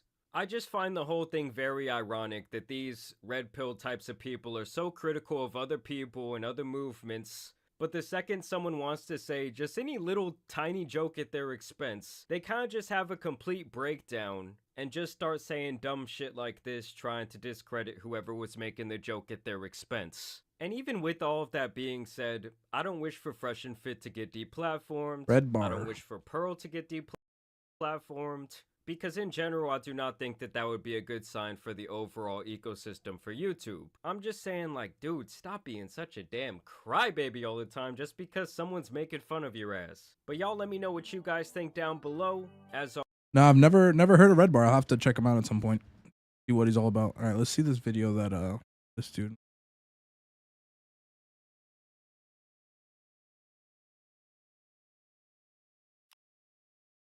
But what have I done? You're saying I've run over a car. I'm saying I haven't. We need to take you down to the station to question you, hear your side of the story. However, we do have witnesses who did see you run over a car, so we do need to bring you down for questioning, and you do need to be in handcuffs. It is the law. Yeah, I get that. Listen, just stop having the argument with us. It's as simple as this. Going in the back of the car. Either easy or hard. You going in the back of this car, or you're going in the back of a van. I haven't done anything. It doesn't matter what you say, whether you've done it or Wrongful not. arrest. You ever heard of that? Okay, so what happened then? Well, basically, I was going to the gym, M Club gym, just down the road. And as I was pulling in, this guy cut me up, gave me the middle finger, swearing at me. And then I drove onto the car park. He drove in a disabled spot, called me a load of names, told me to go myself and whatever else. And then I might have accidentally run over his car.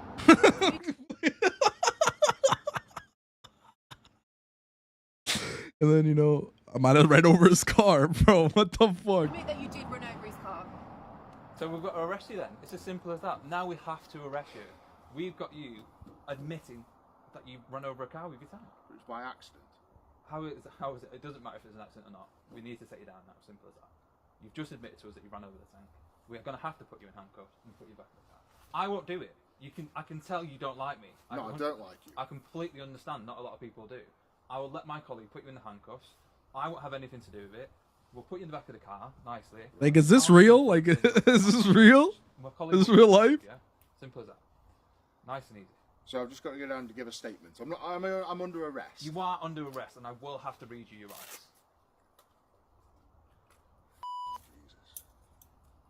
Can we do this calmly? Yeah, Can I put you okay, in first? fine, Okay, please fine. turn around.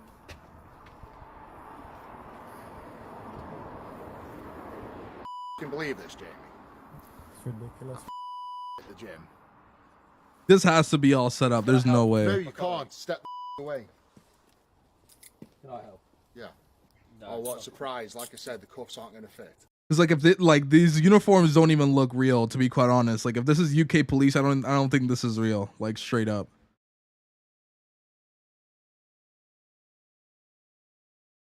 Okay, we'll just bring your hands around your thumb, please.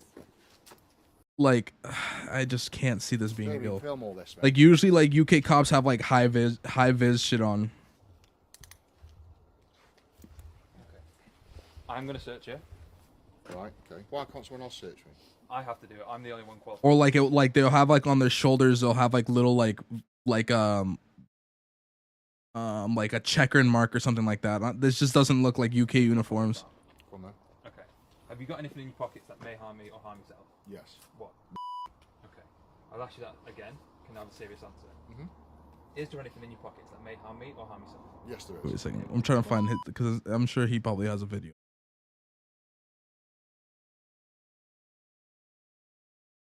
Yeah, all right. Let's...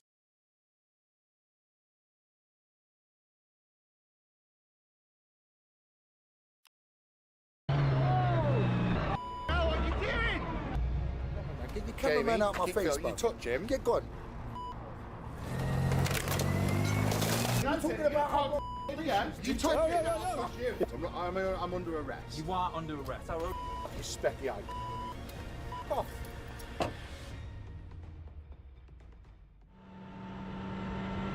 We're gonna watch the full context here, all right, easy.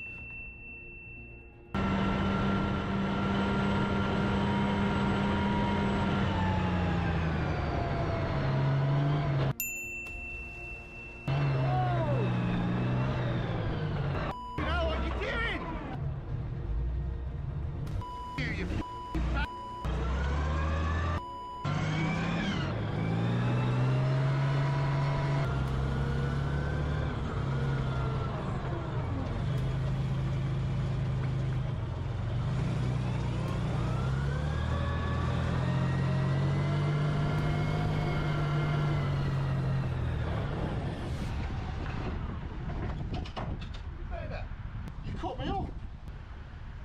Mate, you're lucky I didn't run over you. What's that? A statement? Trying to make up for something?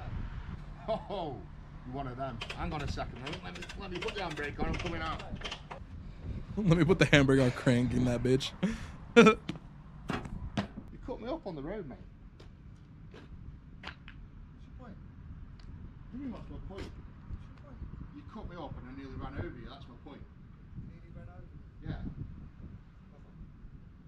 Evidently, Did you not see the tank? No. You didn't see the tank. I didn't see the tank, mate. So you just stopped in front of me. You didn't see it. To be fair, I stalled the car, though. So I was more focused on what You I was stalled the doing. car. Yes, I stalled the car. So you Wait a cut- minute, wait a minute, wait a minute. What's this camera doing? This is my videographer, mate. Yeah, I don't want to be on camera, mate. Well, tough crap. If you're gonna act like that, you're gonna go on camera. Act like what? I cut you up, mate. You So cut what's me it up for? and you're not acknowledging it. You're just being pig-headed. You're not bothered. You're not gonna apologise For what? for cutting me up. No. Are you going to apologise for blocking me in this parking space? I'm not blocking you in. You can drive off at any point. Who do you think you are driving around in this? What do you mean? Who do you think you are driving on in this? It's winter, mate. It's winter. It's winter. Why have you got the top down? It's December. Mate. Is this what you said there? It's a statement vehicle similar to yours. Statement vehicle. Yeah. So, you know this for sure? You know this guy from somewhere? Bro, like, can you just apologise for what you just did, and I'll be on my way. Apologise for what? Bruv, get your camera No, out of my Jamie, face. don't threaten him. Get out of my face. Stay where you are. Hang about, mate. Have I given consent for you to film me? Don't need it. What do you mean you don't need it? This is going on YouTube. Well, you also don't need an apology, neither, do you? Yeah, I do. For what? For driving like an absolute idiot. Why driving like no idiot? Well, you stalled your car, I nearly crashed into you, nearly ran over you, nearly killed you, and you just whatever. Well, well done you for not killing me, mate. You're welcome. And you parked in disabled, and you can't even park in between the lines. Again, are you some form of authority? Are you like the police or are you a parking attendant? No, nothing. That Mickey but Mouse jumper says a beast on it. Ain't you Eddie Orr? yeah. Right. So you know who I am. Yeah, fully aware of who you are, mate. You know that this is going to go on YouTube then. Like I've already told you, I ain't giving you no consent for none of that, mate. So get your camera. I told you, cameraman. Get your cameraman Jamie, out my face, you bruv. touch him. Get gone. Touch him, and we're gonna have big problems. Such as? Work it out. Work it out. Sorry. All I want is you to apologise for what you just did, and I'll be on my way, mate. I don't really care that you parked in disabled bay, but on that, you don't look disabled. I know hidden disabilities and all that, and obviously you are mentally disabled because of what you just done. But have you got a blue That's badge? a funny old little Have you got a blue badge? Coming from you, look at the Mickey Mouse out and the bloody Christmas jumper you got on, brother. And you're saying I'm mentally disabled. Who comes out and dressed like that? Mate, it's the middle of winter. You're driving a convertible. You've got a On my pink way to cap, the gym, bro. a pink jacket. Mate, it's Is that your missus? 2022. Is that your missus' No, it jacket? don't fit her, mate. Why are you getting personal, anyway? Well, you'll get a bit personal taking the mick out of my clothing. I ain't getting personal at all, mate. You're questioning somebody who's parking in a disabled way when you're fully aware that not all disabilities are visible. Fine. Right. But where's your disabled badge? Again, are you the police? No, I'm not. So But what, mate, what reason do I have to show you? it's just etiquette, mate. If you're in a disabled spot, you should put a disabled badge in so people know. Because that doesn't look like a disabled Am I still driver. attending my vehicle right now? Say that again? Am I still standing right next to my vehicle Yeah, right now? you are. So Fair then enough. why exactly do I need to put my disabled badge in there when I'm Because you not parked in even a disabled spot and you're obviously about to go into the gym. Right then, but you don't know that it could be down the side of the door there and I could be entering it and putting it in the front in a minute. Oh my god. I'll wait here till you've done it. You wait here till you're done it? Yeah. Fucking pissing match right now. So, I'm going to go to the gym. How long are you going to be here for? Or how long are you going to wait for? Well, I'm me to doing a do that? workout, so I can be here all day, but I'll make sure you're towed away.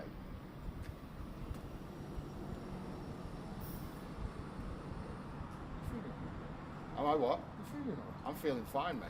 Yeah, likewise, brother. I'm pre-worked out up to the max. And we're about to have I'm pre-worked out to the max. And seriously, mate, just put your blue badge in, and we'll call it a day. So I'll first it walk was an apology, now it's a blue badge. What one is it? Yeah, mate, okay. Yeah, it's all good. All under control. Because evidently it just seems like wasting my time. Right? Like, just put your blue badge in, and I'll leave you alone. Simple as that. You heard the manners. Please put the blue badge in, and I'll leave you alone. I'll do it when I get back. When you get back. When you get back. When I get back. Is this what you found online one? Are you going to at least park your car in between the lines?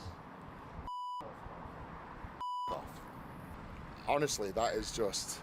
I just can't fathom that. That is just ridiculous. So, not only did he cut me up on the roundabout, he's also parked in a disabled spot. And look how he's parked it. Yeah, that's horrendous. He hasn't even tried. Middle of the winter, roof's down. He's dressed, let's face it, he's dressed like an absolute tit. Dude, yeah. Fucking spoiler alert one. Jesus Christ, ruining the fun, bro. I'm going to teach this mother a lesson. Are you ready for this, Jamie? What are you thinking, man? I'm going to run over the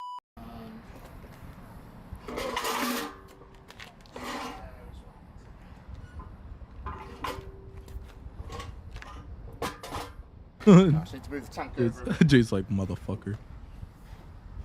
Right, tell me if I'm lined up, Jamie. I think I need to go that way quite a bit. Everyone boo one in the chat. Boo. Shame, shame, shame, shame. just joking. It's all fun and games. But boo.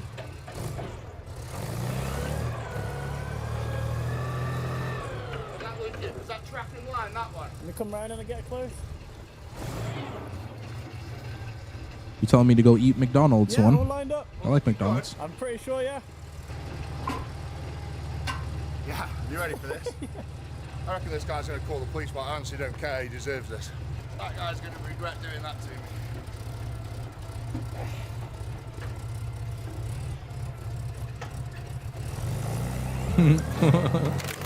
Oh.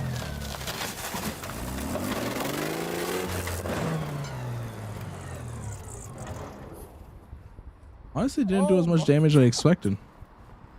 Has that done the job? It's not done too much damage, has it? Well, you going to go again? I think I might go over it again. I'm not happy with that.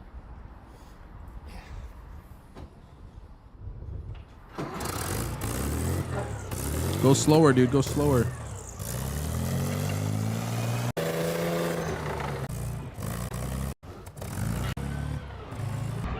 Jamie, have I lined up? I need you to tell me. Let me have a look. Come left a smidge. Alright. Same. And then right. Good. Yeah? Yeah. Good to go again? Good to go. Slow down, slow down. Yeah, just stay right on top of it.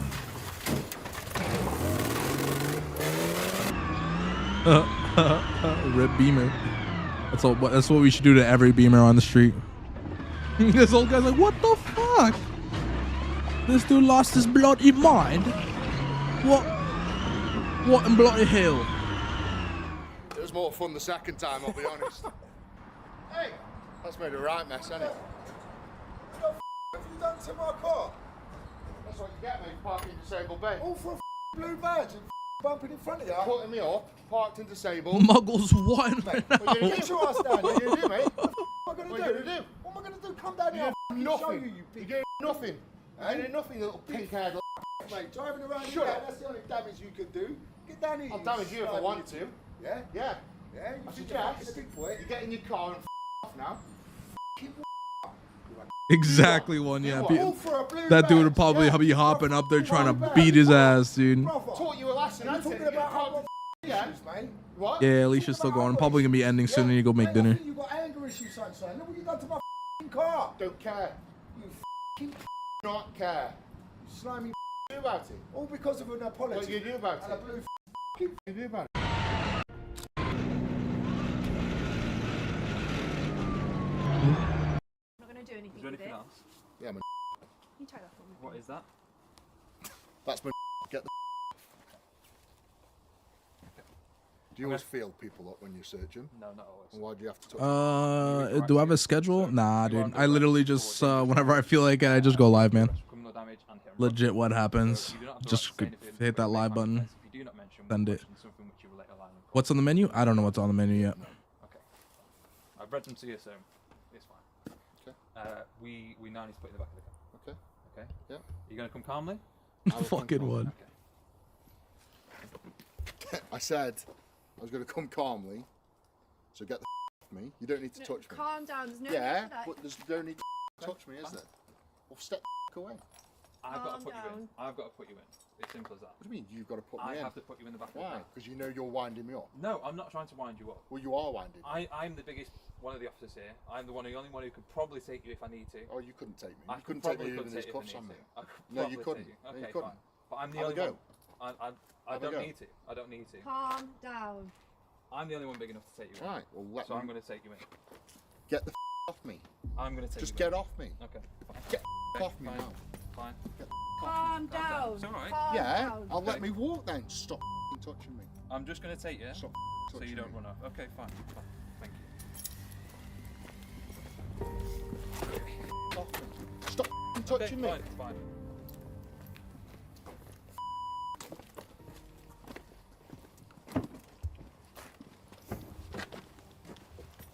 Yeah, well, yeah. Eddie Hall's the strongman winner. He's huge.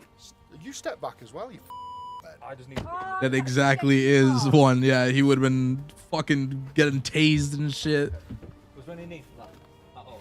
Oh, what, you gonna play the big man now? I don't need to. Hey, now I'm in the car in cuffs. Well, stop towering over me then. I'm not trying to tower over. You specky eye. I never heard of that one, Smokey. Someone stole an Abraham tank once. Straight felony one, straight up.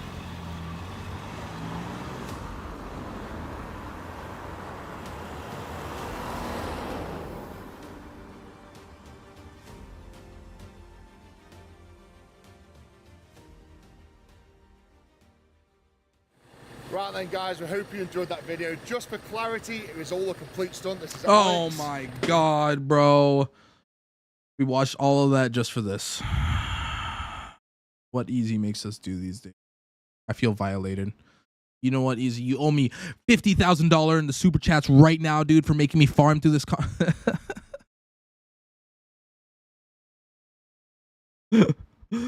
Oh god.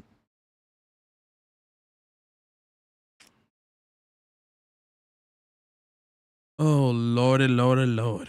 Oh lord.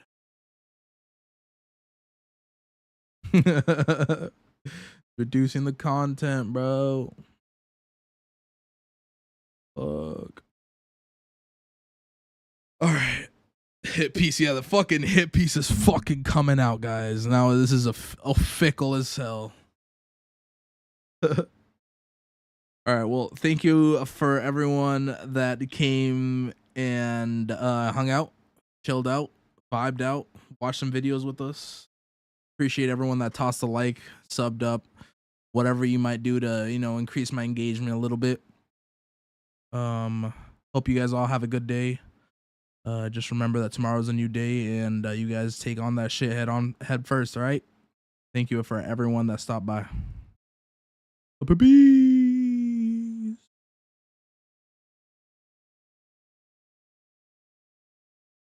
You're only allowed to come once, all right? One. Nice to meet you, Carl.